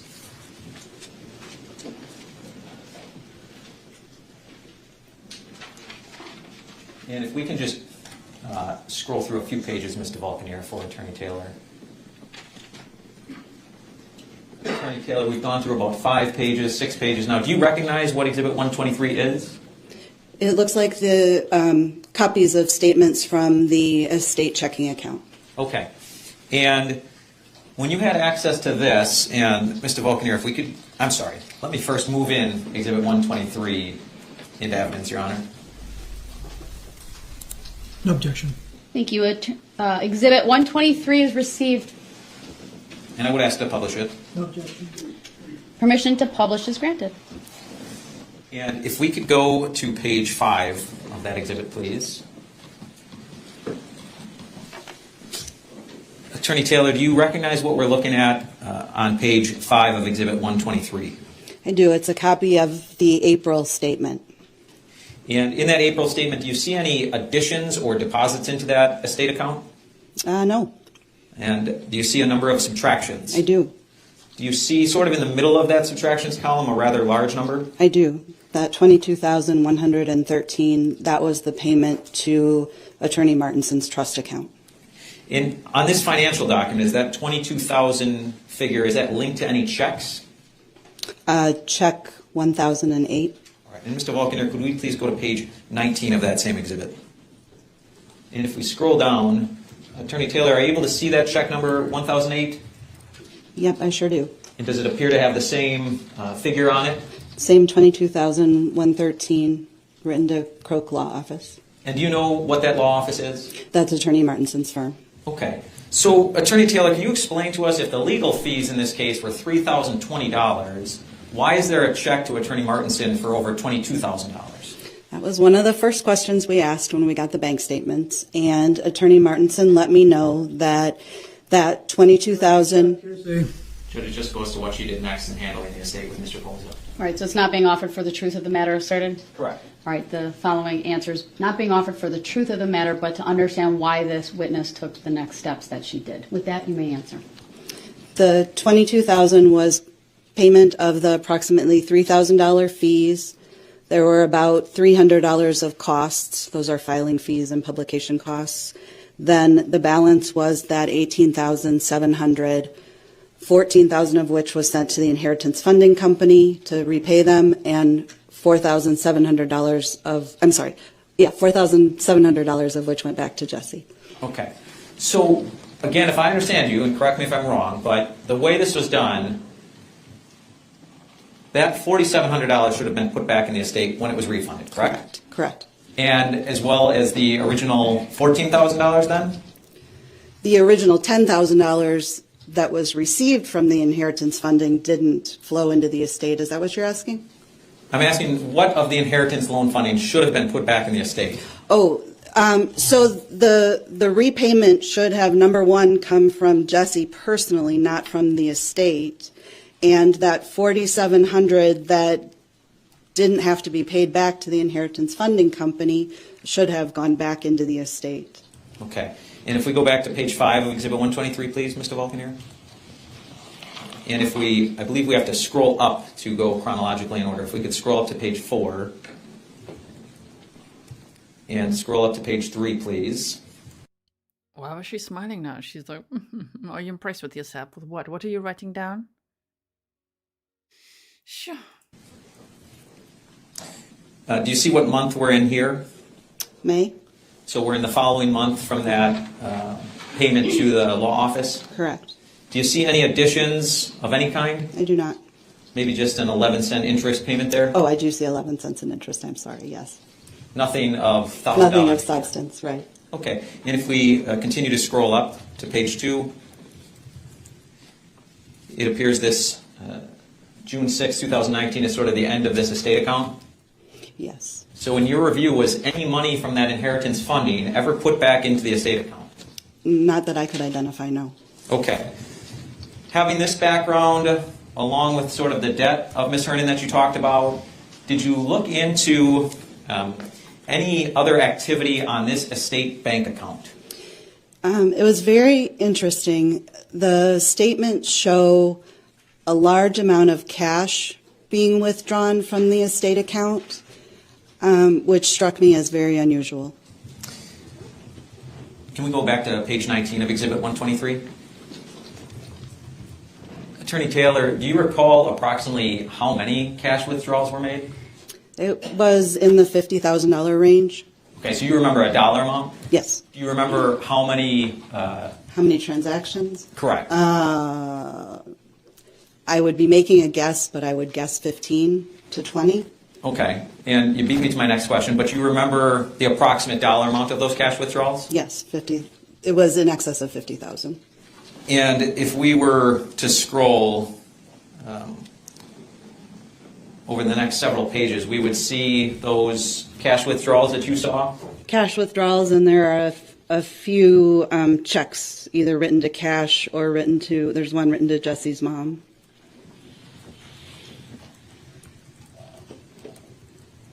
One written to herself.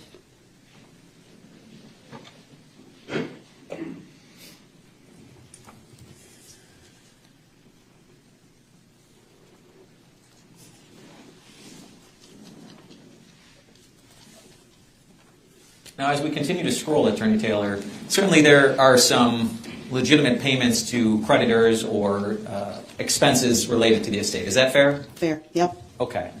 And in your experience, and that's fine, Mr. Vulcanier, thank you. We've scrolled now to page, gotta get my eyes checked, page 25.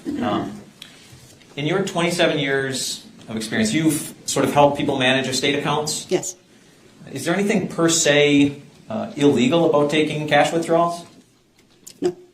Are there any rules to it when a personal representative does take cash withdrawals? A personal representative is a fiduciary, and they have an obligation to act in the best interest of the beneficiaries of the estate. So not the personal representative's best interest, but the beneficiaries. And so there are certainly things I could think of that would be legitimate reasons for taking cash out of an estate account. Maybe somebody needs to pay the painters in cash or something like that to repaint before selling. But I can't think of a reason you'd need that large a sum of cash. Do you know, while you were representing Mr. Pozza, did he or yourself ever reach out to Ms. Kurczewski to ask what in the world were all these cash withdrawals about? I did ask Attorney Martinson that question, and she didn't know anything about them.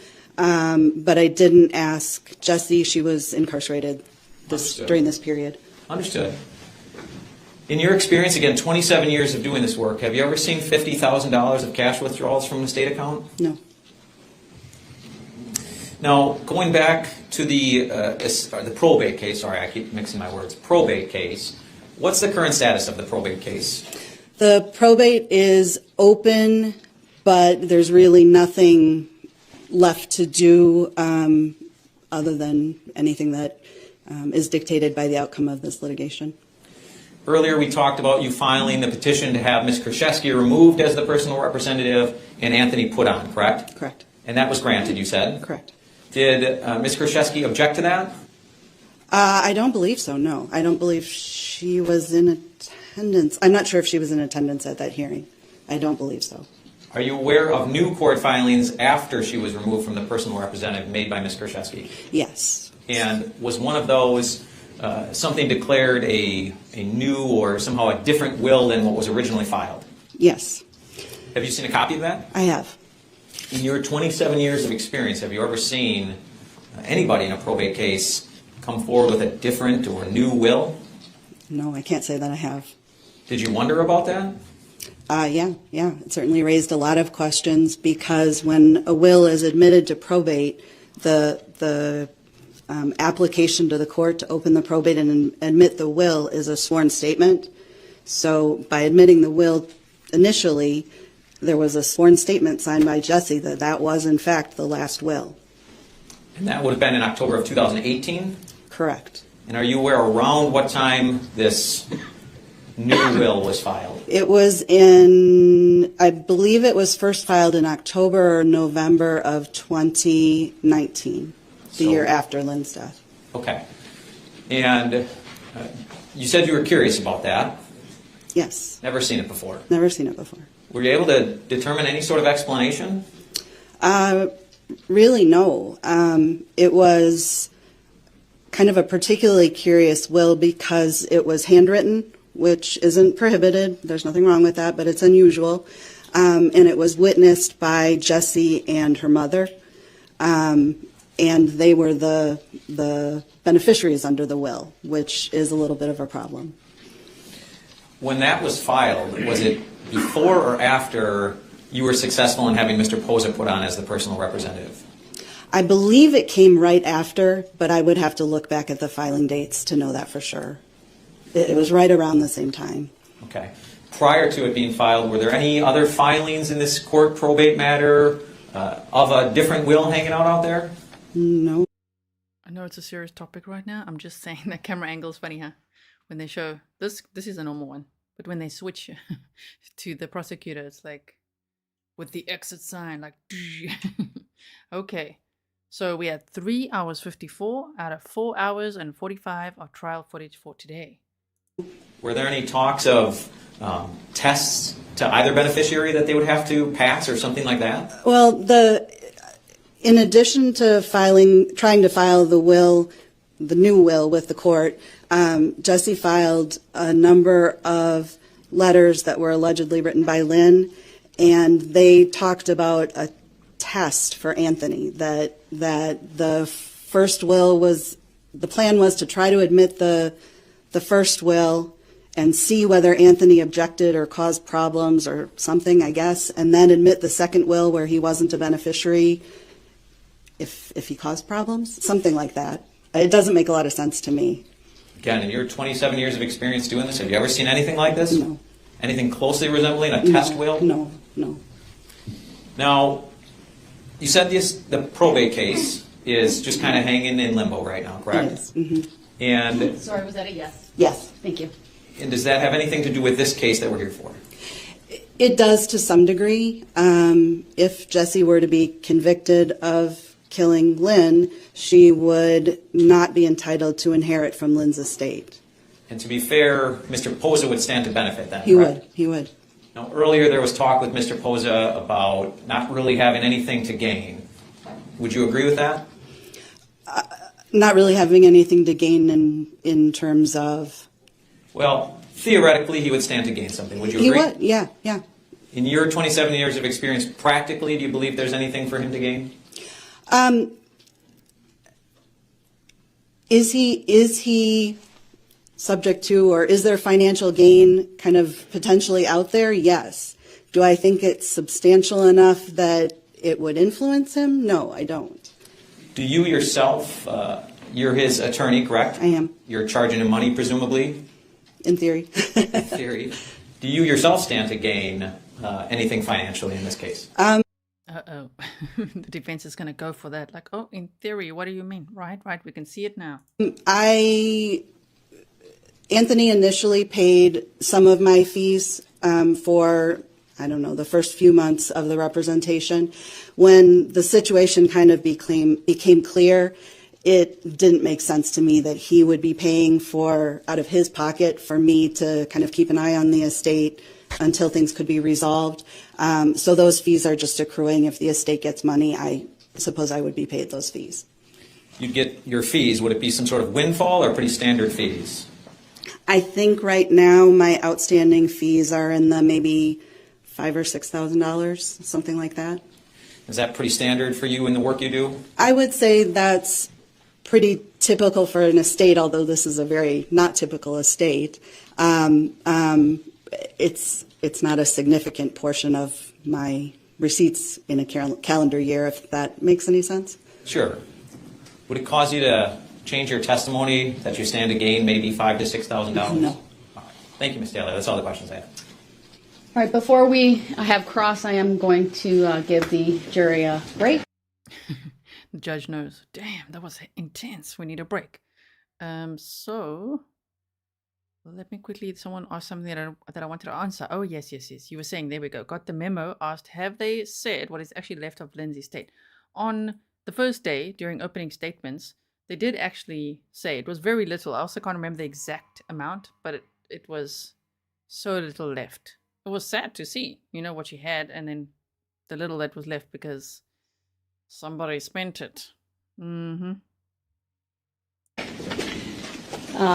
we'll take about 15, 20 minutes. It's an approximation, but all right, for the jury, please. All right, thank you, everyone. Please be seated. Attorney Galaviz, you may start your cross. Thank you. Yay, we teleported right through that break. Now we're getting ready for cross. Are we ready? Let me take this off here because I've got to change the text again. Are we ready for cross-examination? The defense will now be questioning the witness. Here we go. Judge, ma'am, you said you handle wills, correct? Do I draft wills? Yes. Yes. And it's safe to say that normally the person that you meet with ends up being the personal representative of the will? Usually when I meet with a family, I want the person who's going to be the personal representative to be part of that discussion, yeah. Is it uncommon that the personal representative is also the beneficiary? Is that uncommon? No, it's really not. There are even times that they're the only beneficiary, correct? There are times, yeah. And in regarding this, we addressed this loan that Jessy apparently got with the estate. That's like a payday loan, isn't it? It is kind of like that, yeah. Get your money now. You indicated that Gotta speed it up a bit. Mr. Pozza came from Lestrange, correct? Mm-hmm. Is that a yes? That's a yes. And he said that he was sent to you, or he talked with sheriff personnel or detectives or something like that, correct? Correct. Did he identify who those individuals were? He may have told me at the time, but no, I don't recall. Did he tell you about what month and year that this happened, that he approached you? What month and year did he approach me? Initially, it was in the spring of 2019. I can't remember if it was April or May. And did he have any information regarding his discussion with some of these detectives, like documents? Did he have documents from his discussion with the detectives? Not that I recall, no. Did you ask for names and numbers of these detectives? No.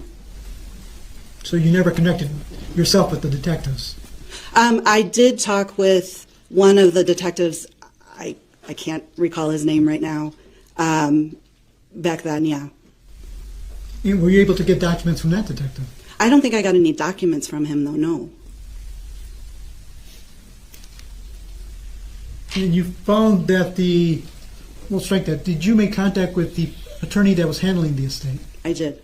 And that would be Lisa Martinson, correct? Correct. And she had filed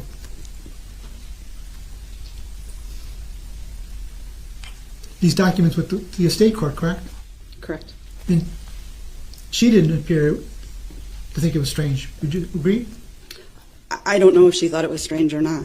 Were you aware that Lisa Martinson had handled the estate of Lynn Hernan's mother, Lorraine? I think I did know that, yeah.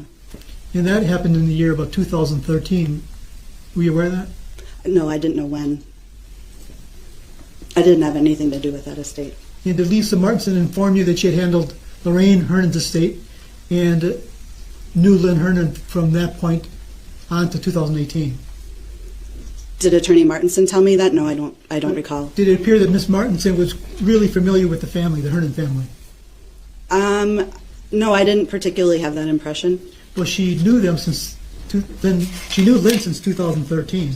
Object to relevance. If you could be absolutely right. Hold on, there's been an objection overruled. So now you may answer.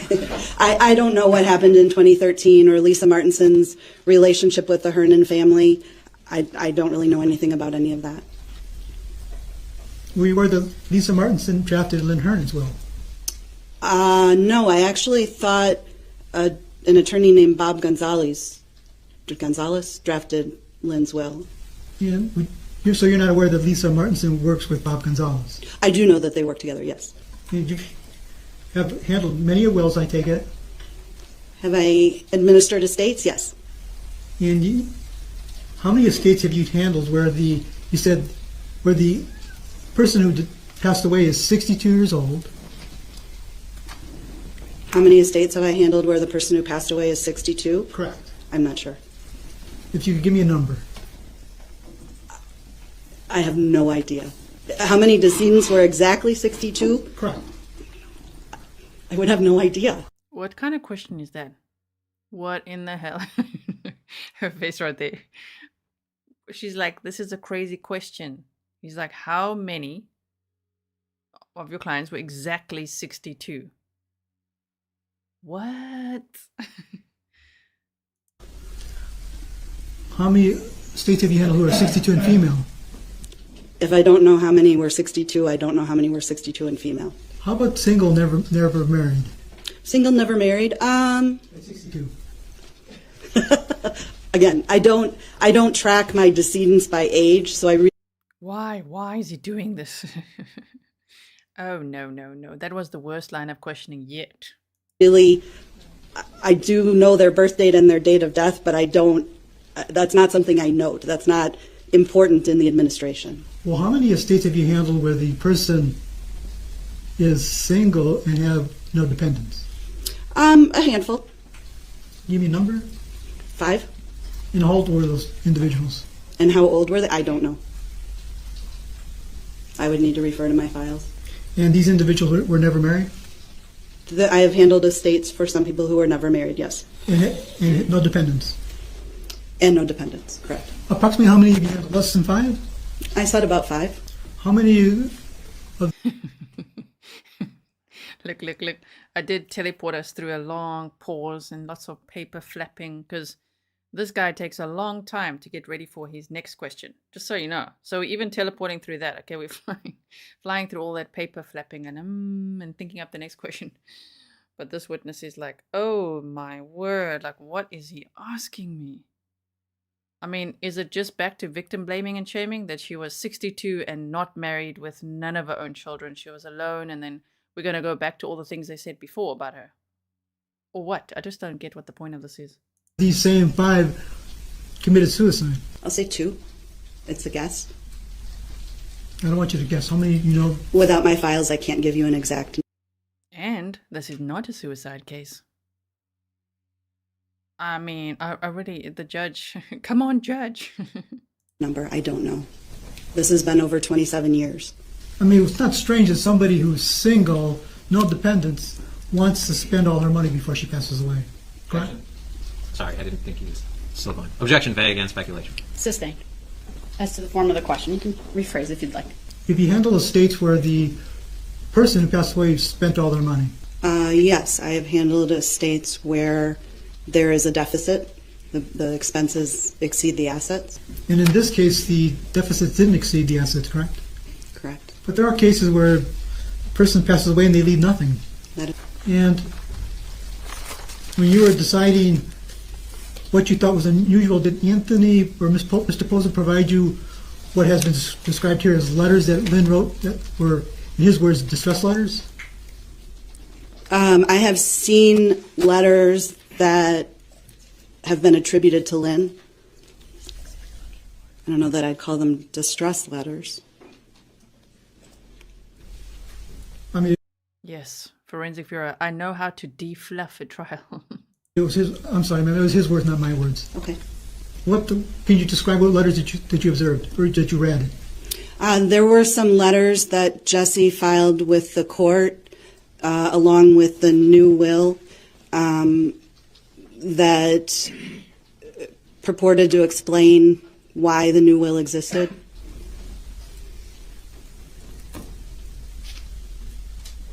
And were those letters, did they have a name on the letters as to who drafted it? I believe they were signed with Lynn's name. So those letters How about a little bit quicker now? all had Lynn Hernan's name on it? I don't remember if it said Lynn or Lynn Hernan. I'm not sure. How many pages of those letters did you read? I don't know if it was 4 or 6. What was your impression of the letters? Given that they referred to the new will and talked about the new will and all of the concern I have about the new will, I didn't put much weight on them. Well, the new will, you're referring to the one that was filed by Jessy, if I can give you... In 2019, yes. Exhibit number 56. I'm showing you, can you take it down then? I'm showing you it's marked as exhibit number 56. You want the witness to see it, or? Correct. Oh, yeah. Okay, put it back up for the witness, please. Were these the letters, you want me to scroll slowly? Yeah, if you would scroll down some. Am I scrolling too fast? I'm sorry. No, you're fine. I don't know that I've ever seen this particular letter. I want you to do this for me. Let me take you to... The first one about the cats, I don't think I'd ever seen that. I'm showing Yeah, you... this is the will. The new will, right. So this was provided to you by the court, or Jessy sent that directly to you? Both. When she files anything with the probate, I see it electronically because I'm on the probate. Judge, I'm sorry to know. Can I just ask for a sidebar briefly on this issue? And let's use the same. We're doing the Grizzly zoomies. Grizzlies? Let's do zoomies through this. Oh my goodness. Exhibits that were used previously, so this is a portion of. Exhibit number... I moved that exhibit number 56 into evidence and asked that it be published. I don't object, subject to what we discussed in that sidebar. Understood. Exhibit 56 is received. Permission to publish is granted. Ma'am, exhibit number 56 is in front of you, page 5. Do you see it? Yes. It's entitled Last Will and Testament of Lynn Hernan, correct? Mm-hmm. Is that a yes? Yes, Lynn A. Hernan, yep. And it first starts out with I, Lynn Hernan, being of sound mind and body.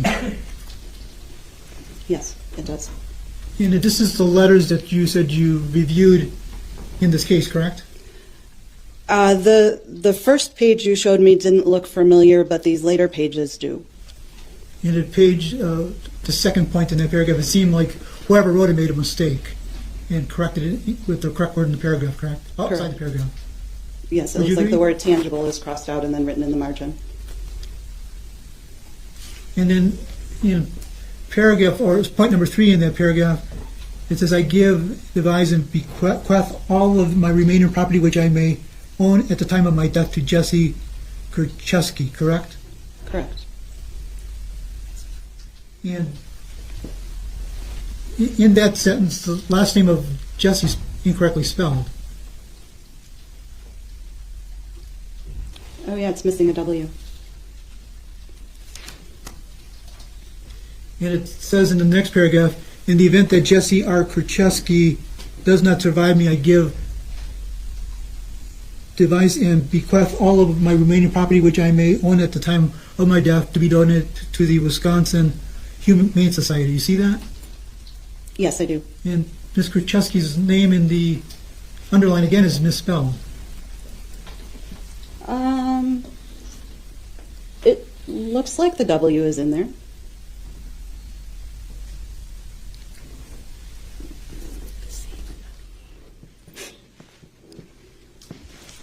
The C is there, but not the E. You can hear the other defense attorney whisper in his ear, there's the C there, but not the E.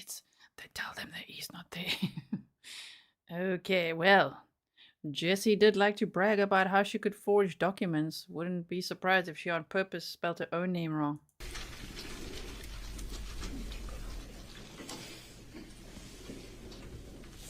See where you're pointing? Oh, yes, I see that one is also misspelled. I thought you were looking at the one up above.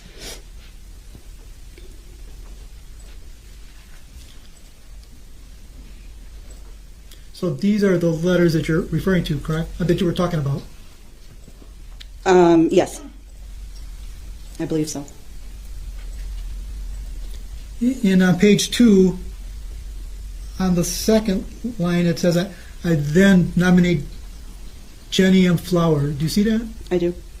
And Ms. Flower's name is Jennifer, her first name. Okay.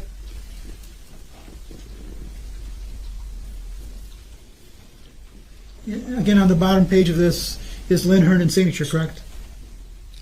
It says Lynn Hernan, yes. I don't know that she signed it.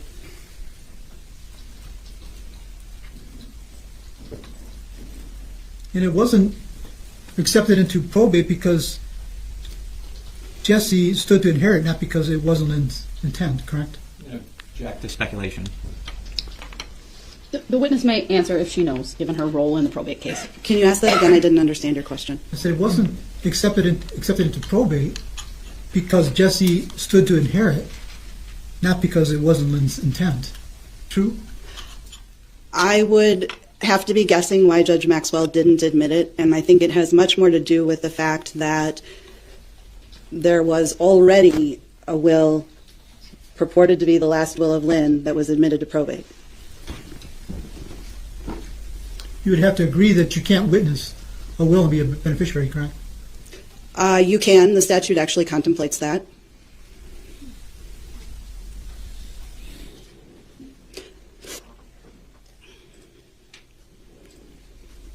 The statute says that if you are a witness to a will, you're limited to your intestate share of the estate. And for somebody who's unrelated to the decedent and not married to the decedent, there is no intestate share. Correct. And in this case, Jesse's share would be 0. She's nodding along like, yeah, I know this. Yes. She knows all about it. That is correct.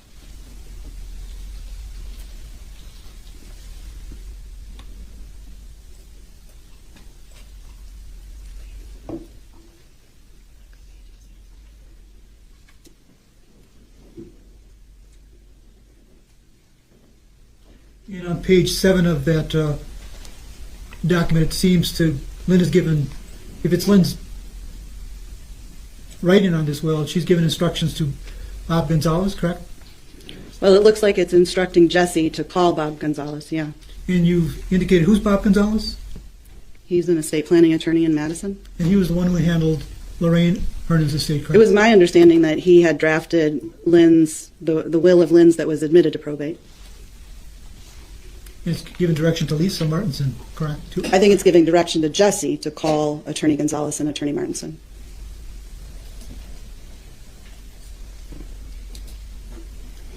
And this is the paragraph where it's talking about Testa Anthony. Right.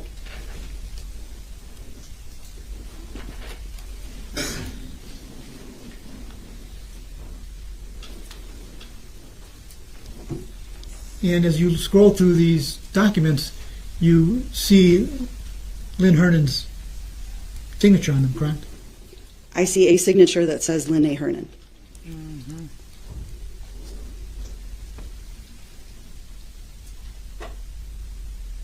And at the bottom of page 9, again, there's somebody who's written the name Lynn Hernan on it, the date of September 3rd, 2018, correct? Okay, whoa. What is going on here? Did you see above when they showed that a few pages back? It said, my advice Wait, I don't want to go back. It was like, my advice, just use the new will. It'll save you a lot of trouble and headaches. And this is, bring a pile of ashes with you. I wish I would have been, I don't know if some of it's cut off, to take you on a trip or even get that side by side we always talked about. Jenny, thank you for being my friend. You know me and goodbyes. I'll see you someday around the yellow brick road. Okay. Or, in our case, in the sand on the beach. Right. Okay, Jesse. September 3rd, 2018. You know that shortly after this, Lynn was in the hospital for 13 days. She was released on September 28th. She died on October 3rd. Oh, whoa. I see that, yes. And from this case, you know Lynn Hernan passed on October 3rd, 2018, correct? I do. And above her signature, the last sentence, she's talking to Jenny, and she's saying, Jenny, thank you for being my best friend, correct? It looks like that's what it says, yes. Yes, so out of everyone that Lynn would write to, it's going to be Jenny and Jesse. Yeah, the two that tell Lynn's ex-boyfriend and longtime friend, don't call this number again. Lynn is fine. When he's just like, where is she? Like, I want to drop off a gift for her. Like, what is going on? And they're like, don't call this number again. Oh, yeah, she's going to be writing goodbye notes to Jesse and her mom. And she says, you know me, and goodbyes. I'll see you someday walking around the yellow brick road. Or in our case, in the sand on the beach, correct? That's what it says, yes.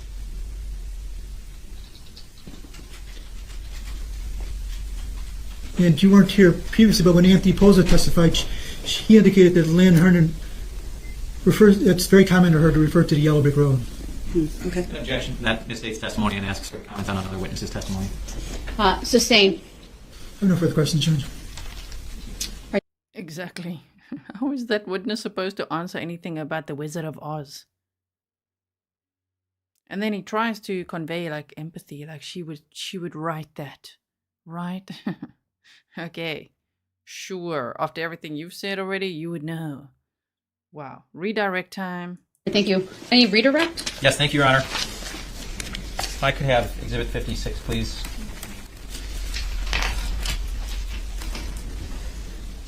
As we bring that back up, Attorney Taylor, do you know where those various letters that were part of Exhibit 56 came from? They were filed with the court along with the new will, and there was a request to admit them to probate. Okay, that's how you came to know of them, correct? That's how I came to know them, yes. Do you know where those physical letters actually came from? No. Okay. And at least as far in Exhibit 56, do you see that up on your screen now? I don't yet. Oh, I'm sorry. I rushed it. Let me know when it's up on your screen, please. Yes, please. Thank you. Now, Attorney Taylor, if this exact document had been filed in the probate court, would there be some sort of court markings on it? At least on the first page, yes. If this isn't, I don't know if this is the first. I'm going to literally lose my ish. Jesse, I worry about my cats. What will something?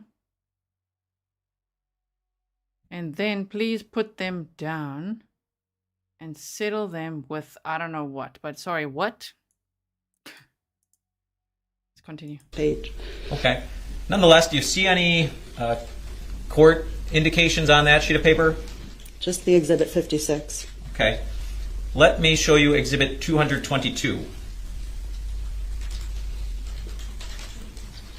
I'm sorry, just to the witness since it's not in evidence yet. Thank you. Oh. Okay, hold on. Now, do you recognize what these items are? This is, it looks like the same letter, but with the file stamp that it's been filed in the probate. They appear to be the same letters Attorney Galaviz just went through with you? I think so, yes. The only difference is these have some sort of court notations on them? Correct. And what is the case number in the upper left corner of that document on page 1 of Exhibit 222, please? 18 PR 561. Do you know that to be the case number related to Lynn Hernan's estate? Yes, that's her estate probate case. All right. I would move Exhibit 222 into evidence at this time. No objection. I would ask to publish it, please. Exhibit 222 is received. Permission to publish granted. Now, let me wait for the jury. I'm sorry. Getting ahead of myself. Okay, thank you. The jurors have indicated with a thumbs up it's on in their jury box. Attorney Taylor, aside from the case number, can you see a date when these letters were filed with the probate court? Objection, all events. Overruled. June 17th, 2020. Do you know? Sorry, my eyes just. Yeah. So we know from what we've heard of Lynn, she loved her cats. She was so worried about her cats. One of Jessy's stories is how worried she was about the cats. Here she wrote, no. Here Jessy wrote. Here it was written, June, oh goodness. It's stamped on June 17th of 2020, okay. Is this what Jessy submitted? Whoa, Marie, thank you so much. She said, I worry. I can't say she said because Lynn did not write this in my opinion. Jessy, I worry about my cats. What will come of them? Please put them down and scatter them with my ashes and parents. I got both of them when I got out of prison from the, see, she writes Human Society again. It's Humane Society. That's Jessy. She wrote it on her Facebook, case closed. She wrote Human Society on her Facebook, Jessy. Okay? Lynn would know it's Humane Society. And they were older then. Nobody wants the older ones. They were 7 years old. These cats were 7 years old about. In 2018. Okay. Sorry, I'm just stopping this. I hope you don't mind if I'm doing this. Yeah, court stamp. I want to... Tell me if you can read what this is. I want to what them with me? Bring them with me? What is this word? I want to... them with me, but I don't know if I will be able to, if they are still alive, when you find me. And couldn't do it. I know you put... What? I know you have put down so many of your own babies. I can't. Cuff her. Just cuff her already. Get out of there. Oh, man. She's like, I know you have put down as if Lynn would ever relate to this. Oh, my word. Just from what we've heard, the cats were a whole world. Ugh. Can't even read any of this crap anymore. Let's carry on. Gross. Whether Ms. Kurczewski was incarcerated on June 17th of 2020. As far as I know, she was. So she was filing these letters while incarcerated. That's my understanding, yes. Had you ever seen these letters prior to June 17th of 2020? You guys are saying poison. I want to... Oh my word, is that literally what it says? I can't even, my brain cannot. My brain will not accept that. Jessy, shame. She's flexing her double-digit IQ there. I want to poison them with me. But I don't know if I'll be able to, if they are still alive when you find me. And I couldn't do it. I know you've put down so many of your own babies. I cried with you for your favorite Charlie girl. Oh dear. What did Jessy do to favorite Charlie girl? I'm sorry to give you 2 more to take in. I just don't know how they would be with others. And then you can think maybe would be January. What does that sentence say? Look at this one here. Something, one, and can think maybe would be January. Now I know the redirect thing is over here. That says Jan, right? And guess what? Jessy had them euthanized in January. This is so much. I don't believe so, no. And again, you don't know where the exhibits from Exhibit 56, the documents, I should say, from Exhibit 56. You don't know where those were taken from? I don't. Okay. And finally, just one thing to clear up. I think Attorney Galaviz was asking you why we've been calling it the new will, and these letters were not accepted into the probate case. Do you remember that? Yes. If I show you, and I'm sorry, just a witness, I believe. I don't think this one's in yet. Exhibit 221. Do you recognize what Exhibit 221 is? Yes, that's Judge Maxwell's order declining to admit the new will. And does it state a reason on that document? That one, so she actually tried to admit them. Hold on, can you just answer the question? I'm sorry. It does. It says that the documents that were trying to be filed weren't properly served on all the interested parties. And what was the date of that court order by Judge Maxwell? That was November 11th, 2019. To your knowledge, has that new will or any of these letters we've been talking about, have they ever been admitted to that probate account or case? No. They've been filed, and so they're associated with the case. They're in the electronic file, but they haven't been admitted to probate. So nobody, the judge hasn't made a ruling that this new will is in fact Lynn's final will. Okay, and that goes back to this November 11th, 2019 date. Yes. So nothing has changed since then related to the new will and these letters. No, they've been refiled. They were refiled after November 2019, but still not admitted. Okay. And so the original will from October of 2018 still rules the day in the probate matter? Yes. All right. So it seems like Jessy is also an animal killer. No regard for life, in my opinion. Attorney Stahl, thank you. Those are all the questions I have. Jacob, Go ahead. cross. Go Can you ahead. keep that? The witness was like, I still don't know who was exactly 62. So recross. We're going for a double cross here. Exhibit back up again? It's still up. Oh, good. Are you talking about 221, the order, or Yes, something ma'am. different? 221. You want it published? Yes, ma'am. Go ahead. Just real quickly before I do that, just for the record, I would move it into evidence. I guess I jumped the gun a little bit, given his request. It is received, and jury may view it through publishing. The second paragraph on that exhibit, what is the reason why it wasn't accepted? What does it state on the exhibit?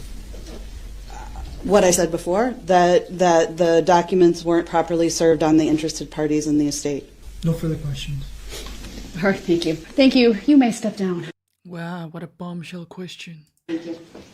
And I would ask that Attorney Taylor be released from any subpoenas. Objection. You are released from your subpoena. Thank you again for being here. All right, you may call your next witness. Thank you. The state calls Todd Szada. The first thing I will ask you to do is to state your first and last names for the record and spell each.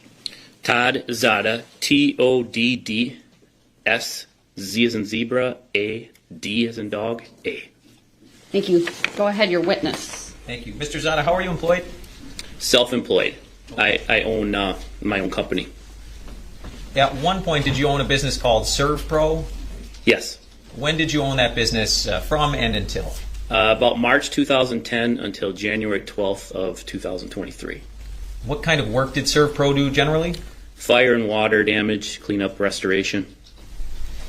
And sometime in 2021, did representatives of the Waukesha County Sheriff's Department come to your ServPro business to talk to you? Yes. Did they bring with them an invoice that they wanted you to look at? Yes. All right. I'd ask to show the witness Exhibit 65, page 40. This has already been introduced into evidence, so I'd ask to publish it. No objection. Mr. Szada, does this appear to be the invoice that the Waukesha Sheriff's representatives showed you? Yes. Did you notice anything about it right away? Yes. The formatting is very different than the formatting we're required to use. Our accounting software is QuickBooks, and that's not the format that we're required to use. Okay. Nevertheless, if you look towards that sort of middle section, do you see something where it's labeled an authorization code? Yes. And is that a term that routinely appeared on your invoices from ServPro, an authorization code? No. Were you able to do anything with that authorization code? No. Did the sheriff's representatives ask you to look up any name associated with that particular invoice we're looking at? Yes. And that was a Jessy Kurczewski, it appears? Correct. did you in fact search your business records? Yes. Did you find any jobs associated with a Jessy Kurczewski? No.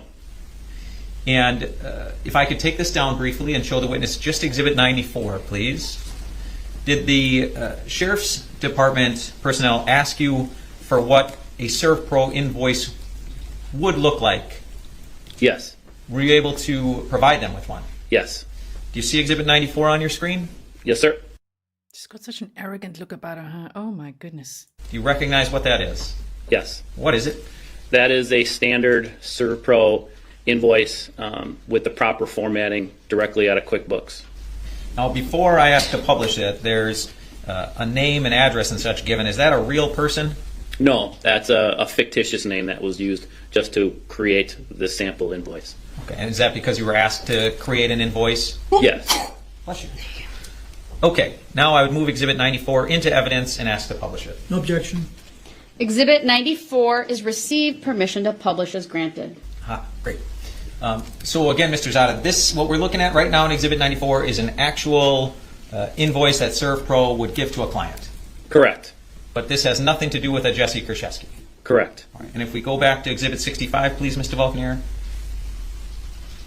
You're saying this is not a legitimate ServPro invoice. Correct.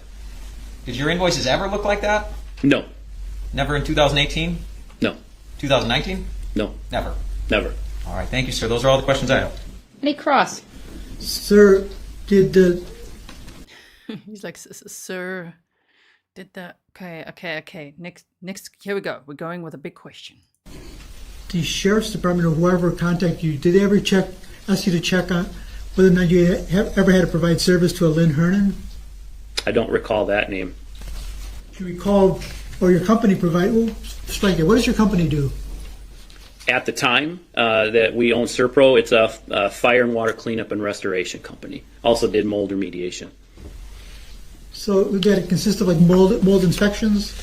Yes. So if I was to show you a check that was written by Lynn Hernan to your company on September 14th, 2016 for a mold inspection, would you be able to recognize it? Possibly. I'm showing you it's marked as exhibit number 56, page 11. Just to clarify the record, that's 568. Strike that. 568, page 11. Thank you. Does that appear to be a check written to your company by Lynn Hernan on September 14, 2016? I mean, it's spelled ServPro, so that part is correct. I don't know if this is a check we actually received. But it has a memo line mold inspection? Yeah, that's what I see. And it lists the same address on the check. Well, you see where it's been cashed on the right, the back of the check? Yes, I see that. Is that the company?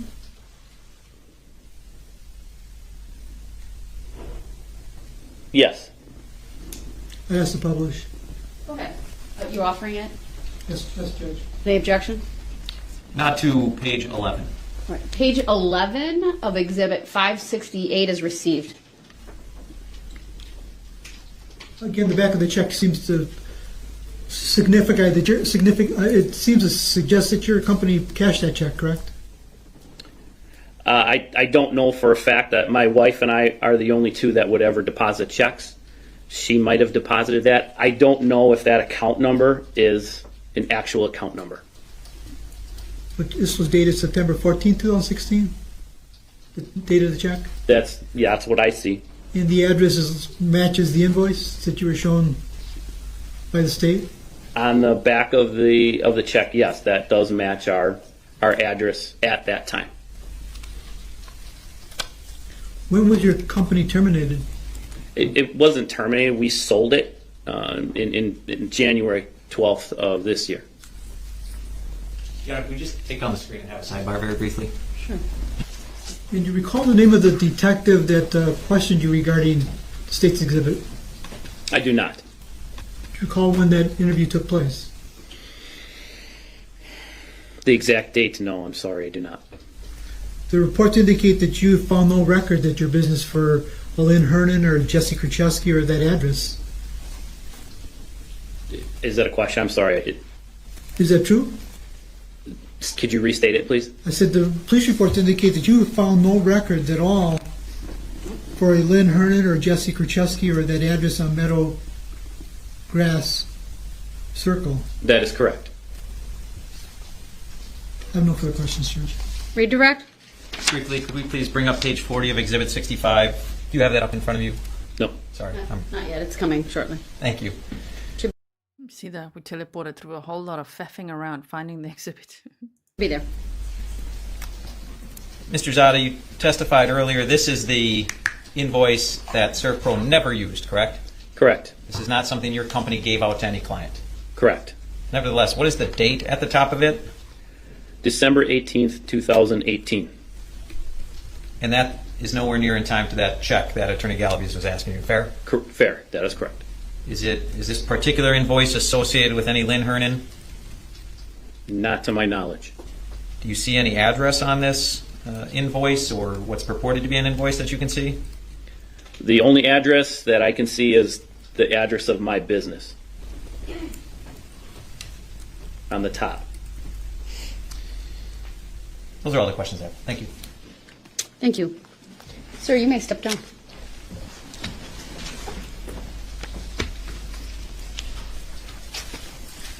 May he be released from his subpoenas? Yes, please. All right. Any objection from the defense? No, Judge, thank you. All right. He is released from his subpoena. Got about 12 minutes left. Leslie would next call Ann Kirby. All right. Go ahead. The first thing I will ask you to do is... We got the lady from the vet. You're about to learn about the cats. I had to watch this 3 times myself just to make sure I'm understanding this correctly. Like, what? Wait, like, I couldn't accept that. Like, sorry, so what now? So Jessy took a cat in to have the cat euthanized? But then another cat the next day? Wait. So let's watch this together. to state your first and last names for the record and spell each. Okay. First name is Ann, A-N-N. Last name Kirby, K-I-R-B-Y. Thank you. Go ahead, your witness. Thank you. Ms. Kirby, how are you employed? I'm an office manager at VCA Milwaukee Emergency Center for Animals.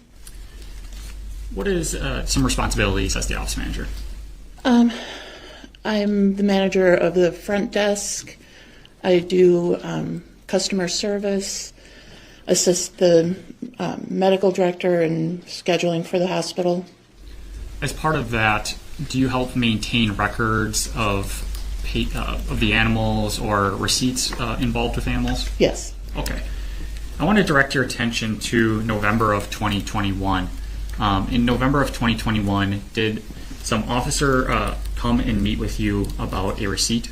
Yes. All right. Can you just describe what they were wanting to talk to you about? He came in and asked me if it was a receipt that came from our hospital.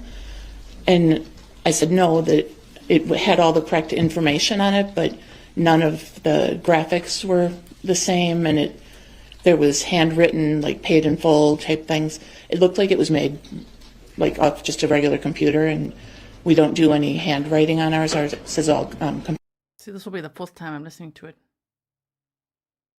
Please say it's forging and not really euthanized. computerized. And the amounts weren't. I have so many questions about this, so please listen carefully, and I'm looking at the chat to hear what you think is going on here. I have a bit of a mental block with this one, because I'm like, what? You did what with the cats now? The same as what we had in our system. So you kind of beat me to my next question. Sorry. So you're reading my mind here. So at that point, did that prompt you to look at your official records? Yes. Were you able to pull the receipt from that same transaction? Yes. Okay. Your Honor, if I could just show the witness here, Exhibit 96. Go ahead. Ms. Kirby, on the top of Exhibit 96, do you see a date on there? Yes. January 9th of 2019. Okay. And then actually even higher on that, do you see where it says duplicate and then a date? Oh, yes. 11/2 of 21. Would that have been the time that the officer had come talk to you? Yes. Okay. And Does that look like a true and accurate copy of the receipt that was provided from VCA regarding this subject? Yeah, that looks like the one that I give him, yeah. Your Honor, I move Exhibit 96 into evidence and ask for permission to publish. No objection. Exhibit 96 is received. Permission to publish granted. Ms. Kirby, if I could direct your attention to the patient portion of this receipt, could you give a name under that? So my mind goes to two places. If this is forged, even more worried for the cats, especially based on the letter we just read, supposedly written by Lynn, about poisoning the cats. I'm very worried about that. So, but let's just have a listen. The name of the patient was Sam. Okay. Could you give the date of birth? 1/9/2010. Additionally, is there a weight listed here? No. Okay. Moving on, I want to direct your attention to the detailed visit information. What date is that? 1/9/2019. All right. And then, can you please tell the jury what the price was for the euthanasia? The price was $244.55. Specifically, just for the euthanasia, could you please read that amount? Oh, I'm sorry, $148.55. No problem. Thank you. And then moving further down in the receipt under invoice summary, does it give a patient name? Sam again. Okay. And if we could take down 96 and then just show to the witness Exhibit 65, page 25. Ms. Kirby, do you recognize this document? Yes, that's the one that the officer brought and showed to me and asked if that was the one that came from our hospital. Okay. Your Honor, this has already been received, so I'd be asking for permission to publish. Go ahead. And just for the record, it appears to be page 25 of 52 of Exhibit 65. Thank you. Ms. Kirby, on the top, do you see a date? 1/10/2019. Is that different from the date in Exhibit 96? So I'll go back to look at that. So one is 1/9/2019 and one is 1/10/2019. Very concerning. Yes, I thought that it was 1/19 on the other one. Am I wrong? We can actually show you Exhibit 96 again to help you refresh. No, you're fine. What is the date on the top there? 1/9/2019. No problem. Thank you. Can we go back to 65? And it says there, euthanasia and private cremation. Again, under the patient information, does it give a name of the patient? No, this one states unknown. Does it give a date of birth? It says unknown again. All right. Does it actually give a weight listed here? Yeah, 6 pounds. Thank you. Moving forward on the detailed visit information, what date does it provide there? 1/10/2019. And specifically under euthanasia, what was the price? $248.55. Is that the same price as the official receipt from your company?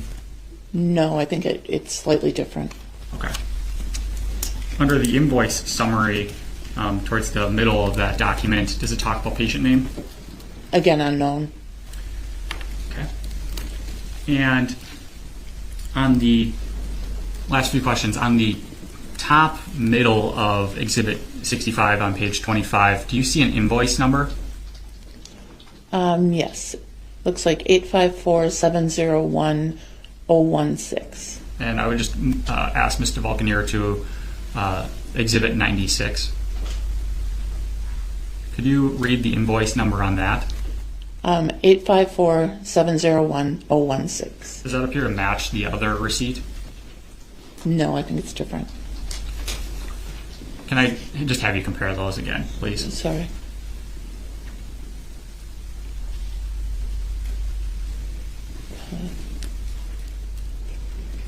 And then flipping back to 96. Yes. So they do appear to be the same? Yeah. And lastly, Is the client information on both of these receipts Jessy Kurczewski? So if we could flip to Exhibit 65. Yes.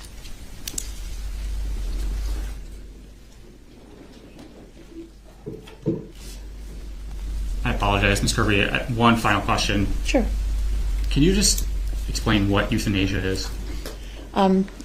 Euthanasia is if a pet is sick or very advanced in age where they don't have a good quality of life, they are given medication to help them pass away. Okay, thank you. I have no further questions. Any cross? Ma'am, can you put back up exhibit number 96, please? Okay, we've only got 3 minutes left of cross. So, in all the times I listened to it, I'm like, oh my word, you put the cats down. But then I thought maybe one invoice was real and the other one was forged. And then I was like, oh my word. So, did she forge those invoices and have a private cremation? Either way, it sounds so sinister. I can't I struggle with this one. You know? I don't actually know how much they weigh right now because I don't work in pounds either, so I'd have to convert based on their last vet check. I can try to do that. I mean, you testified that this is a legitimate receipt from your office? My screen is blank. I'm sorry. It'll take a moment. There you go. Yes.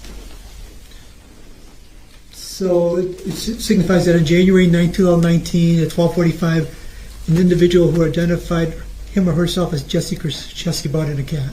Yes. Did she say 6 pounds, right? That's way too light, right? That's like 2.7 kilograms. Yeah, these cats were supposedly 7 or 8 years old. I mean, on here she says, I'm still trying to figure out what the hell's going on here.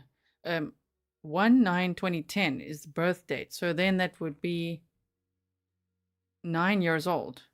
But yet on Facebook, she said the cats are both 7 years old. Yeah, Swissman says private cremation. I don't know, man. This is terrible. And the cat's name was Sam, correct? Yes. And again, this is a receipt that you kept in your records that signified that transaction, correct? Yes.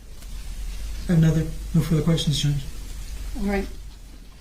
Any redirect? No, thank you. All right, thank you, ma'am. You may step down. Actually, yes. We've got 2 minutes left. 2 minutes. There's the weight on one document but not on the other. There's the logo on one document but not on the other. Still a little confused, but look at her. Oh my gosh. And that letter saying that just put them down. I want to poison them with me. But that whole letter was just terrible. And then saying, I know that you've put many of your animals down. I was there with you when you lost baby Charlie. What? I think she wrote that letter.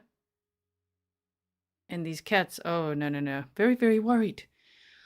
Okay, so you also got a little bit confused. The objection cake, me too. I'm like, was one put down and not the other? What's going on here? I can't. It's just too much. She be released, please. All right, ma'am, you are released from your subpoena. Thank you again for being here. Any additional short witnesses for today, or? We do not have any additional short witnesses for today. I believe our next witness will be quite a lengthy one with financial documents. All right, then we will break for the day. Let's just go on normal speed. Thank you. Be seated. I do. So they let the jury out, just so you know. We teleported through that. 2 sidebars to put on the record. The first was during the cross-examination of, I believe, Attorney Taylor. It was regarding document, I just flipped from it. I think it was 56. The state asked for a sidebar because the state was concerned that the defense might be opening the door to further questioning about Ms. Kurczewski's custodial status. And the defense proceeded in any event, although the state did indicate it would likely ask some follow-up questions during redirect. We did have a very brief, I mentioned, or I'd asked the defense if they wanted the cautionary instruction. My apologies, I forgot to read it. I do intend to include that in the final jury instructions, and so there's always I think a concern that if I give the instruction too much, I'm over-highlighting it. So my apologies, though. I'd asked you that. You said yes, and I didn't read it, but we will have that in the final. And I will rely upon you going forward meaning the defense, if you want me to read that cautionary instruction at any point in time during the testimony of witnesses. But that was the first sidebar. The second sidebar, the state had asked that the documents not be published, and that was because there was a tab open that had a heading of goodbye letters, and this goes to a prior ruling by the court for both sides to avoid having tabs open when documents are published to the jury of exhibits that have not been received. And so I've given that admonition to both sides. So that was done. And that document, or actually they didn't publish after that. So anything you want to add to those sidebars, Attorney Sitzberger? No, thank you, Your Honor. Anything you want to add, Attorney Galaviz? No, Judge, thank you. All right, is there anything else we need to go over tonight from the state? No, Your Honor, thank you. All right, from the defense? No, Judge, thank you. All right, we'll see everyone tomorrow bright and early. We'll get going as close to 8:30 as we can. We are in recess. Thank you.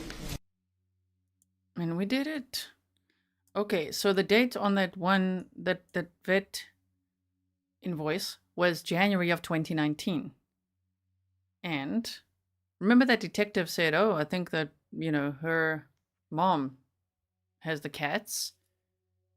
But then we just saw this letter. We've got to add it all together. The whole context has to make sense for what happened to the cats. Because right now I'm very, very worried. So it seemed like she euthanized them, but I think it's a little more sinister than that, because the post on Facebook to ask people to just adopt the cats, otherwise she's going to have to put them down, that was 10 days after Lynn had died.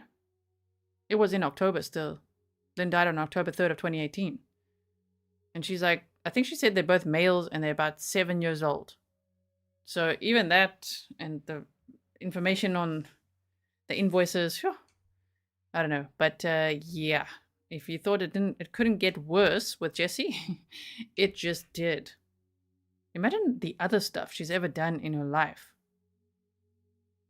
I'm not saying she's a serial killer. I'm just saying, did she hurt any other animals? Did she spike anyone else's drinks or do anything like that? Like, what in the hell did she do? This one, she's very dangerous, very dangerous. So, we have watched day 6 of the trial. Tomorrow will be day 7. I'm raising the bar on my stamina with this trial because I'm prepping, of course, everything for you so that I can then present it to you and that we can watch it together. So, members, if you're wondering why are you not seeing me? Well, you see me here every day, but like, oh my goodness, I'm busy for like 12 plus hours a day. So I will bring you day 7 tomorrow.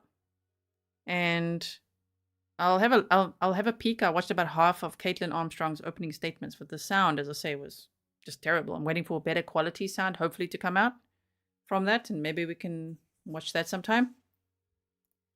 I hope that you enjoy the time with me, as difficult as this topic is, and I hope that there will be justice for Lynn and for her cats and for everybody that was affected, because even just look at how Anthony was treated today. It's just terrible. I hope he watches this. I hope that friends and I know Lynn didn't have direct family, but she chose her family, right? I hope that they will know we've got their back. They're welcome here with us, the Grizzlies. If anyone wants to email me anything and remain anonymous, I always keep my sources anonymous. My email is grizzlytruecrime@gmail.com. If you want to know how to support the channel, the best way, because there's many ways. As you know, YouTube takes 50% of everything. So there's many other ways to support the channel. That's all on my website, grizzlytruecrime.com. There's a support page there. And you can also buy the mods some coffees. It's also on the support page there. So thank you so much, everyone. If you are on Patreon, check out the bloopers video that I put up for you today. if you haven't seen it yet. So I put that there for you. And thank you, mods. Really appreciate all the time that you put here to keep the chat grizzly, as we say, kind and respectful, especially to victims and their families and friends. So thank you so much. I will see you all again very soon. Stay safe. It's 11:10 here in the Netherlands. Whatever time it is for you, I hope you have a wonderful day. And we'll meet again soon. Okay. Bye. I never like going. You know, I want to waffle because I don't want to go. But I'm like, okay.